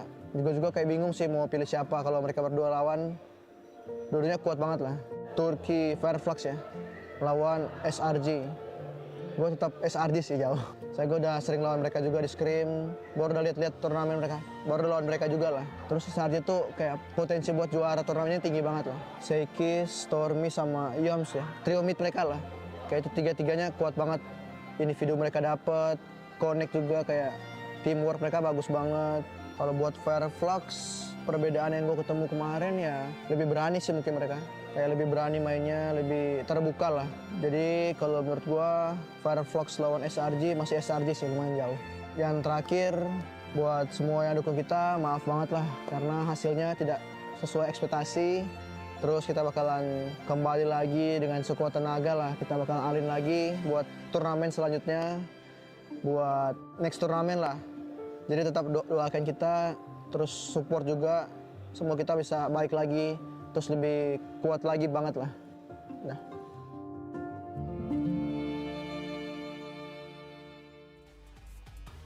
Honestly, amazing video. Yeah, loved it. Amazing video, a lot to unpack. Like, Sakai's, even though like he's in this position, but he's still very humble, saying that, you know, it doesn't matter that I won against Onyx. I still respect Kyrie very much. He still says that Kyrie is one of the best players in the world. Still saying Onyx is one of the best teams in the world. And hearing from Keyboy as well, he's able to talk about the scrims and no problem for him. But when I talk about it, then it's, you know, it's whatever, you know. But still, it's nice to hear from Keyboy saying that if See You Soon going up against NIP Flash, even he can't predict the winner because both teams have improved so much. Fireflux, compared to before, now they're more open. Now they're more brave to go and actually initiate fights. And honestly, that's what we saw against Langray Giants. They are more than prepared to start a fight and finish the fight. Yeah, again, that game one definitely could have been theirs. And I think, you know, as we go to game two, possibly if they go even with a different game plan or even the same one as game one, if they played the way they did and it came down to that one team fight like you mentioned, Wolf, that could be something very easy for them to fix to make this a 1-1 in the series. I would say as well for Fireflux, although we're very happy to see them play their own comfort playstyle, their own comfort draft, their own heroes. I think that they kind of have to adjust at least, because we saw that the way they won in the group stages was when they gave the meta heroes and then they played their own game with Lolita as well as Novaria to eventually counter the Louis. 100% sure that works in the group stages, which, you know, really caught off guard the people. But then again, SRG, they're a team that can also like look back to the VODs, which evidently they did. They got all of the good heroes. They pick up the Eve. This is a trump card that they have already revealed going up against Fireflux, which I'm pretty sure Fireflux weren't, you know, equipped to deal with. They did not practice that much going up against the Eve, especially because they picked up the carry afterwards. It kind of makes me feel like they're just trusting on their own skill. So to sum it up, what I've just said is, okay, have some little respect to the metagame, although it's respectable that they are picking up their comfort playstyle. They kind of have to adjust maybe just a little bit. And now we're jumping into draft here. Langray Giants first pick, Fireflux second pick. So same again. And SRG, they're betting out this Faramis again. Rosa is amazing with this hero. And we saw how Langray Giants plays around a team fight. Again, don't know who's making the calls, but someone has an eye for opportunity saying, this is a team fight that we want, and then they burst them down very, very quickly. So I feel like Langray Giants, they understand their own weaknesses. Like, we're playing a burst composition. We can't let the Faramis as well as Angela through. Yeah. It might be the same. Maybe Roger first pick for SRG. Okay. I understand the backshot though. I really love that they're playing the backshot going up against the Ling. I will just hope that they will pick up a different roamer now. Maybe go back to the Tigreal, although the Kaja was amazing. But if I recall correctly, and I have many fond memories of this, Apex 47 is great at AoE crowd control, like your Minotaurs, your Tigreals, your Grok, you know. So Kaja, although he played well, I'm not saying that he didn't. It makes out sense. There's a Trizzle ban. Loving it already from Fireflux. I guess that's why they banned it out, right? I mean, even like, what was it, the last ban from SRG previous game was Grok, right? So that kind of, I mean, they were looking to really narrow the choices down for Fireflux Esports, I would say, from the previous game. But I agree with you. I think as good as the Kaja is right now and how he's popping up more and more and more, these AoE roams are great to choose from. Boxer being the last ban from SRG. I love that ban coming out from SRG. They don't mind. And at this point, Fireflux are forced to give up the Luyi. Maybe give the Luyi, ban the Ling, because this backshot is definitely the answer. Oh, okay. Ling first pick? Oh, wait, Luyi. What am I talking about? Actually, no. Honestly, I think they will pick up the Ling. Actually. Yeah. The Ling can go up against the Luyi. Yep. I think this is Ling. And Fireflux is a team that have ignored actually picking up the Luyi many times during the group stages, right? Even if they have access to it. So if I were to guess, this is Ling first pick. There it is. Who tough spot now for Fireflux. I feel like the Edith was fine. I feel like Alien on the Edith was pretty good. Now we got to look at a player code here. Malaysia used to be in the top 4 in M1. For 2 Malaysian teams to make it out of the group stage, I feel very proud, but we will not be overconfident. This is coming from SRG Ozaravecki, which is their assistant coach. Okay, so it's Valen Moskov now for Fireflux. Even more merit to pick up the Farsa now for SRG. Yeah. And is this going to be one of the games that Louis is completely ignored? Maybe. Right? Yeah. Because I do agree. Honestly, the Farsa pick right now is looking very good. And the Yu Zhang as well, if Cram wants to play it, since the Terzas banned anyways. Or CC, one of his favorite heroes as well. Yep. CC Ling although is very greedy, I would say. I would guess Farsa and Yu Zhong here for SRG. Yeah, the Trizla getting banned out, or they could just wait for Crimes Heroes and pick up something. Oh, they're picking up okay. the It's not going to be Never slept on. mind. the Luyi as well as the Ruby. So again, looks like the Luyi is going to maintain the 100% appearance rate here in MSC. Are they going to pick up the Fredrin or Akai before he gets banned out? Yeah, Fredrin or Akai, or maybe Arlet, which we have not seen yet. It Oh, was true. Banned out, not actually.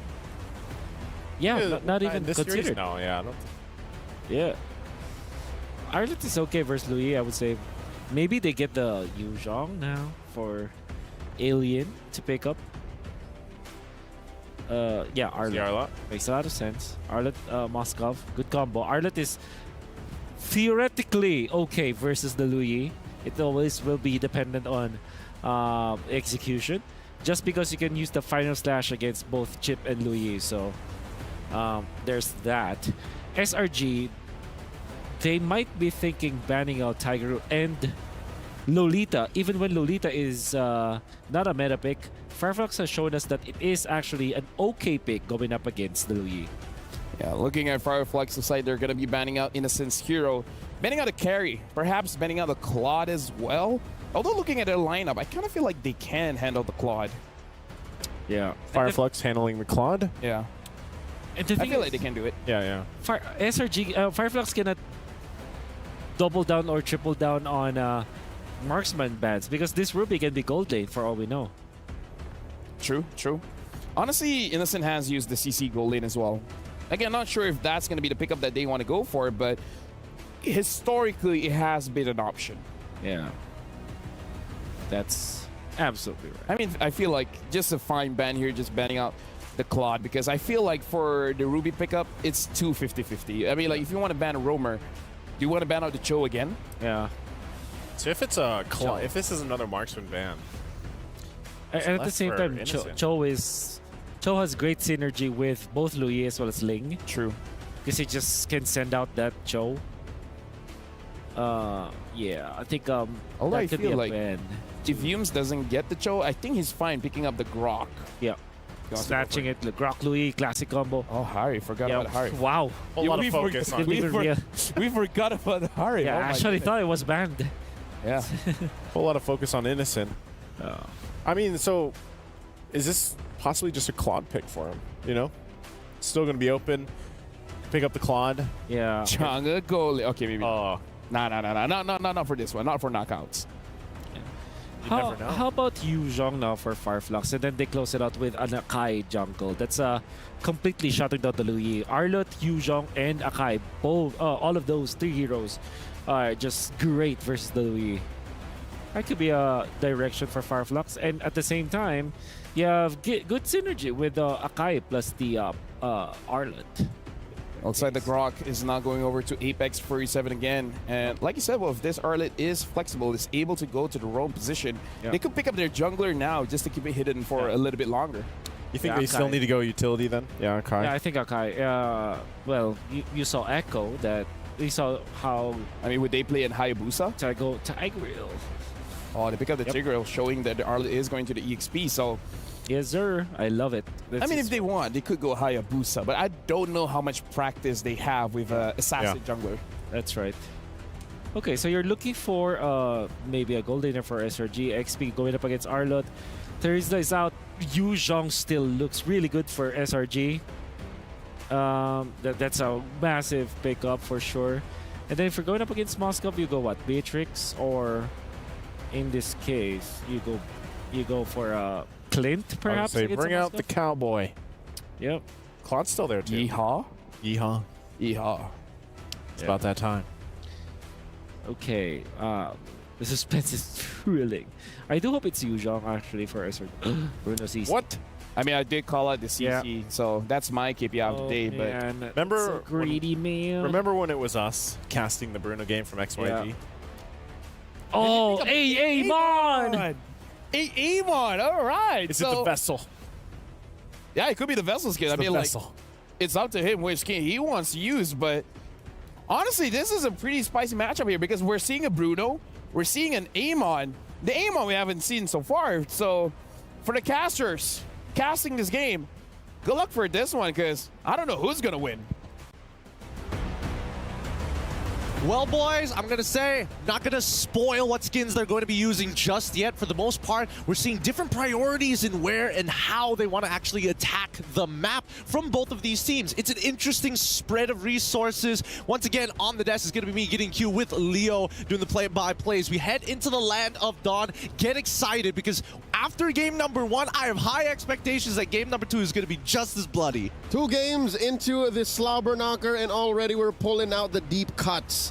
Amon on Atienzi, who was also known as Cura back then in MSC 2023, used to play this very hero. They used this hero to score 1 against then third placers, now defending champions of MPL Philippines, Echo. It's wild. It's there, right? And then you also have now an old favorite, Bruno, being played by this very gentleman right here. It's just innocent. I mean, you mentioned, you whispered under your breath earlier, he wants to win the lane. Yeah, that's what I think he's trying to do, right? Why else would you want a Bruno other than smashing structures open and smashing your lane, right? Those are the 1 or 2 things that you want to do. But I think the hardest part now that other things have come into the meta, like the Harith, like the Roger, of course, now that we've really taken the first layer off, what's revealed underneath, it was probably either Brody or Bruno. And both of these B&Bs are doing very, very well, especially when you're up against a Moscow who can't really trade with you in the early game unless you have an Inspire, which I don't think they took. Yeah, and now I'm also wondering what SRG's thinking with the CC in the hands of Kram. He was definitely instrumental in turning the tides in game 1 as the Terizla, which has a big ticket ult, right? Which has the penalty zone, which changes the dynamic of team fights, the flow of actions that you're allowed to take. But with the CC, it's more of a sustained and I don't know, conditional amount of control. Like, all right, I'm going to stand here. I'm going to keep hurting you, but not killing you. But if you're going to hurt me, I'm going to hurt you back. And it's going to take a while. So they did that alongside picking the Bruno. So they know that they want these fights to last long to the point of no ults, just basic attacks. Let's see who stays standing. I think the theory, there's 2 points in this theory that I have here. With the CC pick, I think especially with the Elder Current call, when you do lock 2 people down, right? Keep in mind, like they've got a lot of dashes. If you lock down, for example, the Moskov next to Rosa's Valentina, it hinders both of them when they play the game. And even if you lock them to just an Arlet or maybe even the Amon, right? The extra movement speed, you get no value out of it because you're just anchored down by somebody else. I think based on how they're going to play this game, it's simply going to boil down to how Royal Milk played the CC as well. Zone out that backline, limit their mobility, and if you want to play as 5, that's perfect. We'll see if Apex 47 falls for it, because I think he's one of the prime targets. Rosa here, put down a third of his health. Stormy just wailing away. Something to note, a save for Stormy, right? Save for Stormy. Apex 47 can make the most out of his passive as a Tigreal. Like, he is just tanking everybody for free. Like, he has a little Dreadnought armor on in minute 1. Yep. I mean, there's plenty of physical damage dealers on the side of SRG. We're going to struggle a little bit in the earlier stages, but hey, let's see. Alien in trouble. Tempest of Blades up. Gonna fall here despite being underneath his tier 1 turret. And now Apex 47 fighting the good fight. SRG starting it quick. Yeah, I mean, the momentum and especially the rotations are really, really fast from the side of SRG. And I think that Apex 47 got the read just a little bit too late. But let's see if they find the trade. Here we go. TNT pulls the trigger under Retribution. Pops Innocent. Gives a kill over to Sunshine. Unfortunate. And I mean, that's just the way it goes, right? Unless you have Flicker, that's the only way that you can dodge that ult. But with Purify, you're just going to have to tank it. All right. In hindsight, I think Fireflux Esports walked away with a better trade. An XP laner for a gold laner? Sign me up. Now that Turtle has spawned, it looks like they'll just continue the pressure on Alien. Like, they're going to deny, or at least delay, his level 4. Well, let's see how it goes out, right? Because again, it is a trade for like, yes, eventually you're going to scale into the later stages of the game, but do we need the power now or later? And I think that SRG kind of needs the power now, especially when they're trying to fight around these turtles, right? Yeah. That's the only way that Fireflux Esports is willing to kind of walk out into the danger zone. They need it and they want it, especially if they want to secure this first objective. Cram, put down to 2/3 of his health, gets a good amount of damage, and now Tienzi trying to burst him down. Turtle at 1/3 of its health, Tempest of Blades up. Bicycles all of the swords. Oh, he goes down. Alien says you're welcome. And the pull by Yums. Gonna get taken down by Alien though, despite all of that. And Stormy blasts Apex 47 with the turtle still standing. Yep, I mean, that was, I don't know what to say, but this is pretty profitable for Fireflux Esports, because now look, Tenzi is able to power farm while all of these fights are going on. He's already level 6, and now maybe he has an opportunity to start turning the tides for the rest of his team, and maybe another gank on top side. But let's look at this, right? Because Stormy, technically he would have cleaned up this fight had he, if he had more items. You're limited by the number of shots that you have in your pocket. Yeah. Interesting how Stormy had all of those free hits, yet despite that, Alien survived, and Alien got a couple kills on the way out too. Again, I give full credit to Brave Smite there, and of course just the innate chunkiness of one. I'm abandoned the pull. Tenzi goes down. No clapback, no retaliation from Fireflux Esports here. Now 3-3. SRG definitely has the advantage here in the turtle take. Still standing. Cram and Yums holding it. In goes Sikais. Alien gets the vengeance. Procced in. Apex 47 down to a fourth of his health. Getting hit by Stormy's spells. And now the turtle finally gets the attention that it wants and it needs. And there's another pull. Rosa in trouble. No. Rosa's gonna go down here. Yums gets the kill. Turtle still up. Sikais with the retry. Secured. Apex 47, where you going? SOD by Sunshine. Will he proc it? The answer is no. Down goes Apex 47. Stormy gets a kill. Yums as well. And Sunshine presses the button. But goes down just as quickly. I'm so confused. Why did he decide to take that? Why did he decide to take it? Was it worth that one kill? Nope. And I personally don't think so, right? I guess, yes, you are. You're technically 2-1-0 as of right now, but Innocent is going to get a lot off of this. Luckily, at least for Fireflux Esports, there is some kind of level of compensation, right? We don't see Innocent hard shoving that lane, but Cram now even further ahead. Yeah, please, Alien, keep trading against me. Until you get that Thunderbelt, I don't mind. Yep, and we'll see exactly in the replay one more time how that happened, because I also need a replay. I want to see how quickly that happened. So where's the SOD? Why did he click it? Right here. Because I think he was getting frozen out of his lane. So he needed to participate elsewhere to get that gold and be part of that fight. Kind of interesting how, well, indirectly Innocent is still part of the fight. Yep, now Alien gets hit here. That's 2v1, man. Oh. They're generating a lot of momentum for Cram, but it needs to translate into something. And most of the time it is the Turtles. We'll see whether or not they're going to start swapping the lanes now that the gold plating has expired. Item check here. That's the Berserker's Fury already on Sikais. And, Queen's Wings? Blood Wings, yeah. Blood Wings. Yeah, I think it's rather interesting, right? He's not thinking about damage. He's also thinking about the survivability when he gets into the middle of these fights. This is the most roundabout way of building a sustainable Amon. I mean, it's one way of doing it, right? Until we see the concentrated energy start popping up. Maybe even like something even wilder would have been like the Clock of Destinies, now that it's been changed. But for the time being, we are expecting to see a lane swap actually happen. And SRG, you can see the rotations from Cram to be part of this turtle fight. Yep, he is going to be helping Stormy clear the wave here. One thing we haven't really seen is the use of diversion, right? Everything that Stormy's been doing has been very fair, has been in your face. So maybe they are going to try to set up for a checkmate angle on this turtle. Again, we're only getting 2 turtles. Oh, flicker there, committed by Alien. No one home, very defensively used. Apex 47 spots Innocent in the back.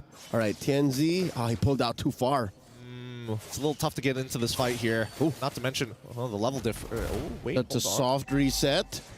Turtle, barely out of range, gets the pull in and the implosion. Both tanks pulling no punches. Tempest of Blades up. Sunshine gets the SOD. Still no one home. Yums goes down. Tianzi served up a kill from Alien's final slash. Down goes Sikais. That's a double for Tianzi. And then another one falls. Cram, 3-for-1, traded for Rosa. And Tianzi keeps going. Stormy, he gets it. That is a maniac. That's huge. That is so very huge. But now, I mean, Innocent, he's going to have to try here. Alien tracks him, finds the final slash, serves it up to Sunshine. He's not going anywhere. The Thunderbelt makes him real tough to get through. Let's look at the replay one more time in this fight because honestly, Apex saved the entire situation. He caught both Sakai's as well as Yum's, and both of them were on top of TNZ. Had they, well, I guess maybe if just the Ruby got pulled away, I'm pretty sure the Ling would have been able to take care of TNZ. But now look at that, the momentum switches back. Here we go, Tempest of Blades up. The implosion saves Sunshine, but only for a second longer, turning it into a trade. It's not bad, but they're still trading effectively from the side of Fireflux as they continue forward. TNZ now reading out even more with a Holy Crystal. Look at that build. He's full of damage. Apologize to him now. Okay, I'm sorry, TNZ. I don't know your game, but now I do. 3-1 and 3. All right, he's done good work to use that shield to its most efficient. Oh no, Innocent gets bursted down just when we were talking about him. It's unlucky. It's unlucky. It's like Power Spike just achieved. Innocent is like, yes, I got the Berserker's Fury. Maybe I can clear this wave fast. Yeah. Gets one shot instantaneously, right? And now you're seeing how Fireflux Esports have adapted from game number 1. Instead of like, oh, we're going to crush down on the mid lane. We're going to keep on trading proactively. We're going to play around our mid laner, and that should be enough. But no, we're attacking your gold laner. Innocent is punishable. He is human. And that's what our analysts mentioned. Fireflux Esports perform the best when they play with a little bit of their own flavor, right? When you force out the Amon and you play it up against public enemy number 1, Ling, beautiful things happen. Apex 47 taking this amazing bush. And now the implosion catches Innocent, but only for a second longer. The final slash by Alien. I wonder if this is enough. Oh, no. I'm offended. In comes the Kais. Down goes Alien. Apex 47 might be up next. The diversion set up by Stormy. He goes through. Cram takes out Apex 47. It's a disaster for Turkey. Wait a minute, TNZ. They have no idea he's there. They have no idea he's there. Rosa just needs to get some more information. Here they go. SOD, and in the back line, TNZ bursting down Cram. Turtle still standing. Lord Lenny's Innocent scores it. And now TNZ's gonna go down. Sekai's taken out by Rosa. But here comes Stormy, the forward flicker.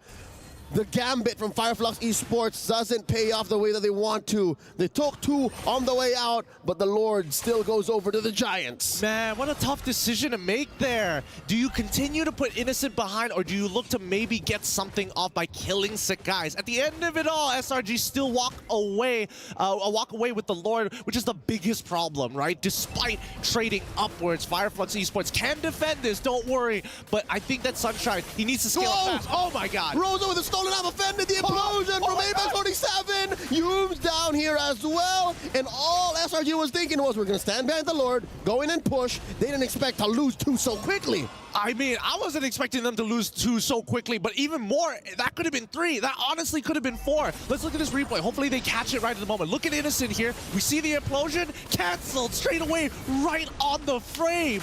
Innocent skedaddled as he should have. And then, again, damage control. SRG knows that, hey, this is a losing fight. They make nothing of that Lord. They didn't even get to push top lane tier 1. I mean, that's the whole story between Fireflux Esports and Slime and Red Giants. They're just nullifying each other's proactive moves with their own moves. This is a Yu-Gi-Oh matchup that you wouldn't have expected, man. Oh, here we go. The diversion play into that pixel brush. They try to spot out TNZ, but he knows better. Oh, wow, you're right. It's like one of those...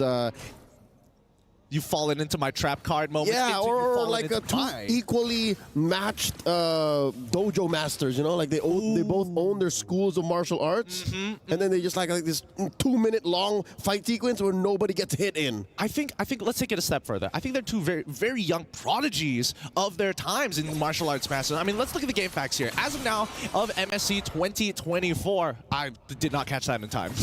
All right, but there was a fact. There was a fact there. You guys can scrub back. Yeah, we'll scrub back just a little bit, but let's look at the in-game items and see whether or not anything is a little different. We see the full Trinity build come out from the side of Sunshine at this point of time, but even so, we do see the Alien. He's 5-3-3, and honestly, he's pretty sustainable now that he has the Queen's Wings and the Thunderbelt. Oh yeah, that's good. He is, I believe, on his way to an Oracle, not mistaken, and... Yeah. But then why would he need to? Never mind. I think at this point, whatever he gets is going to be of value, right? He could opt to go for a little bit more magic resist if you really wanted to. I think the best one by far, the most cost-efficient item that you could go for at this point is probably just the blade armor, right? Because Innocent, he's scaling up pretty quickly. Just mad chunk. Tianzi picked up the winner crown there, and he also picked up a Sky Piercer. That's what I picked up. That's what I saw there. So he wants to greed out again. Oh, sick guys. Respect it. Tempest Blade just for the iframes. Wow. He heals back up. Whoa! They find one. Humes gets hit by the implosion. Still alive. Alien gets the dash in, the final slash. On to Stormy. Innocent down here from the flank. Kicks a few balls, Alien and Rosa's way. Now Cram gets spotted out, up against the wall, gets bursted down by Genzi, 2 for none. Fireflox Esports calling the shots, makes it straight to the Lord. Oh my goodness, Tianzi is so stacked up right now. Unless the guys can make the super play and just steal away the Lord by a drive-by, I don't think it's happening. Fireflox, they push the momentum into their favor, and better yet, Selangor Red Giants now getting a little hesitant with the way that they approach these fights. It's the cleanest pick-off into a Lord take I've seen up against Selangor Giants in a long while. This rarely happens. I have to agree with you. And now we're seeing the beauty of this Amon pick.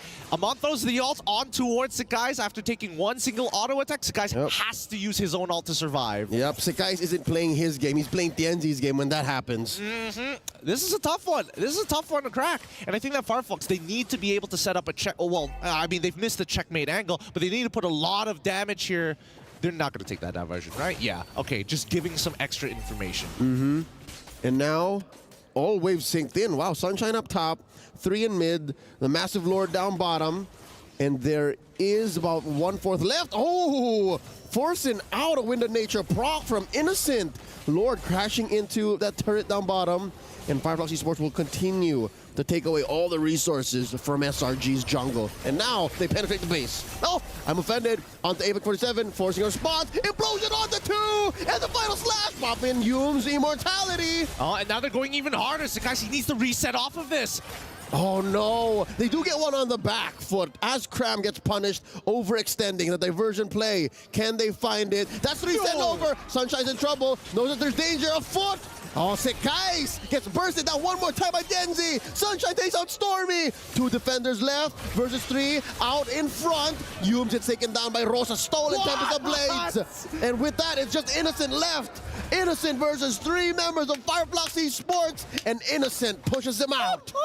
The item swaps to deny the kill. Tianzi refuses to give away the stack, and the one shot on top of it. It doesn't end. Tianzi is coming out big time. All right, Tianzi has about 2 HP left. Cram, the only one to defend. There's a big wave. Can he stop this, or are we going to game 3 at 1-1? Fireflox Esports equalize. This has to be the greatest series of all time. That was wild. How many times did we see the weight shift from both of these teams? How many times did we see them both just duke it out when it matters? The timings, the tempos, everything is just lining up perfectly. Even Alien agrees. I saw him just walking away clapping. Sekais can't believe what just happened. I'll agree with you, Gideon. This is so far the best series out of the mid-season cup just yet. The worst part is that there's even more after this in the days to come. You mean the best part? The best part. With that being said, we're throwing it over to our analyst, Wolf Nice Sue, as well as LaFell. Take it away. Series of all time. It's definitely one of the series of time. It's of definitely knockouts. Of knockouts, it's definitely one of those series in knockouts. Yeah, it's definitely one of the series that I've seen. Oh yeah. Dude, I mean, like, here's the thing. I get where he's coming from, right? Yeah. This is a back and forth. This is a 1-1. That last item swap was great. I think Sunshine's, honestly, the members of Fireflox are at a different level now. I love the fact that they got Tigreal this time and Yums with he was saying affirmation. Saying I love you, you know? Yeah. Okay, so I think it all went wrong around the 7-minute where this was actually a great clash where TNZ showcased the power of Amon. And obviously Sunshine, although after the teleport coming out from Yums where he did the long play, you know, you get my meaning? Yeah. It did not Dude, make that was any amazing. mistake afterwards. And even in this particular case where he was already dead, he's dead to rights actually. Yeah. But because of this right here, destruction, he managed to do it, and then there's the item swap. Well done, and then they're gonna punish him afterwards. I mean, innocent will be punished afterwards. Honestly, if I want to nerd out a bit, the thing that I love about this draft is that you pick up a Tigreal, forcing out any kind of hero that has to use a Purify in the gold lane. Yeah. And then you pick up the Amon. Like, how are you gonna avoid the Amon's damage? The Amon, in terms of Brutal, he just basic attacks you until you're forced to slide away. And once the slide's out, then you can just use your ult. Yeah. There's no outplaying that if you don't have a flicker. All you got is Purify, you know, at that point. And that was 70. So I believe it was 77 unique heroes Yes, now correct. that we've seen for MSC 2024. And yeah, I think Apex 47 on this Tigreal, man, on point, really providing just a lot of that crowd control alone for the lineup here. Dude, Sunshine on a Moskov, 51,000 damage dealt, TNZ 916 gold per minute that he was able to earn. I feel like both teams are gonna ramp up the numbers in terms of unique heroes picked, because what's next, a Hanabi for the Deceit of Rage skin? Maybe they got both vessels. Yeah. Oh yeah, Hanabi. But I can tell that Wolf doesn't like that one. He's like how do I rebut this? No. How do I make sense of this? Yeah, but who knows? Maybe Innocent picks it up. Innocent can play Chang'e. I'm sure he can play Hanabi, right? Maybe. I can't reveal that. But anyways, honestly, looking at the matchup here, really, like, we got to talk about Rosa. Like, no matter who eventually becomes the Sony MVP, Rosa in this matchup, both games, really show up as a playmaker. It's difficult to explain, but yes, definitely. I think that he managed to get the right ultimates at the right time, obviously with the IMU. And then he managed to get out of sticky situations with the Ling ultimate, for example. And his targeting with the second skill, first skill, second skill. I mean, if you look at the Valentina, you're always thinking about the ultimate, right? But sometimes it's just much about how you manage to find the right opening so you can one-shot people. Because Valentina with skill 1 and 2 combo, skill 1, 2, 2, 1, technically speaking. No, I get that. If you land that combo correctly, that's a ton of damage. As Nice would say, that's big damn. Big damn. Big damn coming in from the Valentina. And again, amazing showcase here.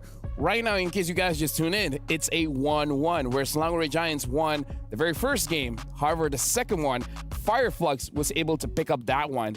And again, we heard from Sanji they could go 5 games, but he said Fireflux might win this one. And I got to say, for both games, even though Selangor Giant won the first one, Fireflux looks like they're mostly controlling the game. Yeah. What is it? 21 minutes of the 22 minutes from the first game. Exactly. That Fireflux was pretty much controlling. There was a couple question. I even heard the casters mention it, like with Sunshine using that Spirit Destruction and then following through with it. There was a couple mistakes that they made, but one thing's for sure, Fireflux Esports, they know how to adapt on the fly and adjust the play from there. With that being said, we got to look at our Sony MVP, and it's going to be TNZ on that AA mod. And be careful when you're going up in rank. Because the draft pick, you might see a few Amons. That was the winning play. TNZ getting into the orange buff, even after there were already 2 members down. Magically, it was it Stormy that got the Lord afterwards? It was Innocent. It was Innocent, magically. And then look at that play. Alien just converting for another kill. And then eventually they will see Cram just casually walking. Why was Cram there? Yeah. Like not respecting the because they saw every member of Fireflux there. Yeah. Well, let's ask Cram later if we have a chance. But yeah, that really costed them the Lord afterwards. And again, Apex 47's coming in with the engage with the implosions. Like I would say, Fireflux, they look much more brave because of the engagements coming in from Alien as well as Apex 47. And again, TNZ 7.5 KDA, 916 gold per minute, 65% kill participation. But again, if you want to ramp up that goal, he was able to farm out while I would say the rest of the players, they were all screaming against each other. Ooh, interesting. And here's a very nerdy answer to that, especially with what TNZ did. There was one time where, naturally, when you are a roamer, there is a sweet spot where you want to take the mid lane minions, right? So you can get to level 4 come the first turn of the fight. TNZ timed that perfectly, and that is when he went to Innocent's lane and got the kill because it was a 2v1. And that really tells us how TNZ really, how his mind operates when he's playing these assassins. He wants it to go for the right timing all the time. Honestly, while you're telling that, can you actually show us using Bob as your Bob helper now? Yeah, this will be a little bit different because this is the first turtle fight, which we could see the strength of TNZ and the way that they are trying to really fight against the second turtle, because the second turtles usually, this is where you're going to see a lot of like information gathering first before they are able to really just spot it out. So there will be that initiation coming out from Mr. Apex 47. You're going to see him catch 2 members, but Innocent is just holding his ground. He knows that Innocent and Sekai's, all they need to do is to wait for the implosion to happen and then enter afterwards. So let's play out the clip and they will eventually get it. But TNZ already used this burst. Now, what's gonna happen here is that Rosa as well as Apex 47 are gonna do the best things, which is they allowed TNZ as well as eventually Sunshine in here to get in and out of the fights, right? So look at the kiting coming out from Fireflux. You flicker out with Apex 47, in comes Alien, and then in comes TNZ. They get out again. Sunshine comes into the fight. Whenever they don't have that attack speed anymore, they will get out. Great in and out coming out from Fireflux. And this is a visualization of what Fireflux was trying to do all the time. Eventually, they will get the killing spree, despite the turtle being in favor of the side of SRG. Very in and out coming out from Fireflux is good stuff. I would say, yeah, I completely agree, where the way that they play around a team fight is making sure that you try to deal as much damage while avoiding a lot of damage. So it's kind of like a boxing kind of, what do you call it? Boxing maneuver? It's like a boxing kind of concept where you float like a butterfly and sting like a bee. Oh. Yeah. Right? Yeah. Actually. See, I know stuff. Yeah. I know synonyms. Synonyms.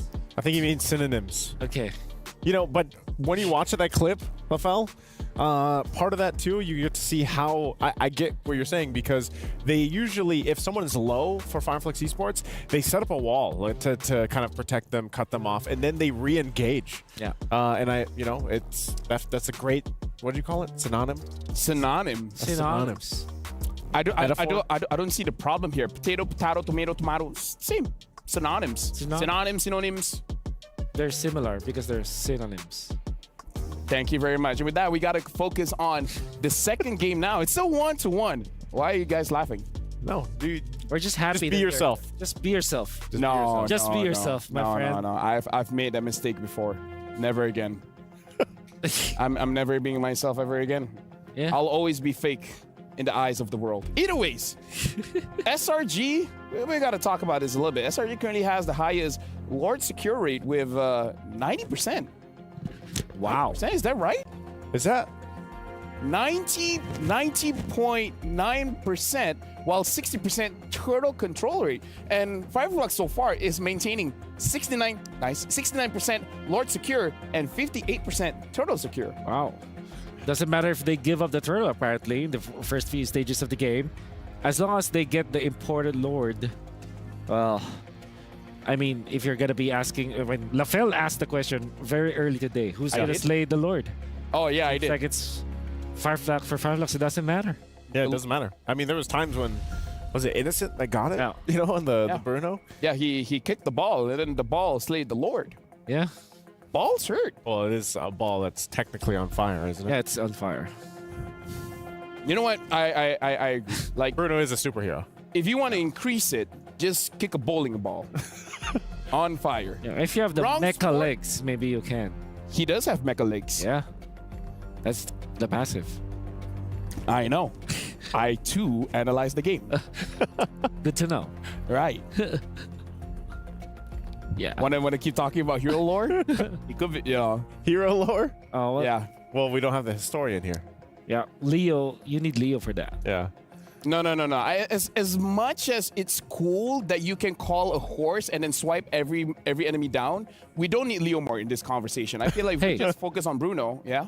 Don't say that as if it's final. Maybe a Leomore can pop up in this situation. TNT is playing here. You know what? You're right. 78. Make it 78. Wait. Yeah. No, Leomore. Oh, we saw Leomore. Leomore That's right. picked before. Yeah. Oh yeah. If you want to increase it even more, the Hanabi.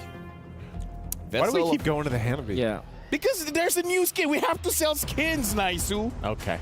We have to sell the skins. But either ways, Fireflux this time is going to be first pick. Slangory Giants are going to be the second pick. Fireflux themselves, even though they're the first pick, they ban out the Faramis, SRG, banning out the Chip. It looks like Fireflux, they don't want to see this Moscow going in the hand of Innocent. Maybe they're the ones who wants to get this Louis. Or Roger. Yeah. Roger. Obviously. I think it's I think this might be the game where SRG will just get Ling almost all the time. It kind of feels like Fireflux are daring them. I was gonna say, is that the right choice though? Like, if you're SRG, do you want to get this Ling every single time that it's open? It feels like in a way they're kind of struggling a little bit here and there. There's another hero they could use, which is more riskier, but Hayabusa. Fanny. Oh. Yeah. That's pretty. Yeah, that's pretty risky, I'd say. It's the hero that puts Sakai's on the map. Yeah. But again, it's very risky. Like, no matter how strong you are with that hero, it's pretty risky. The Valentina gets banned here. And honestly, I really like this Valentina ban because I feel like it really puts SRG in a very tough spot when it comes to the draft, especially for Yums and Stormy. So now without the Valentina, now they don't have to worry that much. That's very true. So, that means that Rosa will have to pull something out of the bag. Again, another Baxia ban. Very good. Louis is open from SRG. So Louis as well as Roger. I believe that Fireflux don't necessarily want to pick up the Louis first pick. So this might be Roger or yeah, it is indeed Roger. So you go Harith Ling if you're SRG, or Louis. Now, do you want to risk it, right? The what? Risk it. Like, don't pick up the Louis thinking that Fireflux wouldn't pick up the Louis. If you get the Ling, yes, because you have the answer to that. So maybe Ling Arlet actually for SRG at this point. Does Yums play a lot of Arlet? He can't. Oh, Angela's open. I mean, it has been open for quite a while. It's just that teams haven't had a good success with the Angela. So the only question is it going to be Stormy or Yums? I was going to say, is it going to be Rome mid? Oh, well, I think that they have to keep that up until the last pick. So pick up the EXP soon. Oh, Arlet Ruby. Talk about I was going to say sweeping and pulling, basically. And it's a whole lot. It's still flex. Yeah. You don't know which one's going Rome. You don't know which one's going to the EXP. And you're denying the pick from SRG. Yeah. It This could also Terizla go ban is looking gold better. Ruby. Oh yeah, There's this ban, unfortunately. No, I feel like the Terizla ban is genius when this is your play. I think at this point you don't want to go Louis anymore, right? Because you're global anyways to the Angela.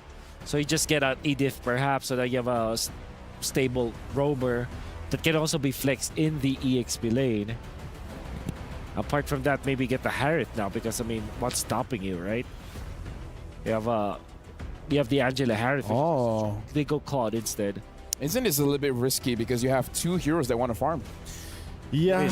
It is. But I think also part of this is just the fact that, like, because if they didn't pick this up right now, then those bans would still focus on narrowing down those choices for Innocent because they already took out the Moskov, right? Yeah. And I feel like after probably how much he struggled with a Bruno in the previous game, this is more so like, all right, let's give a better opportunity to Innocent to just to farm up and then, hopefully pop off later on. That's right. Interesting. So, with this... Ban out the mid? Yeah, ban out the Rosa heroes. In this case... You want to do the farce? Oh, you know what? Respect. You don't want to deal with that anymore. Rather use Zhang. Makes a lot of sense. Apart from the Amon, I do love to see them battle Rosa heroes like Farsa, for example. However, since this is Angeling, what else do you pick up actually? Vexana? This? Maybe actually Aurora. Oh yeah. Maybe you're left with that as. It would be crazy if Fireflux pick up a Zask. Yeah, that's true. I wonder if they do play that. Does it look like a Rosa hero though? I think. The thing about Rosa is it doesn't have to look like a Rosa hero for Rosa to do well with it. Yeah. I'm thinking Kadita actually for Rosa. I don't know if that is a thing. What about Kagura? Oh, against Angeling. Oh, Julian. Okay. Imagine, you're saying like, imagine Kadita, and then it was like, oh no. he just baits you and it ends it all just like, yeah, no way. Yeah, no. X-Borg getting banned out. So it looks like for SRG, still respecting the jungler pick, and for Fireflux, making sure that Cram doesn't have a good hero to play. Yeah. You know what? I think this is nearing the Leomord zone now for Fireflux. If this is not a lockdown hero for SRG, because they banned out both X-Borgs plus Yuzhong, right? So you're forced with like Edith, perhaps, for SRG in this case. That means that the Leomord will have a great time. There it is, the Edith. Oh man. This is Leomord and Gord, perhaps? No way. Yeah. I know you're trying to make me feel better. There's Kagura down. Wolf, it's okay. The Kagura is really good, actually. Oh, is it now? It is. Yeah, I mean, you talked about the Aurora. Yep. Leomord. TNZ, you've been playing it before it was meta. And now that you have the chance, boom, Akai. Pick it up. Yeah, that would be like, actually like Fredrin, you know? Yeah, I'm thinking Fredrin. End of the day, it's like, yeah, like Fredrin the Varia. Just become something super normal? Yeah, so something super like normal. Vexana Fredrin, yeah, right? Vexana Fredrin. Oh, God. I mean, it's a good pick. Florin Farsa, okay. Florin Farsa. It looks like it's going to be a Roger jungle. Gold Ruby. Okay. So they're all in on TNZ now. That means... This is going to be annoying for SRG because they're the one that doesn't want to fight a prolonged team fight. I wonder if Cram likes to play the Paquito because that's a great hero, first Roger and Farsa. Honestly, I'm even thinking if you want to go all into the backline, pick up something like a Vendetta, but I haven't seen Cram use it so far. Ooh, how about a Uranus? I do love Uranus. Hero. But you have Edith. Wait, what about the Minotaur? What if Grok? What if they are the ones to pick up Kadita? Oh wait, they need a little bit of front line. Lapu. Yeah. Okay. Yeah. Got him. So it looks like the Edith is going to the roam position. Lapu is going to the EXP. Oh. For the casters, right now, the draft has been settled. I wonder if we're going to jump into the game with no issues here, but so far, a floor-in for Fireflux, which is what SRG wants to avoid. But SRG, they have the Angela, so this might be a long team fight. And with that being said, we're tossing it over to the casters. Thank you, analysts. Once again, back on the desk with Leo and as well as me, Gideon Q. Yeah. We're going to be taking care of you guys because this one, it's going to be a little different compared to the first two, right? Both have pretty similar curves in terms of power spikes, but at the very least, the synergies between Ling and as well as Angela is going to be the main driving force here. Now more than ever, I think SRG and FF are aware of each other's power spikes, are aware of each other's tendencies, and hopefully, my fingers are crossed, and I think I say this on behalf of everyone watching in the Amazon arena and everywhere around the world, that doesn't stop them from fighting the way that they did in games 1 and 2. I totally agree here, but we got to talk about the later stages of the game between Fireflux Esports on blue side up against SRG on the red side, because I think towards the later stages of the game, I would imagine that Fireflux Esports scales better. Yeah, I mean, mainly because Rosa can actually pull out 2 feathered airstrikes between engages. And again, you can only really Hearthguard once for the shock value. So after you pop out, if the fight doesn't last longer, then, you know, you're just out there like, throwing love waves. You're just gonna exist, you know? Yeah. You're just a Heartguard bot, right? Everything after that is just a bonus. For the time being, let's have a look at the emblem so far because it looks like Alien is going to take a more defensive approach with common emblem, making sure that he has plenty of armor to keep himself alive on top of the tenacity. Something to note as well, the triumphant return of Lapu Lapu, who isn't like in the top 3 XP laners right now, but he's what you need when you're trying to stop Rosa from, you know, throwing out those volleys of magic damage. Tianzi playing footsies against Sekais, Yumes, and Stormy. Here comes the response. All right, goes and shuts down that Little Wanderer. Interestingly enough, we're still 20 seconds out from the first turtle. I think it happened, man. I hate to jinx it, but I think they slowed down. Yeah, I think both sides really want to make sure that, you know, they don't give each other much space. And now with Sunshine on this Ruby, hopefully they're going to be able to get everything done. Because when it comes down to that big team fight at the end of the day, right, I think Cram, he's going to be fine, but he's going to be very isolated from the rest of his team. They're technically taking these fights a man down. Yeah, but what that means is Selangor at least has a solution banked, right? As soon as Rosa goes crazy, all right, I'm gonna come in, bravest fighter. If I can fight Apex 47, even before he pulls the trigger on the Bloom, all right, take him down. And Cram just jumping into the bush, bravest fighter. Not 100% sure what the decision behind that is going to be, but in the meantime, this very first turtle, honestly, going to go real slow because, again, both Roger and as well as the Link would much rather just power farm. Okay, luckily that, again, theoretically mistimed ult that shouldn't be punished too hard because neither junglers are making their way towards the turtle just yet. And there you go. It's off of cooldown now, so he's fine. Yeah, I mean, the bravest fighter is a very short cooldown. It's pretty expandable. You can kind of just throw it out whenever you want. But let's see whether or not Fireflux Esports are going to be able to get this turtle, right? Previously they were, but SRG have, well, I hope that they've thought about the situation now. How exactly are they going to approach the fight? They want to take out TNZ, but at the same time have to dodge damage from Alien. Here we go. The jump in from Cram. The answer from Rosa. Flicker back after the third airstrike. No one home. And now the pull from Sunshine. They back off. Again, folks, note that this is indeed a side lane Ruby. So the true cores for Fireflux Esports now is, again, in true rope-a-dope fashion, as Fireflux likes to do it. Now TNZ and Rosa. It's not Sunshine and Rosa. They're taking their time with this, both sides. Hopefully, good reaction time from TNZ. Whoa! All right.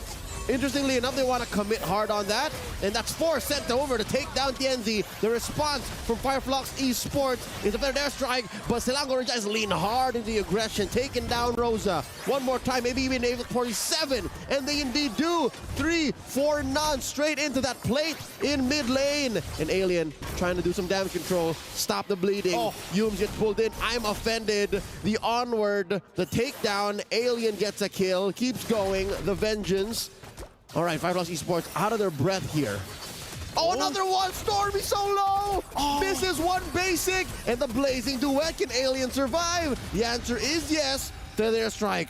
Pushing back SRG. I'm glad that both teams' tendencies is to continuously trade. Although I will say that SRG did find a chink in the armor here because once they guaranteed the engage onto TNZ's side, they knew for a fact that Rosa does not have his flicker just yet, so they can run him down. And we know that Florin is going to need a lot of time to get to that late game stage before her heals are extremely relevant. All right, it's true that these teams have taken it slow, but when the fight can begin, when the fight happens, they will not let go. They are not shy to lean hard into it. But with that said, Selangor Giants now up by about 2,000 gold, 5 minutes in, turtles spawning in the upper quarter.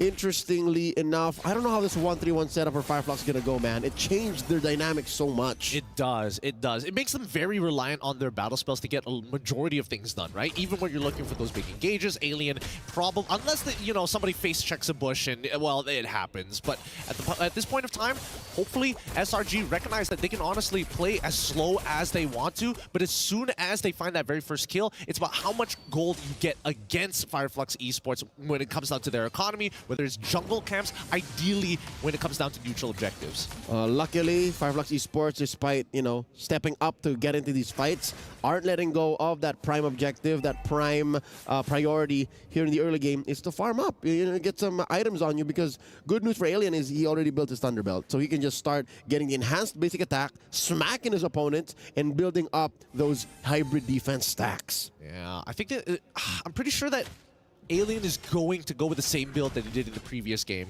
You know, Thunderbelt into the Queen's Wings, and then eventually maybe even into the Oracle. But for now, let's see whether or not Yomes is going to find that engage. All right, Turtle secured here by SRG. And the knock-up, forcing a response here. Tempest of Blades now. Heart Guard waiting to be cast. Sakai says, never mind, I am safe. SRG happy with a major objective pickup, now approaching 3K ahead. Yeah, no disrespect from both of these teams, right? Really playing it slow. Okay, it's just a small objective, not the end of the world. As long as our structures are up, maybe we can do something with that. Because these rotations are basically man-to-man defense from both sides, right? If somebody leaves the lane, we have to follow. Which is, again, despite it sounding counterintuitive, the man-to-man defense against a 4v5 with the Angela inside one of them is actually the winning combination. Up top, Alien going 1v3. Yume, Stormy, and Cram want to fight, forcing out a flicker from Alien for his own good. Okay, that's not too bad. Oh, down bottom. The stun on Innocent. How far can they dive? In goes TNZ. Tempest of Blaze knocking up TNZ. He's taken down. Sunshine takes a few hits. In comes Sakai from the back. And Sunshine healing up a bit, but no, there's not much Apex 47 can do. SRG trade out. Man, I love it. I love the micro mechanics there because Stormy, he knows who exactly he wants to give that heart card to, but he doesn't want to put the indicator on top of the person, right? Which is very visible to everybody on the map. So you can see that even TNZ is like, oh, they probably have it, but there's a good chance that it might be able to get the execute before that happens. They're weaponizing the information. They don't want to give Fireflux Esports that level of a tell. And here we go. Sekais goes for the Grand Theft Orange. Pushing in mid. That was just Cram and Yumes. Yumes and Cram. Now the answer. Failure strike. I think Rosa needs a little bit more firepower. Yeah, I mean, Rosa's been taking the brunt of the punishment here, always having to use his flicker every time he gets compromised on the position of his feathered airstrike. And Stormy, on the other hand, is like, I don't have to worry about any of these things. I just have to be a good team player. However, I will say that Cram quite ahead in the game. He may have lost his tier 1 on top side, but so far, he's been winning out these trades against Alien as soon as he uses that Bravest Fighter. All right, let's see again, another 3v1. Stormy throws out a love waves. From the back line, in comes Rosa. Tempest of Blades, taking down Alien. Now here comes the cavalry, and by cavalry, I mean the rest of Fireflux Esports. All right, deterring any further aggression. All this while, SRG was just bursting down the Lord. They got even us distracted. Oh man, great diversion here. It's like, I'm gonna dive, I'm gonna look maybe to take this tier 1, but at the same time, oh wait. I'm offended. Cram, can he survive? Damage reduction and iframes in check. Yes, the answer. Continue, Gideon. Yes, these diversion plays, it's great because now it's like SRG saying, we've learned from the previous game, you gave us 2-prong attacks, and worst yet, our draft didn't exactly give us answers. Oh my goodness, where did he go? Wait, how far ahead is Innocent? Got the 2-man onward Earth Shatter, and then the rest was history. Tempest of Blaze defensively out.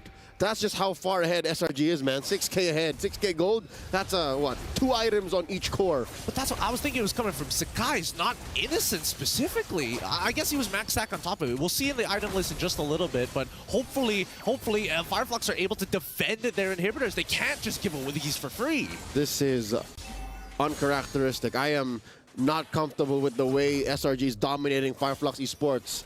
Given how games 1 and 2 went, it's as if SRG is a whole nother team. It's as if Fireflux Esports forgot everything that happened in 1 and 2, because those were very close. This is far from it. Yeah, and a majority of the lead is actually coming from Innocent. He's got 8,000, he's 3,000 ahead of Sunshine at this point of time with the full Trinity build. Huge. I mean, oh, here we go. We'll talk about it later. The fight happens. Yumes gets taken out, and suddenly in the back line, they die. Apex 47, Sekais, and Stormy and Sekais. Tempest of Blaze in the back looking for TNZ. Alien has already fallen. A 1-4-3. Massive gains for SRG. Huge gains, 2-10 so far is the kill score.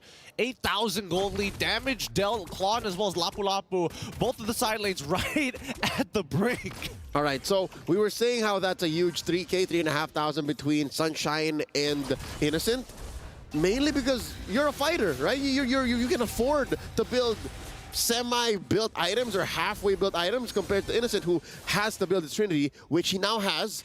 Hence why he's dealt so much damage. I think that Fireflux Esports, if anything, they need Apex 47 to scale up quicker right now. Like, TNZ, he's struggling to get the farm, and yes, the do is gonna, it's helping, right? His auto attacks really make the difference in these fights, but you're getting stat checked by people who are 9,000 gold ahead of you at this point in time. Yep, and here you'll see it again.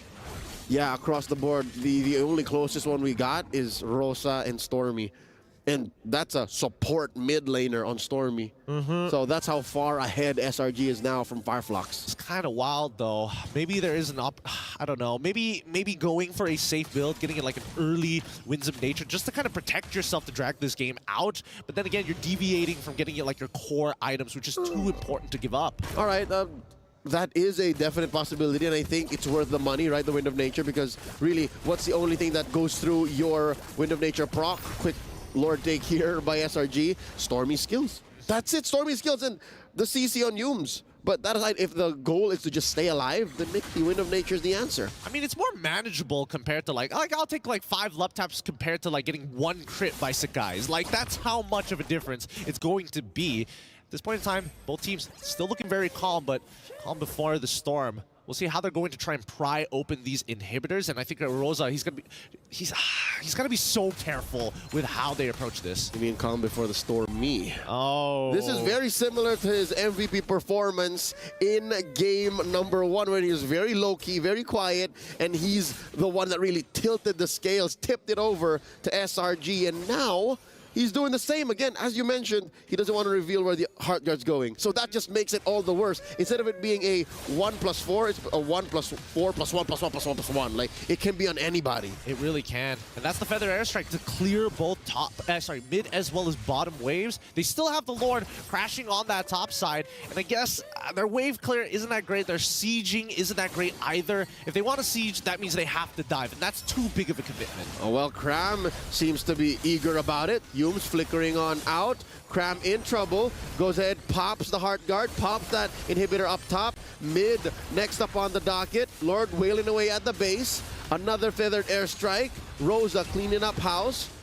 Fireflux Esports still in this. Yep, and SRG make the smart choice. Just we've already got one inhibitor. This was the very first Lord. Let's just back off. There's no need to do anything about it. And that's a purple buff going over to Sakai's. And at this point, right, SRG, it's about denying economy from Fireflux Esports. Because if Fireflux Esports get to that late stage game, they're going to outscale SRG entirely. Yep, and it's not enough that they're ahead. They have to put the opponents down. Because now you're looking at what? About 11K ahead?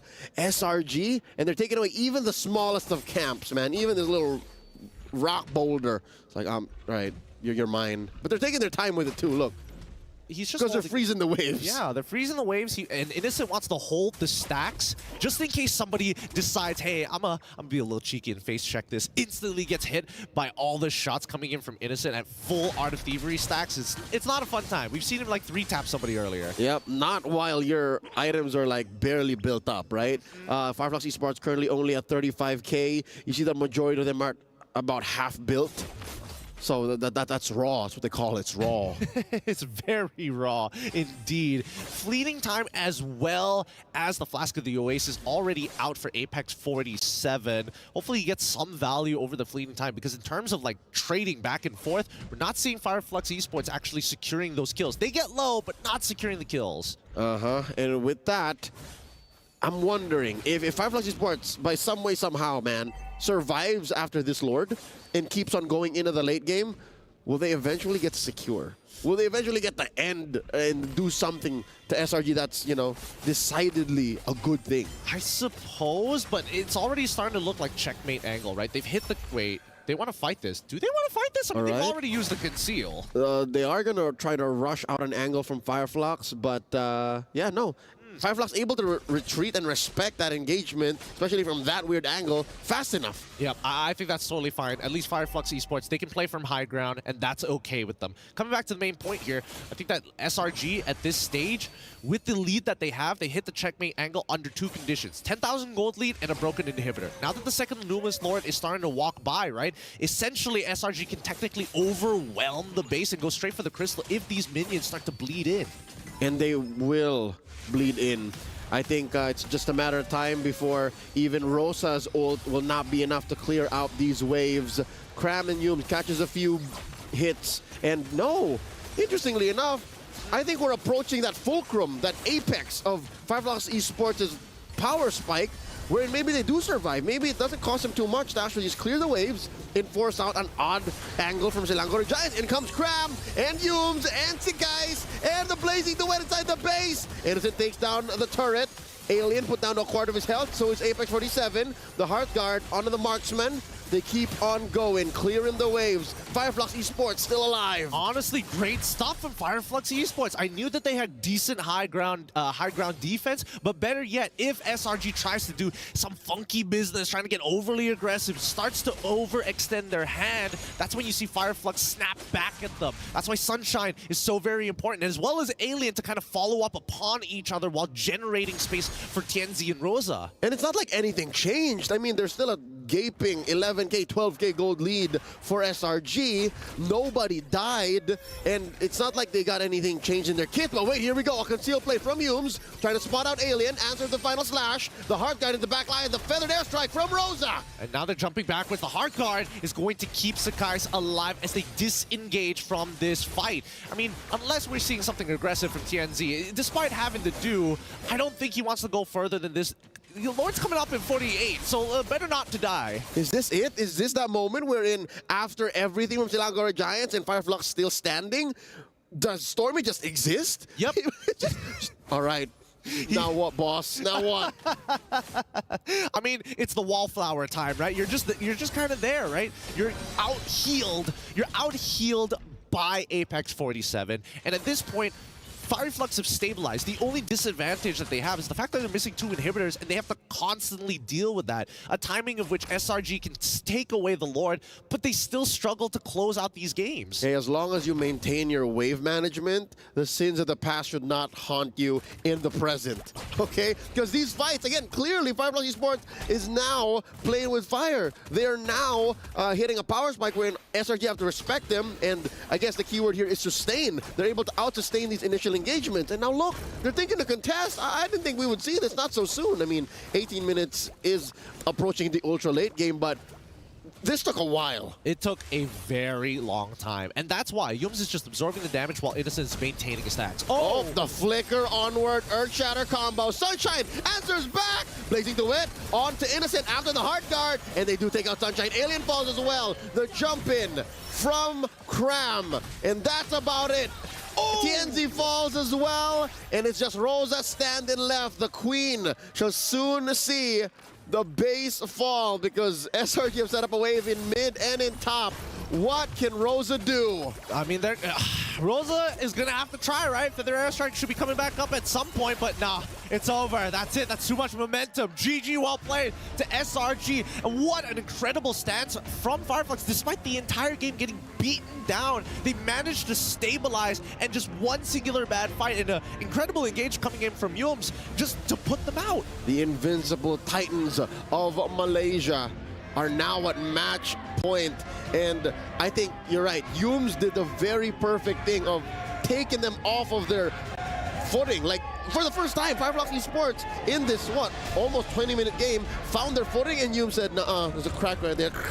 Like that moment between Bruce Wayne and Ducard from Batman Begins 2003. Ooh, that's a hot reference there. That's a hot reference. I was going to say maybe even a leg sweep, but that's way better to describe it. I think at this point, right, I think that SRG, it was a very small margin for them winning and losing, but I'll leave the analysts to break it down for you guys. Analysts, take it away. What if you don't want to? Yeah. You could just watch this silently. No, let's bring it back to them. But yeah, we got to talk about this game. We got to talk about how Selangor Giants, they were able to actually increase the tempo very, very fast early and mid, but somehow Fireflux was able to slow it down. But again, Selangor Giants, they just feel like they have the advantage and bursting that Lord very, very fast throughout this game. Yeah, the Angela was a great pick, of course, for this, for both the Ling and the Claude. We saw this in many of these skirmishes, many of these team fights. But, you know, I got to agree with you guys and also the casters as well.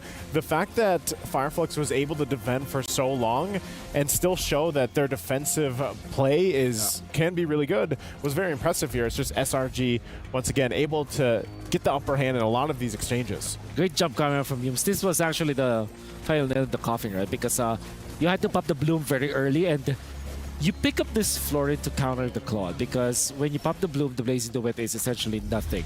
But during that last moment, when Yums was able to initiate, that prompted Apex 47 to pop the ultimate very earlier on. I mean, even when we know that it's a counter the Claude, it didn't work this time. And unfortunately, I would say, this game for Fireflux is the game that they got outdrafted in many ways. Oh yeah. I mean, like there are counters to what SRG was trying to do, like for example the Florid versus the Claude, or the Farsa versus the Angela in the mid lane. But overall, they were outdrafted here. I think the Lapu Lapu is such a great last pick coming out from SRG because it answered so many things. Ling Angela, the fact that they got both Ling and Angela in first phase, that also goes to show how good the trade was for SRG in this game.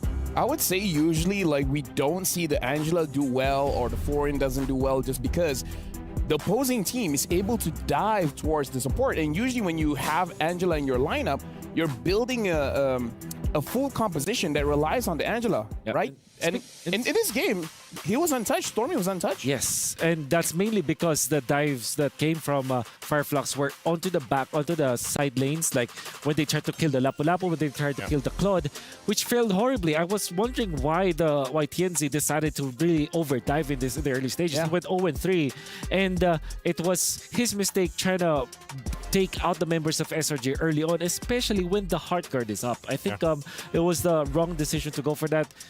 To be fair, Fireflux, they have great defense. Imagine if they hadn't faced the disasters of the early stages when they didn't overdive. Maybe this game could get totally different.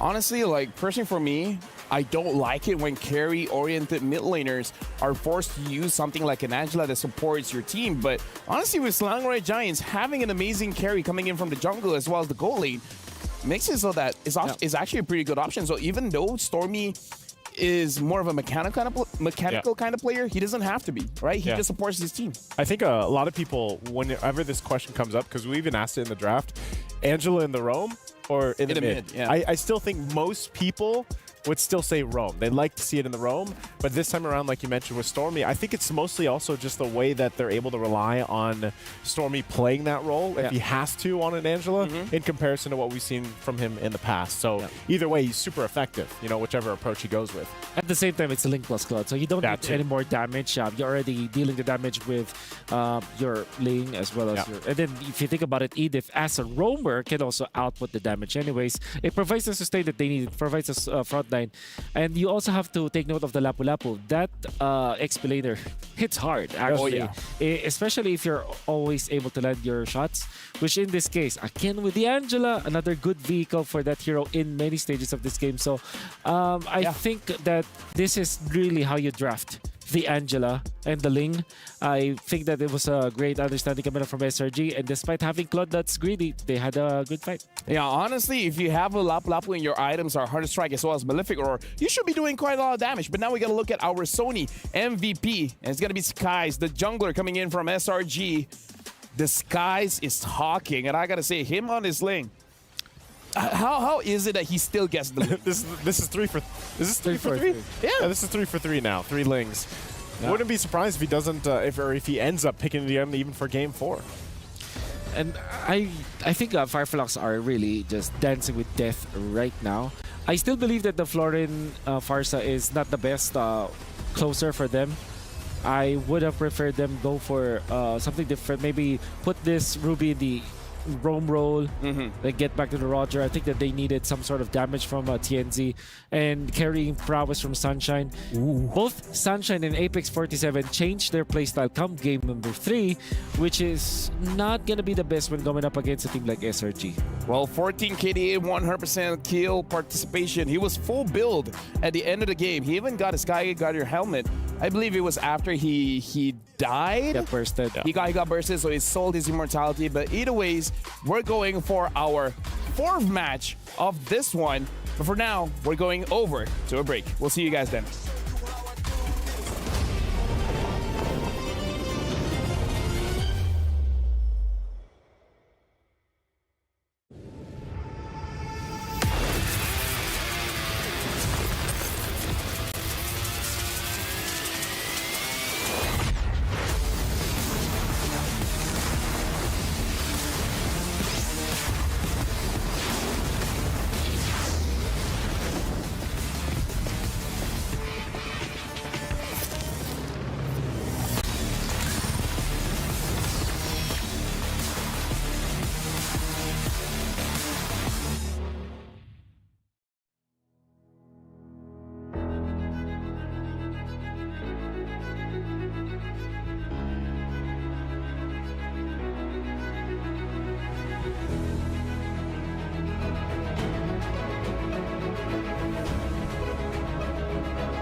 Welcome back, everyone. And this is, again, the Jamil Motorsport match of the day. It is between Selangor Giants going up against Fireflux Esports, where the score right now is 2-1. 2 for Selangor Giants and 1 for Fireflux. My name is Safel. Alongside with me is Naisu as well as Wolf.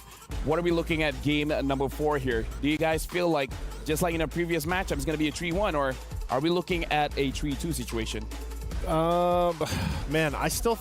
Okay, now that I've seen through the series up to this point, I think there's a possibility for a Game 5 to happen here. The only way this doesn't, and this ends up being SRG 3-1, is I think one, they get the Ling again, and somehow they just snowball out of it. Maybe the Angela again. Yeah. So there's got to be an answer there. Yeah. I think I have to agree with Naisu. I think the only way it goes. Yeah. Sorry to cut you off there, but we have a content piece with Apex 47, so let's check it out.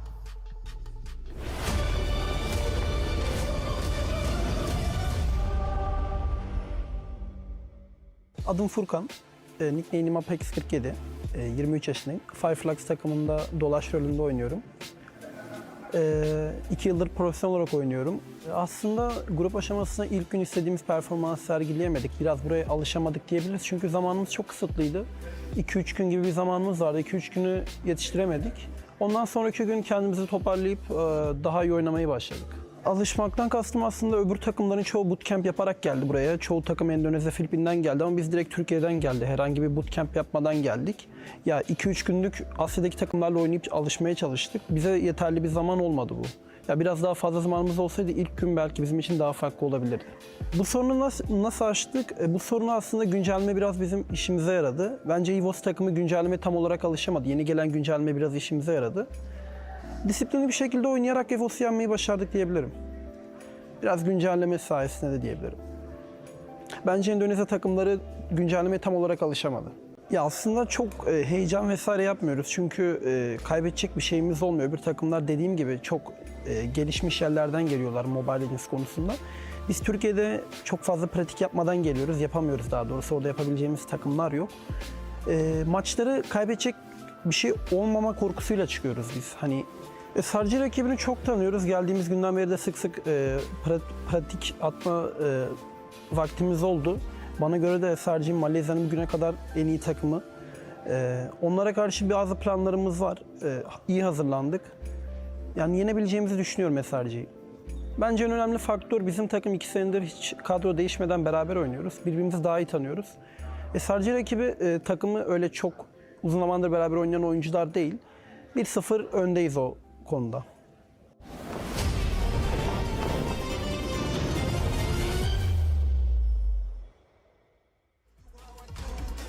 First of all, thanks for the update. Thanks for the update. Thanks for the update. Thanks for the update. It really helped out Fireflux here. I mean, like, you got to take the good and the bad. According to them, they couldn't have a lot of practice time, especially in Asia, but the update helped them a lot. Imagine if they had the chance to actually bootcamp together and play together. How strong will Fireflux be?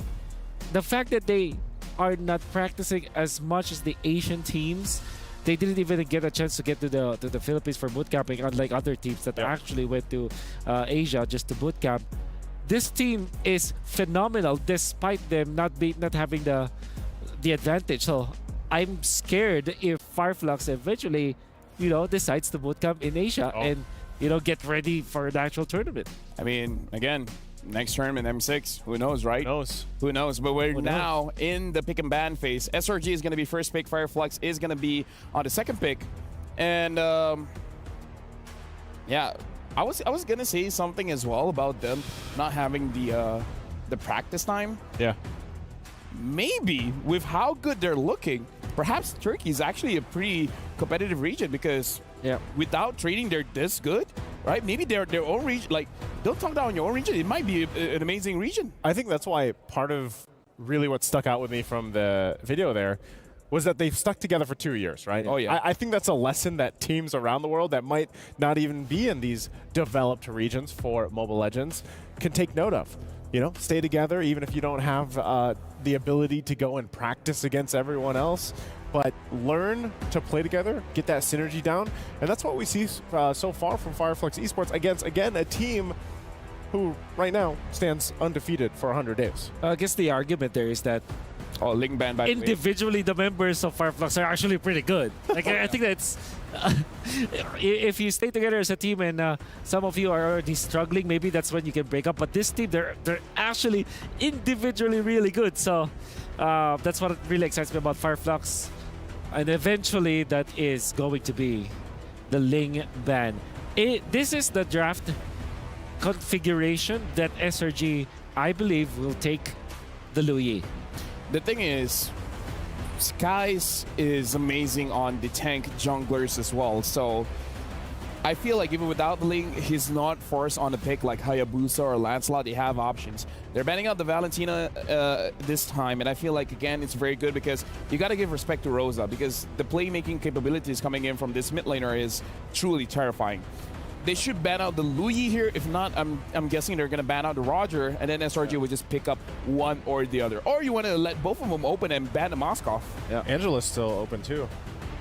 I mean, without the Ling, though. Without the Ling, but like I think it could still fit into some compositions.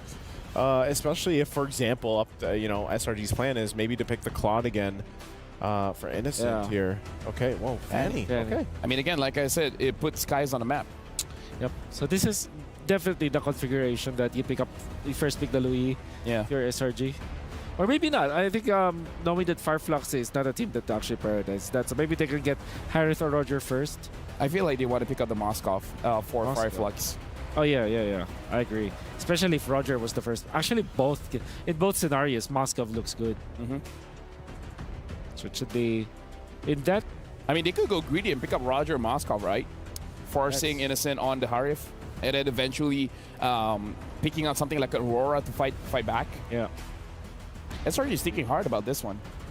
Yeah, as they should. But I believe, if I were to guess, this will be Harith. Oh, I mean, Harith or Roger. It's going to be Roger this time. Fireflux, they're not going to be picking up the Luyi. So this could probably be Terizla Harith or Angela Terizla. Oh. Ooh. So they want to go with Angela this time. Okay, I love it. In this scenario, with no Valentina, no Faramis, you go Edith instead of the Terizla. Makes a lot of sense. So now having the Angela as well as the Edith here, does it make a lot of sense just for Fireflux to just pick up their, say, a Fredrin early so that they can actually pick up the tempo? Because again, that's their playstyle. The Turkish Delight, right? Moving together as a team and then eventually pick up something. Actually, no. If they don't pick up the Moskov is definitely going to get banned. Yeah. I think they're the third pick Moskov in this scenario. Or maybe just the Claude. Good combo with the Angela as well, right? And so is the Claude. So this is what? Terizla and Arlet perhaps for SRG? Or Cho. Oh, whoa! Nolan. Immediate Nolan. I mean, immediate Nolan. I feel like we haven't seen Nolan in a while. One of Sky's here, and yeah, like we talked about, the Moskov gets picked up here. And so the general game plan for SRG, this is what they do when they have the Nolan and give Innocent the Roger, is that mid trio distraction. Actually, I should say mid duo distraction. Nolan farm like nobody's business. Yeah. Innocent waits for 2 items. After 2 items, Yums, get yourself low, get the enemy close to Innocent, and then Innocent is just gonna wipe them clean. I think you ban Luyi now if you're Fireflux. Especially if you want to go utility jungler. The way I'm seeing Fireflux operate is that if they go Moskov, because it's very farm dependent, you pick up a utility jungler to go with it. Fredrin, for example, is going to be the case. Terizla is also another option if they do want to pick that up.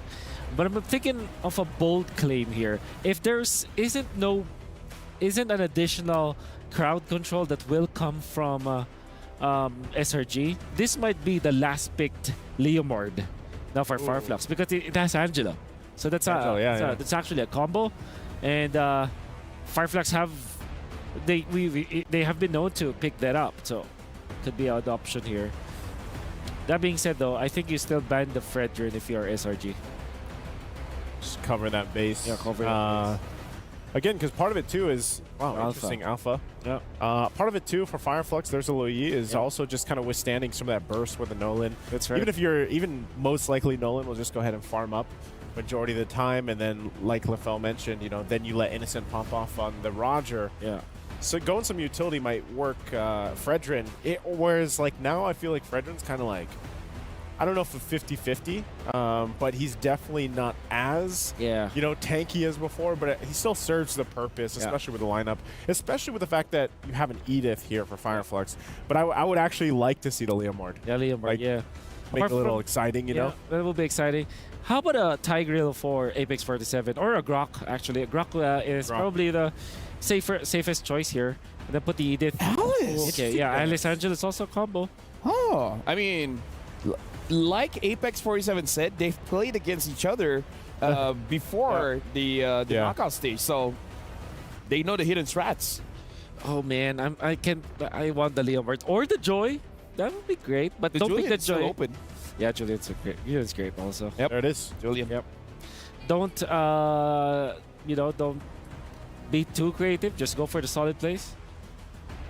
Like it a lot. It makes a lot of sense, actually. You know what they say, right? Creativity kills the cat. Creativity. Yeah. There you go. So cats are not creative. Ooh. They are when just they curious. They do want to play the Kadita Johnson, right? SRG. Oh, do they? That's a little too creative. I don't know about that one. Okay. I don't. I if they It's do, an idea. It's my turn. If Wolf? they do, No. sure, but I don't know. Matilda Barretts, though. Oh no, they need the mid lane for that. Kadita and Barretts, I think. Vexana's still open. I mean, it's not great against Julian. Kagura? Farsa's great versus the Moskov. Oh, Aurora. Aurora. And Aurora Tigreal. All right. There's a lot of lockdown. Yeah. With the implosion, with a frigid glacier. Yeah. You have a Ruby. SRG is. This is a lot. This is a lot to cover here for Fireflux. I mean, again, they need a very strong mid duo just to create chaos and give time for Skies to just out farm. Yeah. having said, you pick up a you probably pick up a very active XP laner like a Lapu or a how about a Thams? Now that I think about it, SRG's draft, this is the draft that they've been using in MPLMY to get 0 losses. Yeah. 0 game losses. I'm not sure if they lost with this draft so far. So now Fireflux. Okay, a CC maybe? For they put the Edith in the roam, get the CC. Yuzong. Alright, yeah. That's Makes a lot of sense. Well, for the casters, you guys have seen the draft. SRG, I kind of feel like they've gotten a very comfortable draft here, but Fireflux, picking up the Julian, Yuzong, Moskov, as well as this Angela, there's a lot of potential, and this is an S-tier draft coming in from both teams. And with that being said, Leo as well as Gideon, it's your turn. It's a fire sale between both of these teams, taking some of the best heroes in the meta as we know it right now. But with Julian and the way that Fireflux have designed this composition, they could potentially bait SRG into unfavorable fights. Especially how on fire TNZ was on the Amon. This is just a more in-your-face type of mage that can burst down SRG. Can they take it down the wire? Can we see this series go 2-2? This is the right match. You just came in at the right time to find out. Well, let's get right into it as we load into the land of Dawn. Sparks are going to fly between both of these teams. It's going to be SRG on the blue side up against Fireflux Esports on the red side. They're going to have mirrored starts for both of these junglers. But keep in mind, right, the early game, a lot of it is on the shoulders of the roamers to try and create the space and to set up these big plays. That's right, SRG, Yums, FF, Apex 47. Something to note, Apex 47, he's well built to actually run himself into Innocent and Sekais. So he's only really worried about Stormy because that's where he kind of just stops dead in the ice. All puns intended. All puns intended, of course. Let's look at the emblems to see if there's anything interesting here. It looks like it's going to be Common Emblem into Master Assassin for both of the gold laners. So it's going to be pretty stale for them considering how they've been playing the game thus far. But really, we're looking at, as LaFell mentioned, the mid-trios of both teams, right? They're going to be going back and forth. And I want to see how creative Fireflux Esports are going to be against SRG to maybe bait them into a full combo by TNZ, or maybe we could see the big setup from Apex 47. More than creativity, I'm looking forward to SRG's execution. They have to be very succinct. They have to be very sick guys going in, trying to steal away that small camp, and they jump onto him. Again, execution, it has to be on point.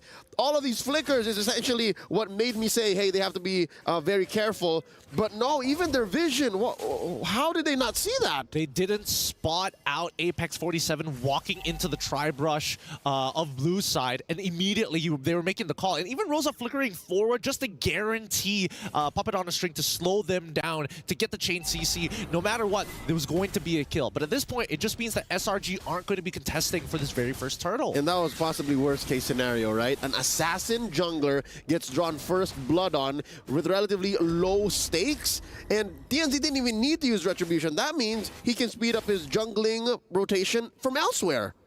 At this point of time, I would imagine if Fireflux wanted to contest for the purple buff, it is a possibility, but they need to take their time with this, right? They also understand that they need time to scale, and really the person who wants to push the agenda is Alien and Apex 47. Everybody else kind of has to wait for those two to really do something. Talking about Alien, this is a classic Yu Zhong. He's been playing this hero ever since we were introduced to him back in M3. Yeah, years actually. Years of gameplay from this guy. And now we look at the items and we see, honestly, not much of a difference here for the most part of it, right? The only person who got the kill was TNZ, and he wants to scale up fast. Oh, look at this. An early Thunderbelt on Innocent. Like, I don't even need boots, man. Doesn't need it. So that kind of explains why he doesn't proactively trade against Sunshine. But once again, another fight. Oh, nice. The implosion onto Yums, the hard guard, the answer, trying to save TNZ, and he will walk away scot-free. Down goes the Kais. Yums, despite the amazing setup, does not have much follow-through. Fireflux still gets a kill on the way out. Sekais falls again. Honestly, unfortunate for Sekais. Yums tried to set up the not today kid moment, but no, great response. And not to forget the SOD coming in from Sunshine. The assist is always appreciated.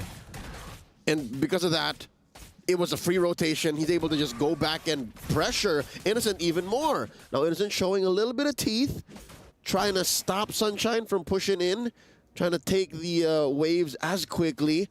Wow, because of the rotations and because of the previous 2 kills on Sekais, Firefox Esports now about 1,000 ahead.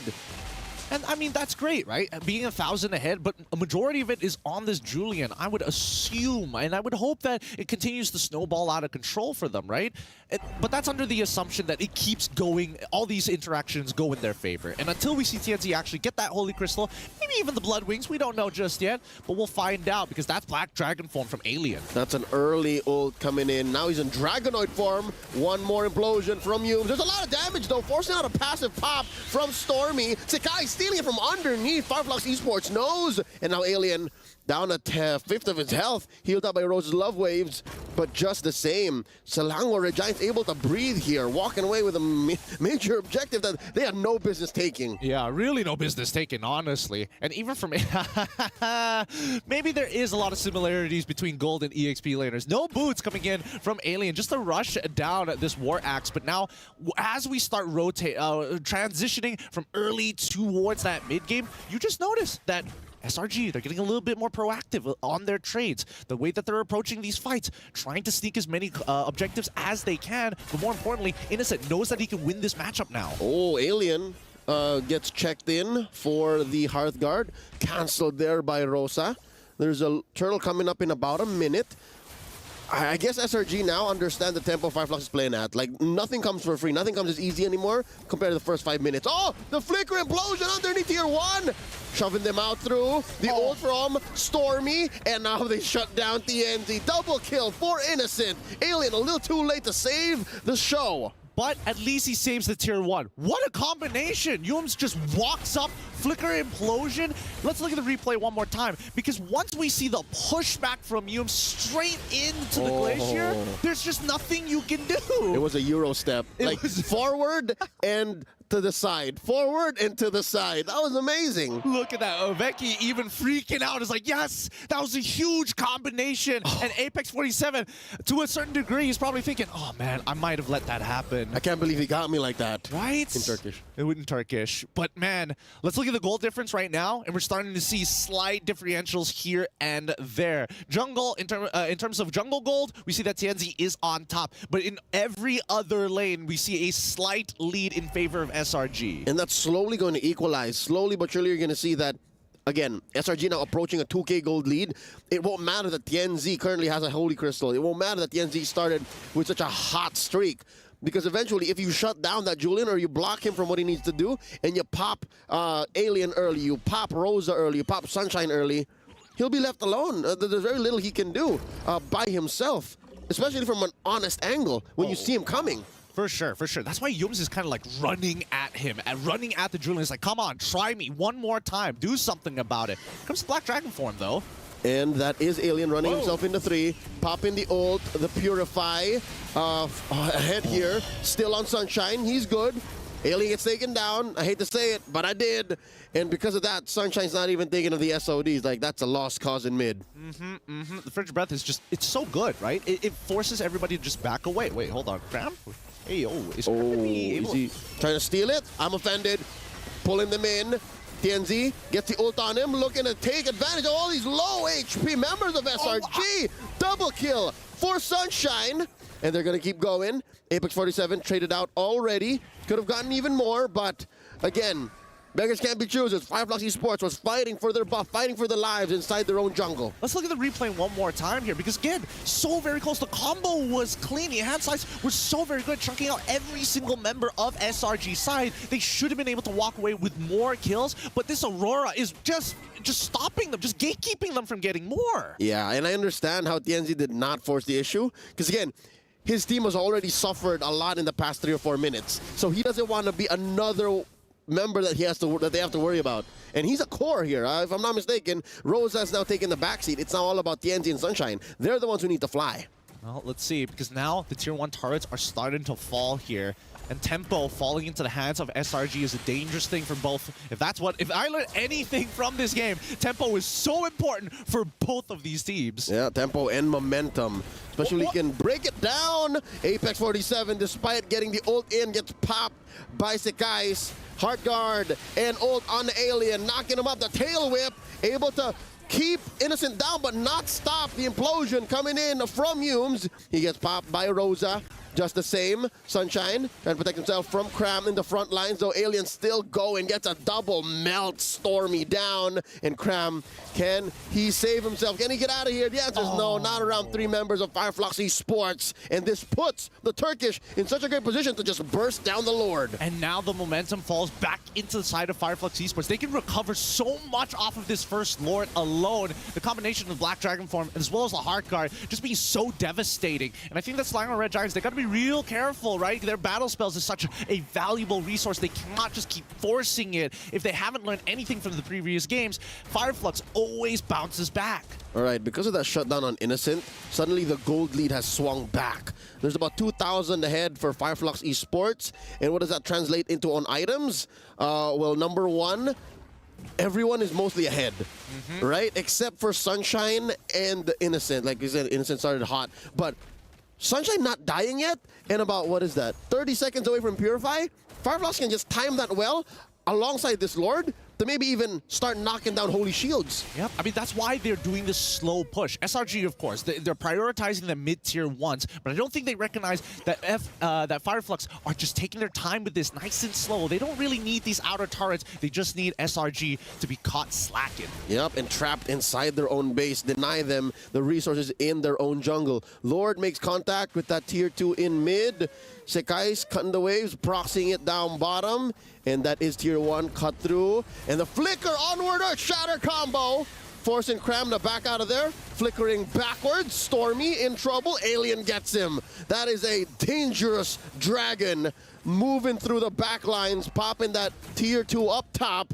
And with that, all that stands are these Holy Shields and that tier 2 in bot. That's a lot of momentum generated by Fireflux Esports off of one singular Lord. But now, so guys, he's on the run. And I think they made the smart choice by sending him over to split push to be able to just focus on 2 lanes. It's a 4v5 situation, and it's not much if Sakai's was around. It's not like he can engage anyways. Yeah, and he did what he did to save that tier 2 down bottom, which might be the last bastion for Innocent to try to get some farm. And now he's in trouble. Oh, wow. Despite his goal, the shot got him on his way away. The shot got him on his way down. I thought Alien for a moment had a war cry with how much damage that he was pulling out there. Look at the replay one more time. Because I really beamed him down, right? You see him get hit by the onwards. The proc happens here, and it's already too late.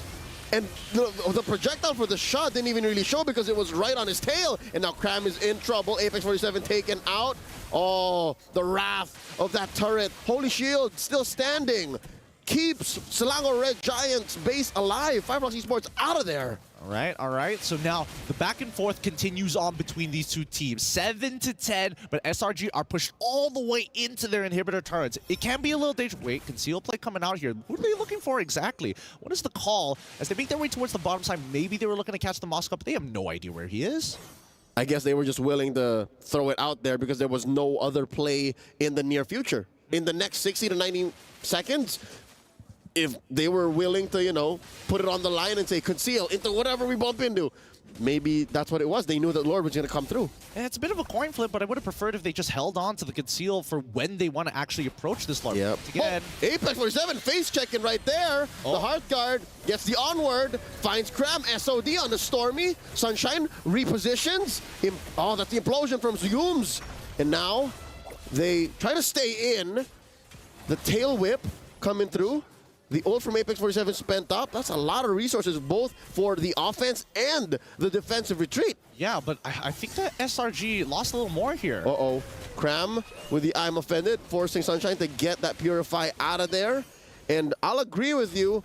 but I need to see some conversion. I want to know eventually where this lands, both of these teams. Man, honestly, it's between Cram and Apex 47 who are just generating these plays, right? Like, Apex 47 is already difficult to kill, and he's almost on his way to an Athena shield, arguably could even go for the Radiant armor, and I think at that point, it's going to be really tough to play. But at the same time, right? Oh, no. Oh, you talked about Apex. All right, he's still alive.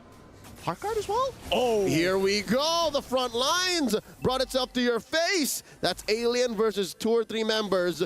And all this while, it was just to keep Selangor Giants out of there. Sekai's looking for the angle, looking for the steal, the front line! Oh! Innocent takes out Rosa. TNC secures the Lord. And now the fight continues. Sunshine's about to get clapped here. Down he goes. 3 for none. Fireflux get the Lord, but SRG walk away with 3. How do these players keep track of what is going on? They were doing multiple things at the same time. Juggling for the potential Lord, having that team fight, trying to zone people at the same time, while having a completely different agenda halfway across the map. Cooking some eggs, why not? Yeah. This Lord spawning is not going to help much. They are going to take this inhibitor, and they are going to melt it down. There's a huge wave up top. Add to that long list is managing the waves to ensure that there's permanent damage dealt to Fireflux Esports base. I think they got to call it quits here, right? They can't keep on doing this. That bot side is going to start crashing soon, and here comes the Black Dragon form as well. Apex 47 keeping a tab on a Cram. The SOD hits, the knock up, the tail, the heart guard. They keep going. Stormy goes down. Cram gets a few hits on him. Oh, Fireflux Esports, the backline is a little too slow. Yum gets the implosion in, makes it last a little longer. Tianzi takes down Cram, 2 for none. 3 for none, Alien takes down Yums. Innocent running from Alien. Innocent running from Alien. Another heart guard coming through. Can he get him with the love waves? Can he get him with the puppet on the strings? Sekai's on another part of the map completely. Innocent jumping through, but Rosa gets the puppet on the strings, and down goes Innocent, but only for a second longer lasting. Kenzie secures the kill. 4 for none. I think it's 5 because they bought so much time that Stormy is back up. Yum's in 8, Crab in 5. All right, Stormy in the back line here, forced out of there, cannot defend against this push. Bottom lane penetrated by Fireflux Esports. Oh my goodness. Oh my goodness.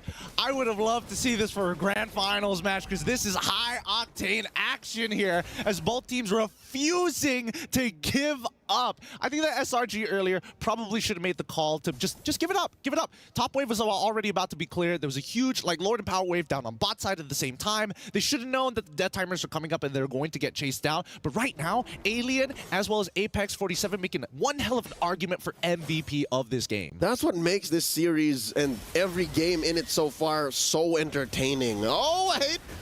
Get the winner crown on here, plus the heart guard. Put in Tianzi. Oh, very close to death. Still alive, though. Gets popped in here. Innocent with the shutdown. So much spent just to keep him alive, only for him to die. All right, there comes the reset once more. Apex with the flicker in, no one home. All right, Fireflux Esports says, okay, not good. We got to regroup. Yeah, I mean, the worst part in these types of very close series is losing your cool. You got to have a very calm demeanor, especially when multiple things are happening at the same time. Keep it together, keep it together, keep it together. Keep it together, man. And I think that Fireflux right now, especially for Apex 47, he realizes the weight that he is holding, creating these plays, creating the space. Yep, he's a one-man initiation machine, and now that he's about a minute and a half away from his flicker, everything comes honest, everything comes right at your face, and he walks in that bush, forces a response. Sekai secures the Lord. Alien going hunting alongside Rosa. They do find the backline, forcing an implosion on the Yums. No one home. I mean, they're happy with that. No one died. The Lord spawns through mid. I mean, at least you know the solution. You know what you got to deal with.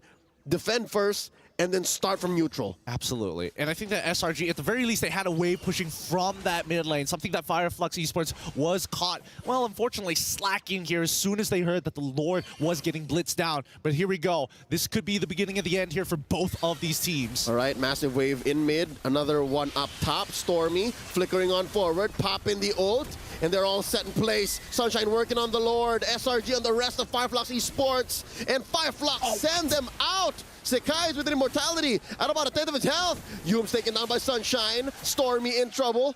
proccing that passive, gets hit by the tail whip on the back end. 360 dragon move by Alien, and now Cram gets hit by the puppet on the string. Knock, stop, and taken down. Alien and a double kill. And now they've got a wave down mid as well as bottom side as well. Sakai's will secure his purple buff, but at this point of time, Fireflux may have an angle to end this game, and you can see them rushing for at least an inhibitor. It's almost unnecessary, but that's all he could have done to at least stand a chance in defending. Fireflux Esports pushing through mid, pushing through top, and there's only 2 of them here. Mid lane gonna go down. Pushing forward. Oh, I can't find the words because we're about to go to game 5. Sakai's taken down. There's a wave. Yume's looking to push it out of here, but it's not going to happen. 2-2. The Turkish take us to 2-2. We're going to game 5. It's a full match point here between both of these regions. You can see the relief coming out from Fireflux as well. Both of these teams fighting tooth and nail for every single moment. What an absolute banger of a game. 103. 103. Does it end at 103 or do we go to 104? We'll find out in the next game. Oh my goodness, all of that because Stormy flickered forward and didn't hit his abilities. One simple mistake. With that being said, we'll throw it over to our analyst. Break it down for us. You know what, Gideon, we'll give this one to you. This is, so far in MSC, so far, definitely the best match. I agree. Yeah, okay, yeah. For 4 games now, and we're going to a 5th one. Guys, like, what do we talk about this one? Well, we've seen Flicker Implosion into Frigid Glacier, and then countered by Display afterwards. Wonderful usage of the enhanced range, and Rosa was so much on point with activating the hard guard, getting out of the hard guard, flickering in, going in for the ropes, for the...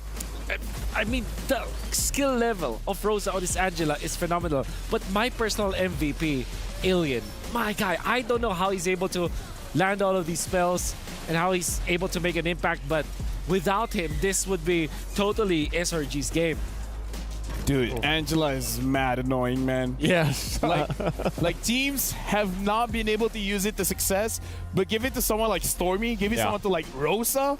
Oh, they S-tier heroes. And speaking of Stormy, like Gideon said, I was like, no. Yeah. Same thing. I saw that later on once we get towards the end of the game here, where, you know, Stormy goes in Flicker and is just off by a little bit with that Frigid Glacier and that misses that. But this overall was just a great kind of back and forth between both these teams.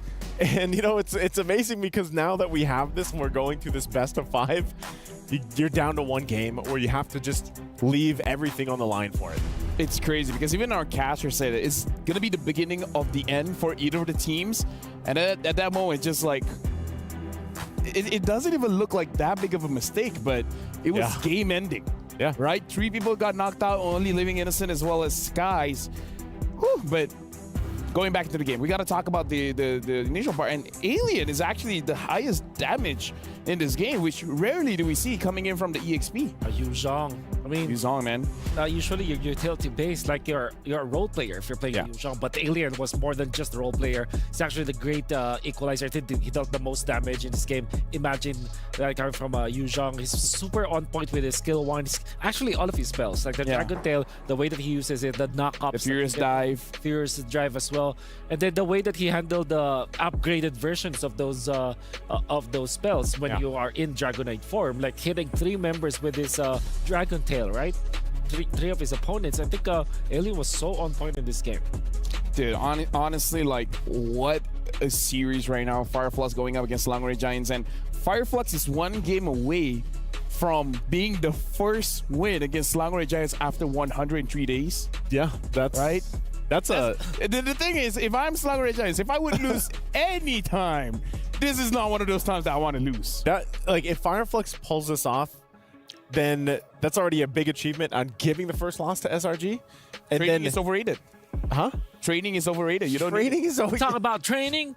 You don't need it. Just thank the update. Hey, I'll tell you what. Yeah, thank the update. But they did mention that they scrimmed a lot, you know, in their preparation up to this, and that they had a couple things planned. Yeah. And it shows, you know, as the games go on. And most importantly, discipline. I think I will really have to agree with what was it, Alien, right? That we was able to, or was it Apex? It was Apex 47. He said that the main driver for them is their discipline, and which we saw even in the games that they've lost. Even in game number 1, you saw how disciplined they were. Even in game number 3, where they had a really bad draft for defending, but they managed to still defend. I think that's one thing that Fireflux have developed, maybe because they have been playing so for 2 years. For 2 years. I wonder who's the leader here that's keeping them resilient, or are they just really just determined kids that wanted to really prove themselves in the international stage, you know? Well, for now, we got to look at our Sony MVP. And it's going over to Alien with the Yuzong. Again, the highest damage dealt in the game. And yeah, I got to agree. The Angela going inside of the Yuzong makes the engagements so that you can 1v3, you can 1v4. Even if you die, you're going to take someone with you. That's what I'm saying. Like, Yuzong already, just by himself, is already that threat, you know, to the opposing team. You pair it up with an Angela, and it gets even worse. And even some of the kills like this, he gets it with a Shaw Essence, right? Like, that alone is a big kind of cherry on top of already what Alien was able to do throughout the entirety of this game. I don't know, man. At this point, maybe Angela has to go back to the ban section. Yeah, I think so. Right? It's so annoying. Yeah. 6 KDA, 63% kill participation, but again, the most important number is damage. He dealt a lot of damage. Last pick, Yuzong, which we did, it did come up. So one of the possible picks afterwards, they put the Apex 47 is Edith. Obviously, the composition that we saw coming out from SRG are dependent on getting in and out of the fights with this Nolan plus the Roger, and you have Stormy, which interestingly, I think they kept really good tabs on the passive coming out from the Aurora, wherein when they do commit to the Aurora, there's no more passive. Yeah. Able to really punish Stormy afterwards. I gotta say, like, looking at that game, I'm still figuring out what really happened. So if you can break it down with Bob, that'd be great. Yeah, there are so many things that happened in that game, but this is I guess this is the final clash, where it all matters. Man. All right, so Lord crashing down mid, and we can see that it's actually important to see that Rosa was spotted already up top. So he is in the line of vision, and I don't know if Rosa actually intended this to happen, that he purposely showed himself out there. But yeah, Bob unfortunately didn't have any more power. But basically what happened here was that Rosa revealed himself to Innocent as well as Humes, which prompted Stormy to go and flicker in. And unfortunately, that was the case. In Alien, look at his positioning. He also doesn't have the ultimate yet up until this point, right? So they're very confident. And one thing that maybe people don't realize as much is you have to look at the time during these sieges, this last Lord push. So this is 1738. Yeah, minion times. Minion timing. And minions will appear around this time. Yep. It will... 44 seconds, sir. 44 seconds, it will move out. So that is very important because that actually allowed Fireflux to not mind the Lord anymore. Not mind the minions, because the thing is, if I can just walk here, if you just point here, there's a base out there, So what happens is, all of the 3 minion waves will attack the Lord because it's very close. So that's actually what will happen here. So they don't have to think about clearing the minion waves. They can go on to heroes now. That is what Fireflux can do. So not only did Stormy kind of, I don't think it's a blunder per se, but you know, it led to one thing led to another.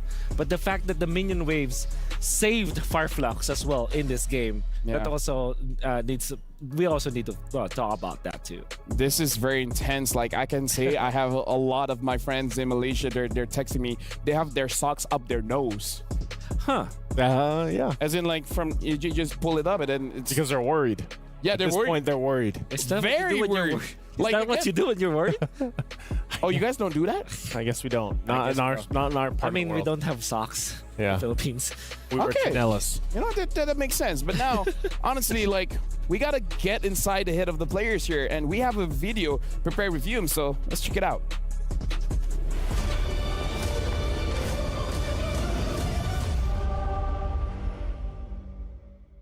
Hello semua, nama saya Yums daripada pasukan Selangor Red Giant, role Roma. Pada pendapat saya, sumbangan tu kita orang semua kasih sumbangan. Kita orang semua work hard and train hard together. Faktor kita orang undefeated selama 100 hari sebab kita orang semua train hard, work hard, no sleep, no gain, no pain. It's a good thing for us sebab kita orang ambil benda tu sebagai motivasi kita orang dan kita orang akan bekerja lagi keras untuk membuktikan yang kita orang boleh. It's a good thing for us that peminat SRG dan Malaysia mengharapkan kita orang menang dan kita orang akan bekerja lebih keras dan mengambil trofi MSC. Berbanding dengan tahun lepas, saya rasa inilah new era saya.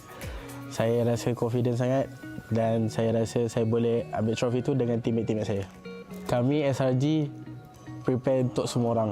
Kami tak kisah siapa yang kami dapat tiba. Coaching staff kami telah mempersiapkan kami untuk melawan semua orang. Kami SRG fear no one.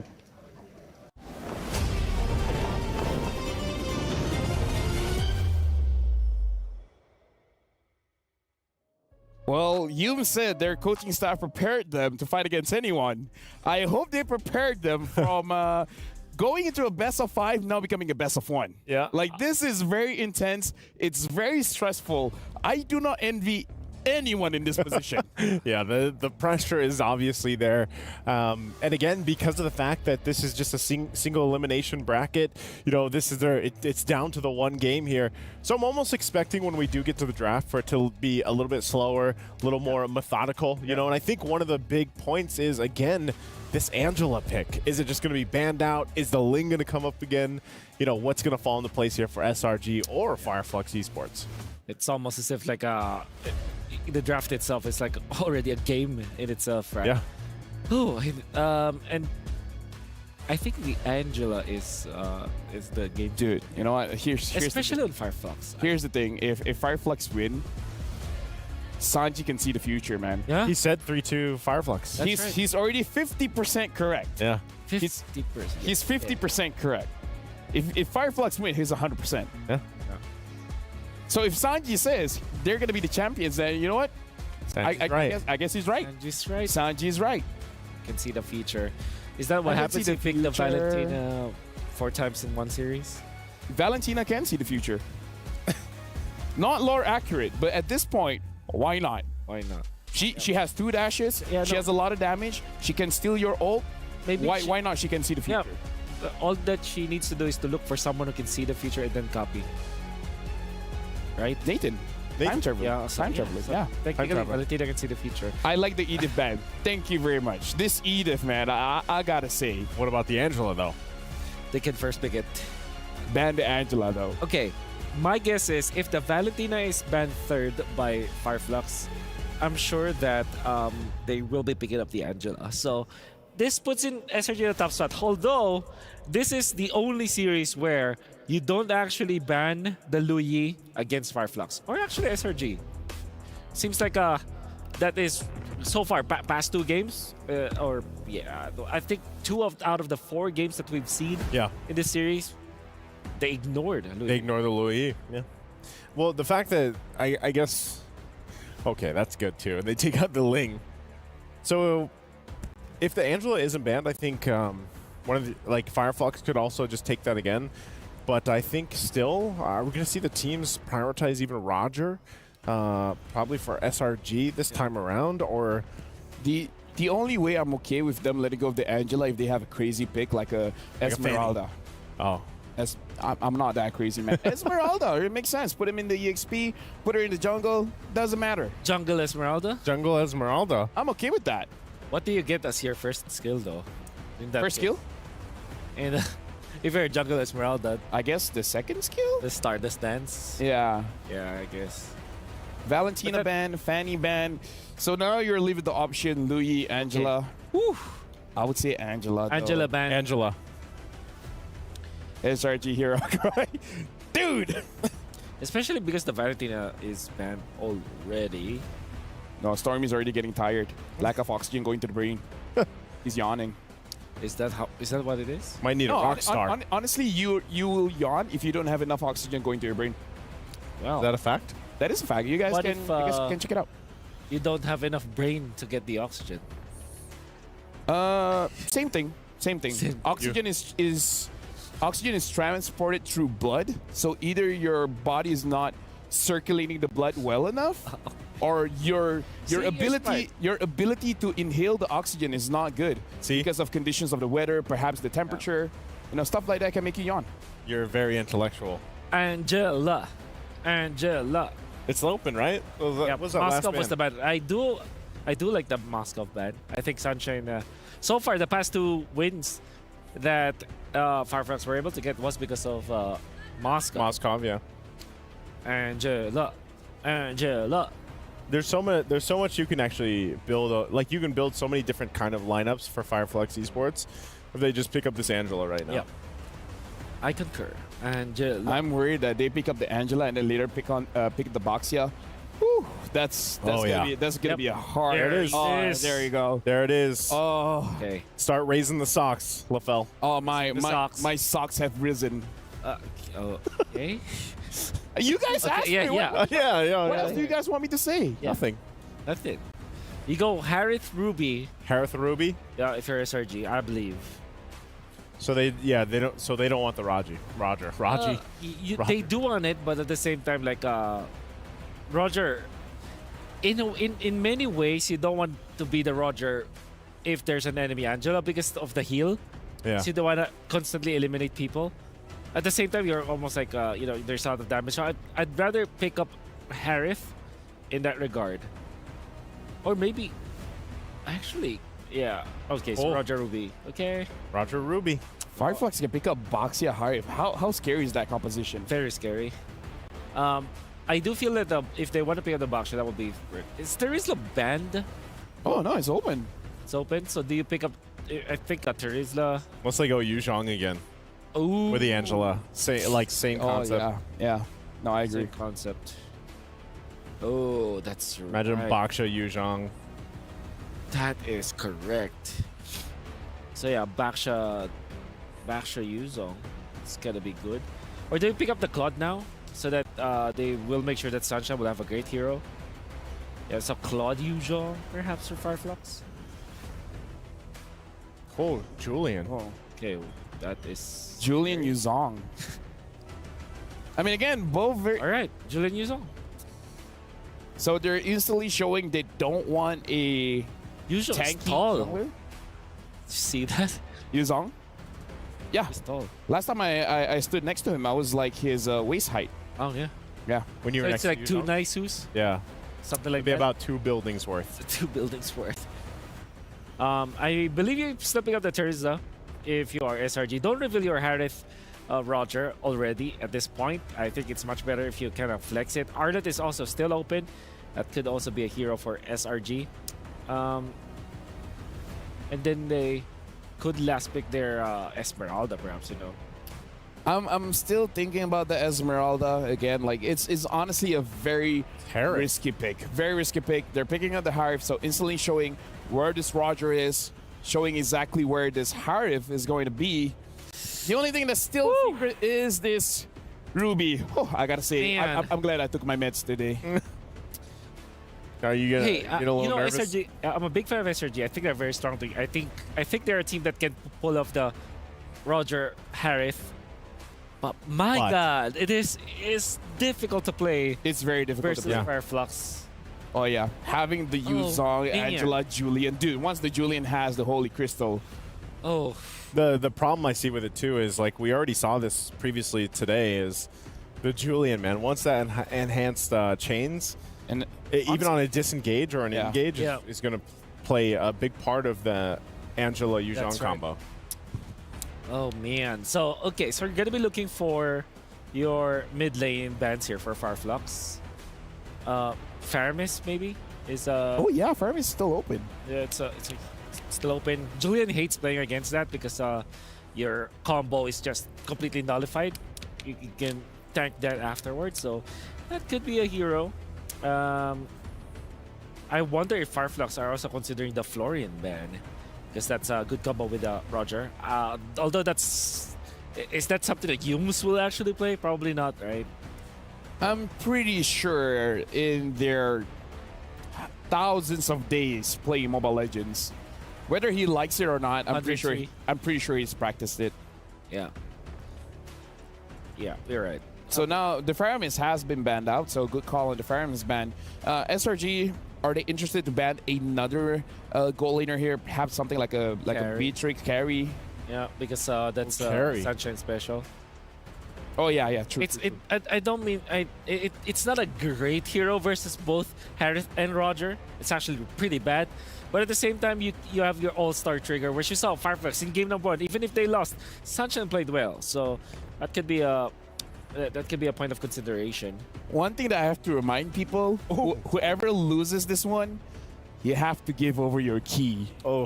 And that's gonna get crushed. And I don't know if I'm ready to see that. I already saw I'm just saying. I already saw the clips of Carl TZ crushing Falcon Esports earlier.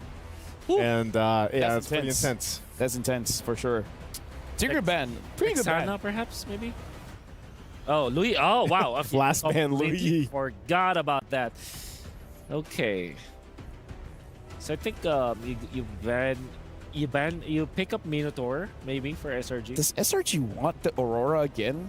Oh, right. You're right. Yeah, that's although, all things considered, it was used in the last game.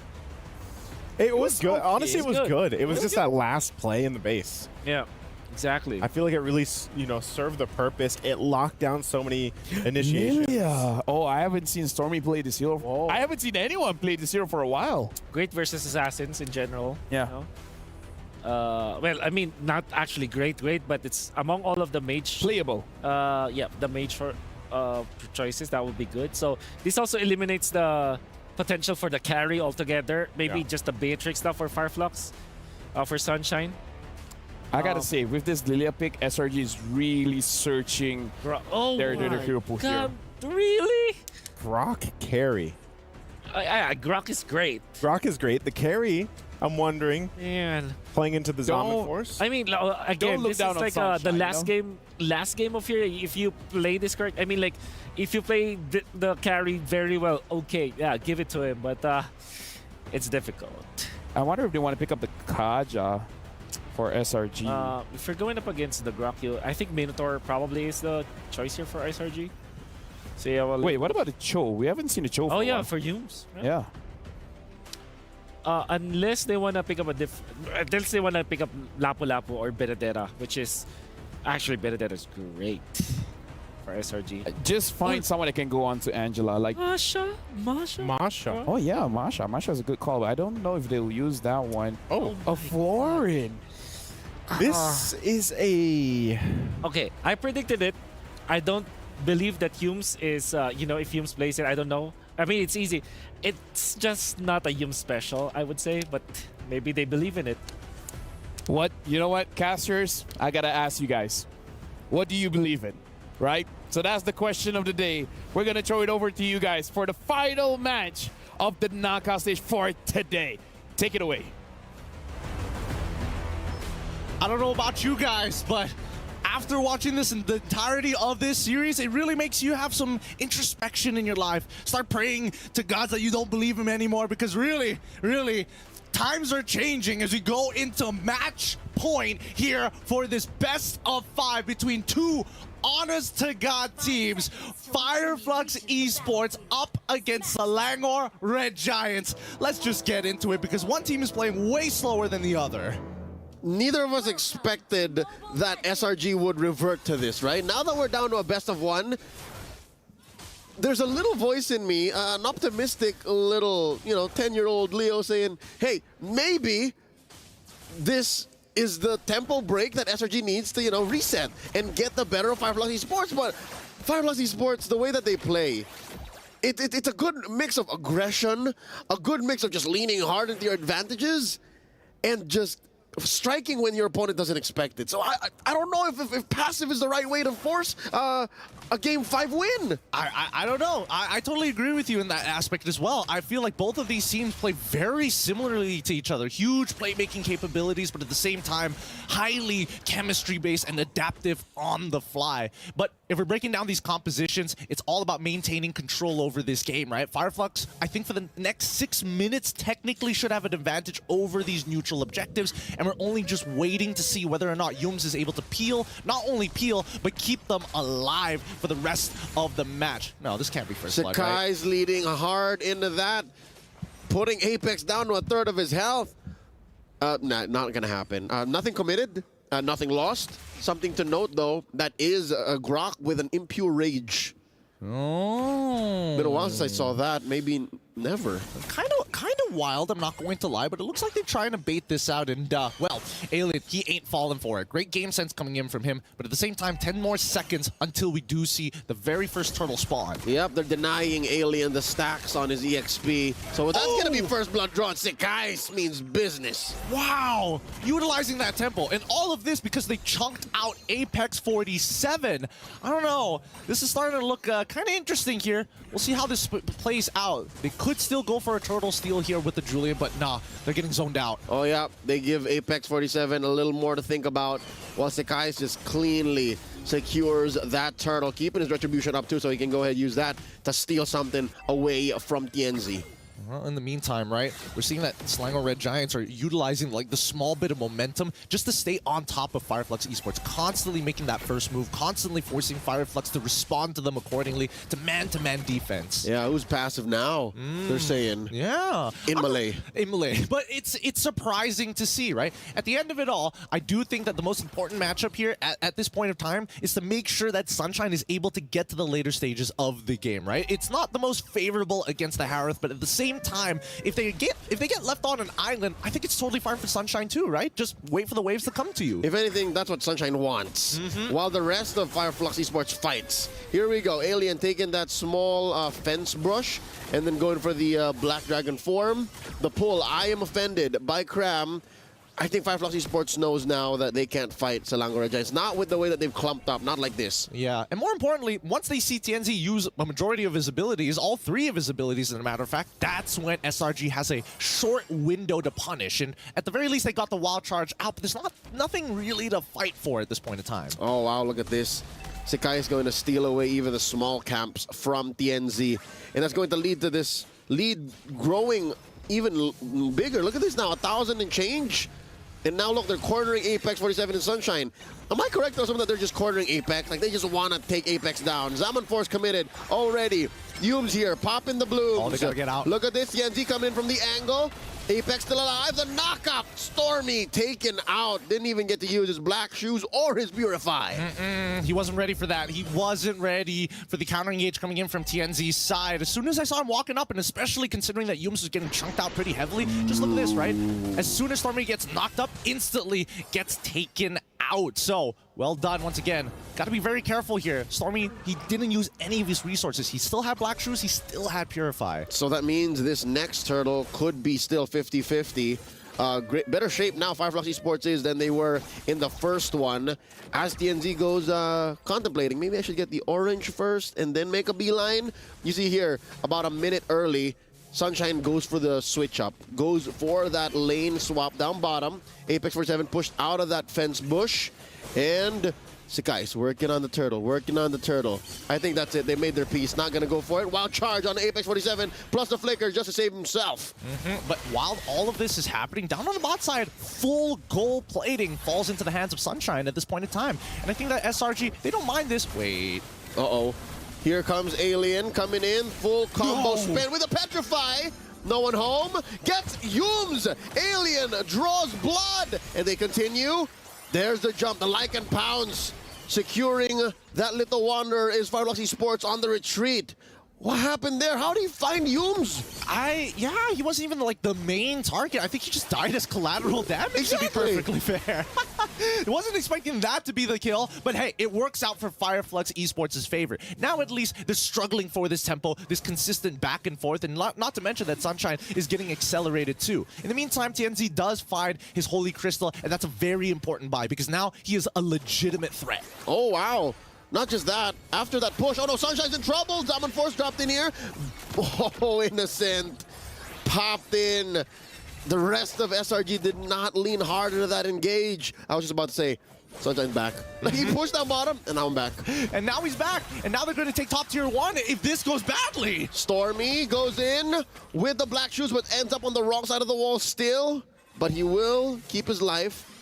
Every man matters for Selangor Giants right now, especially since Fireflux Esports feel their aggression coming online. Stormy still alive. There's the knockup. Where's the damage? Rose secures another Black Dragon form by Alien. Cordoning off 3. Gonna land on the other side of this wall, keeping himself and the rest of his team up.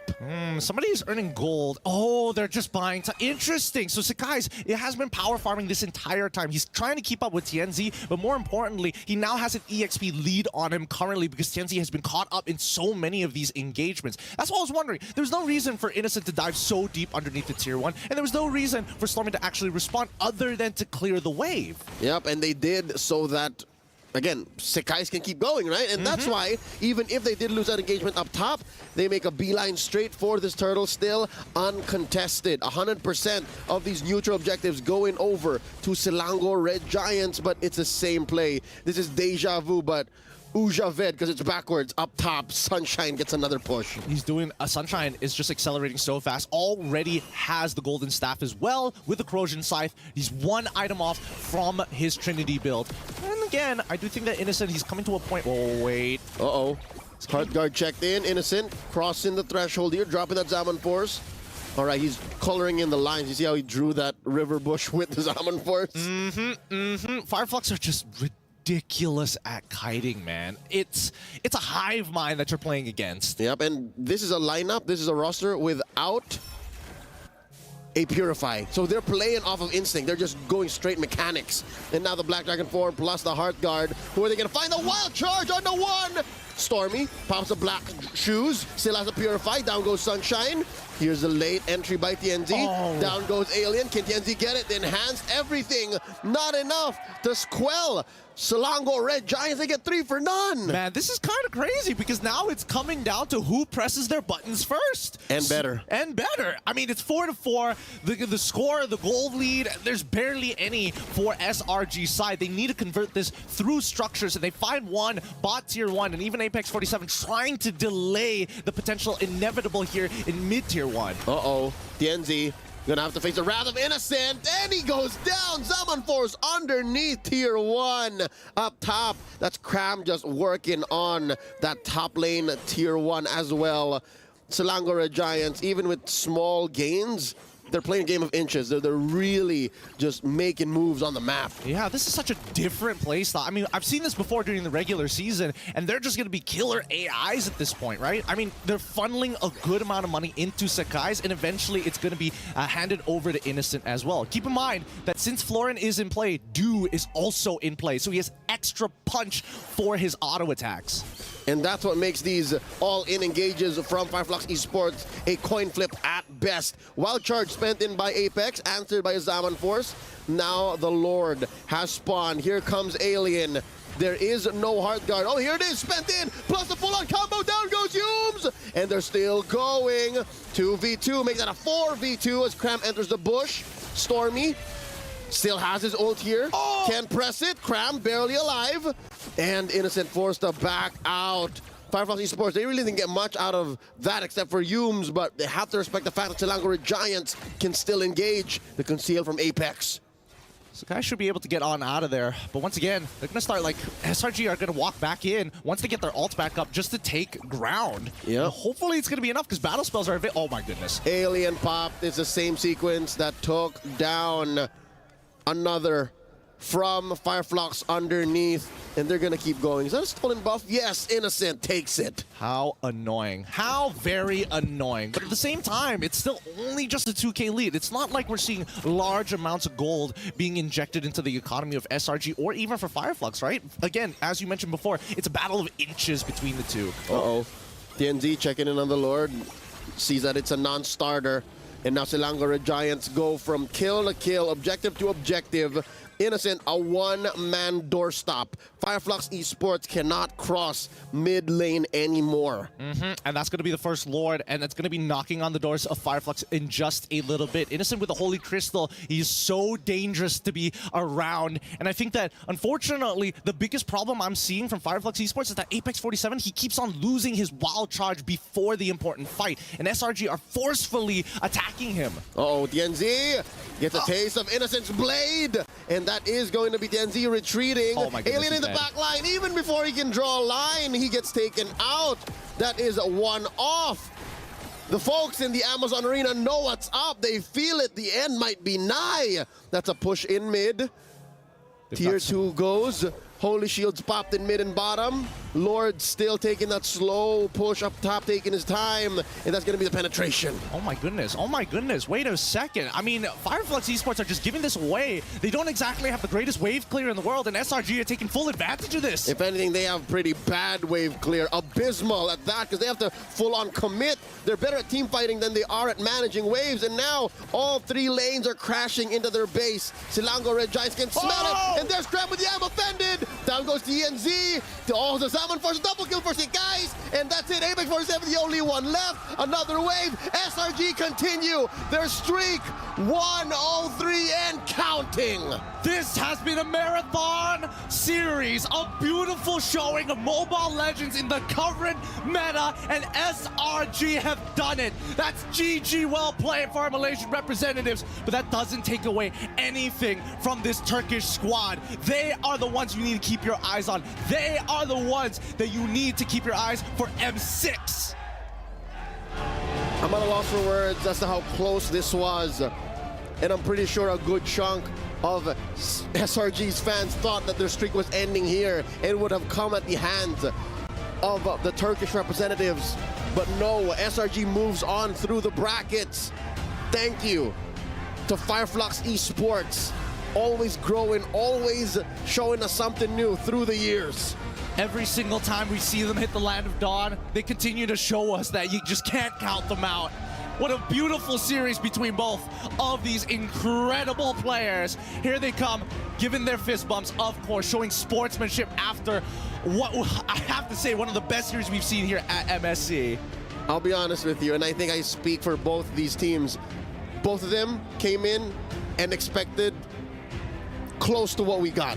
That's about as good as it gets between these two world-class teams on this stage. Yep, no tears going to be drawn by both of these teams. They know that they put everything on the line. Heart and soul. That's what we expect from our competitors. The top of the line, the creme de la creme.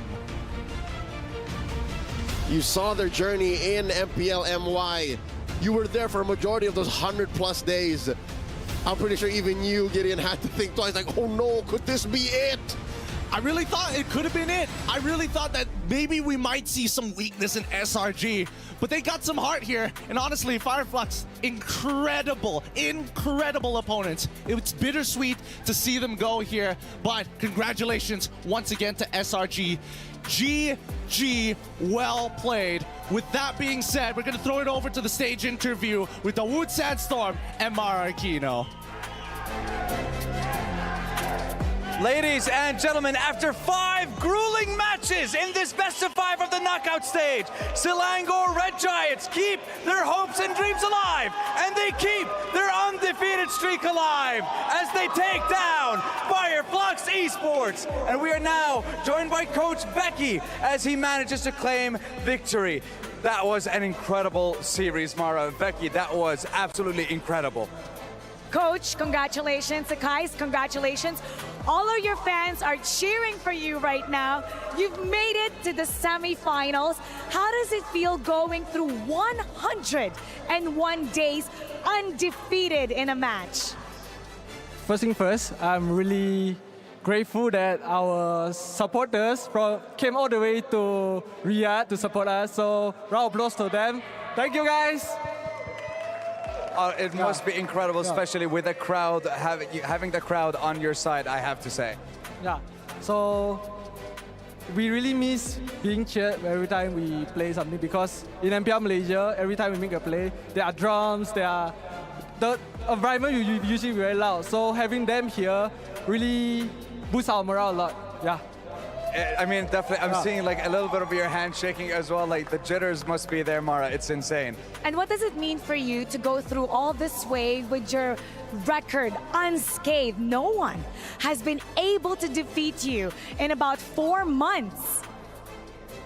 So, firstly, we did not expect that we will have such a strong, long win streak, right? So, really, I think this is the only way we could win MSC as well because there's no lower bracket. So, if we were to win MSC, we will be the only team that win MSC without dropping any single game. Yeah. You have done so well, and because of that, your opponent, Fireflux Esports, will now hand over their keys to you, Sakais. Now you can hold it proudly. Show everybody the key that you are about to crush. This, ladies and gentlemen, is what happens if you want to continue your journey. You have to fight for your life. You have to fight for every inch in order to make it to the next stage. And that is what Selangor Red Giants did in this tournament. And it has been one of the best series, like our panelists said, throughout the MSC and throughout our journey here at the Esports World Cup. Mara, what an ending to only the first day of the knockout stage. How does it feel to be holding this key? Because this key is all yours. This shows your strength. You will crush this later on. It wasn't your key that's going to be destroyed. It's your opponent. How does this feel? Actually, I feel really grateful because it is not our that gonna be broke. So yeah, we're grateful.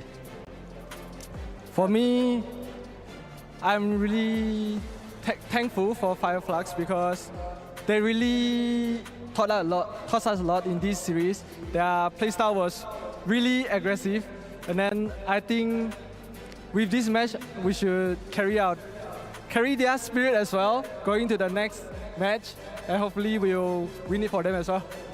And speaking of, up next, you have a potential to go up against Singaporean NIP Flash or Malaysia's Homeboys.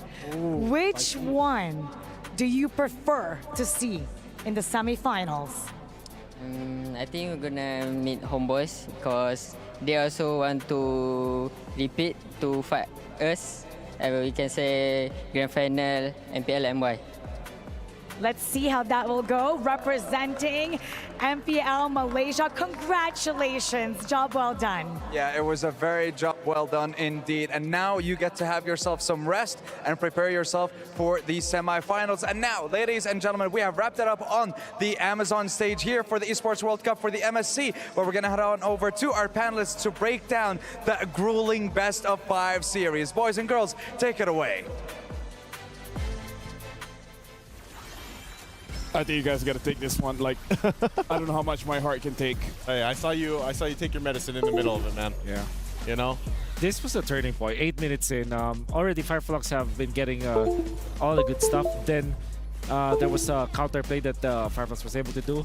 Then for some reason, Instant just says, all right. It's over. It's over. I get to decide, take matters to my own hands. I think he was able to get, what, 3 consecutive solo kills? Yeah. On almost everyone. And Fireflux really not prepared for that, for whatever Innocent is doing. Honestly, it's crazy. Looking at how the early game turned out, Fireflux got kills. Fireflux was able to get the first 2 turrets of the game. Yep. Yeah. And yet when you look at the goal lead, SRG is still holding on to that goal lead. And then once they were able to crack mid, that was game. They just controlled the game the entire time. It's like Yums went down a couple times too, but I think part of this is just, really highlighting Innocent, man. Like, he's playing this Harith like he is the tank, he is the damage dealer, he is up front and everything else. He's hungry. He's hungry, but also Stormy on the Lilia pick, and you guys mentioned it, we haven't seen this often, but it still plays a part of getting these resources, these spells out, and then just, black shoes to safety.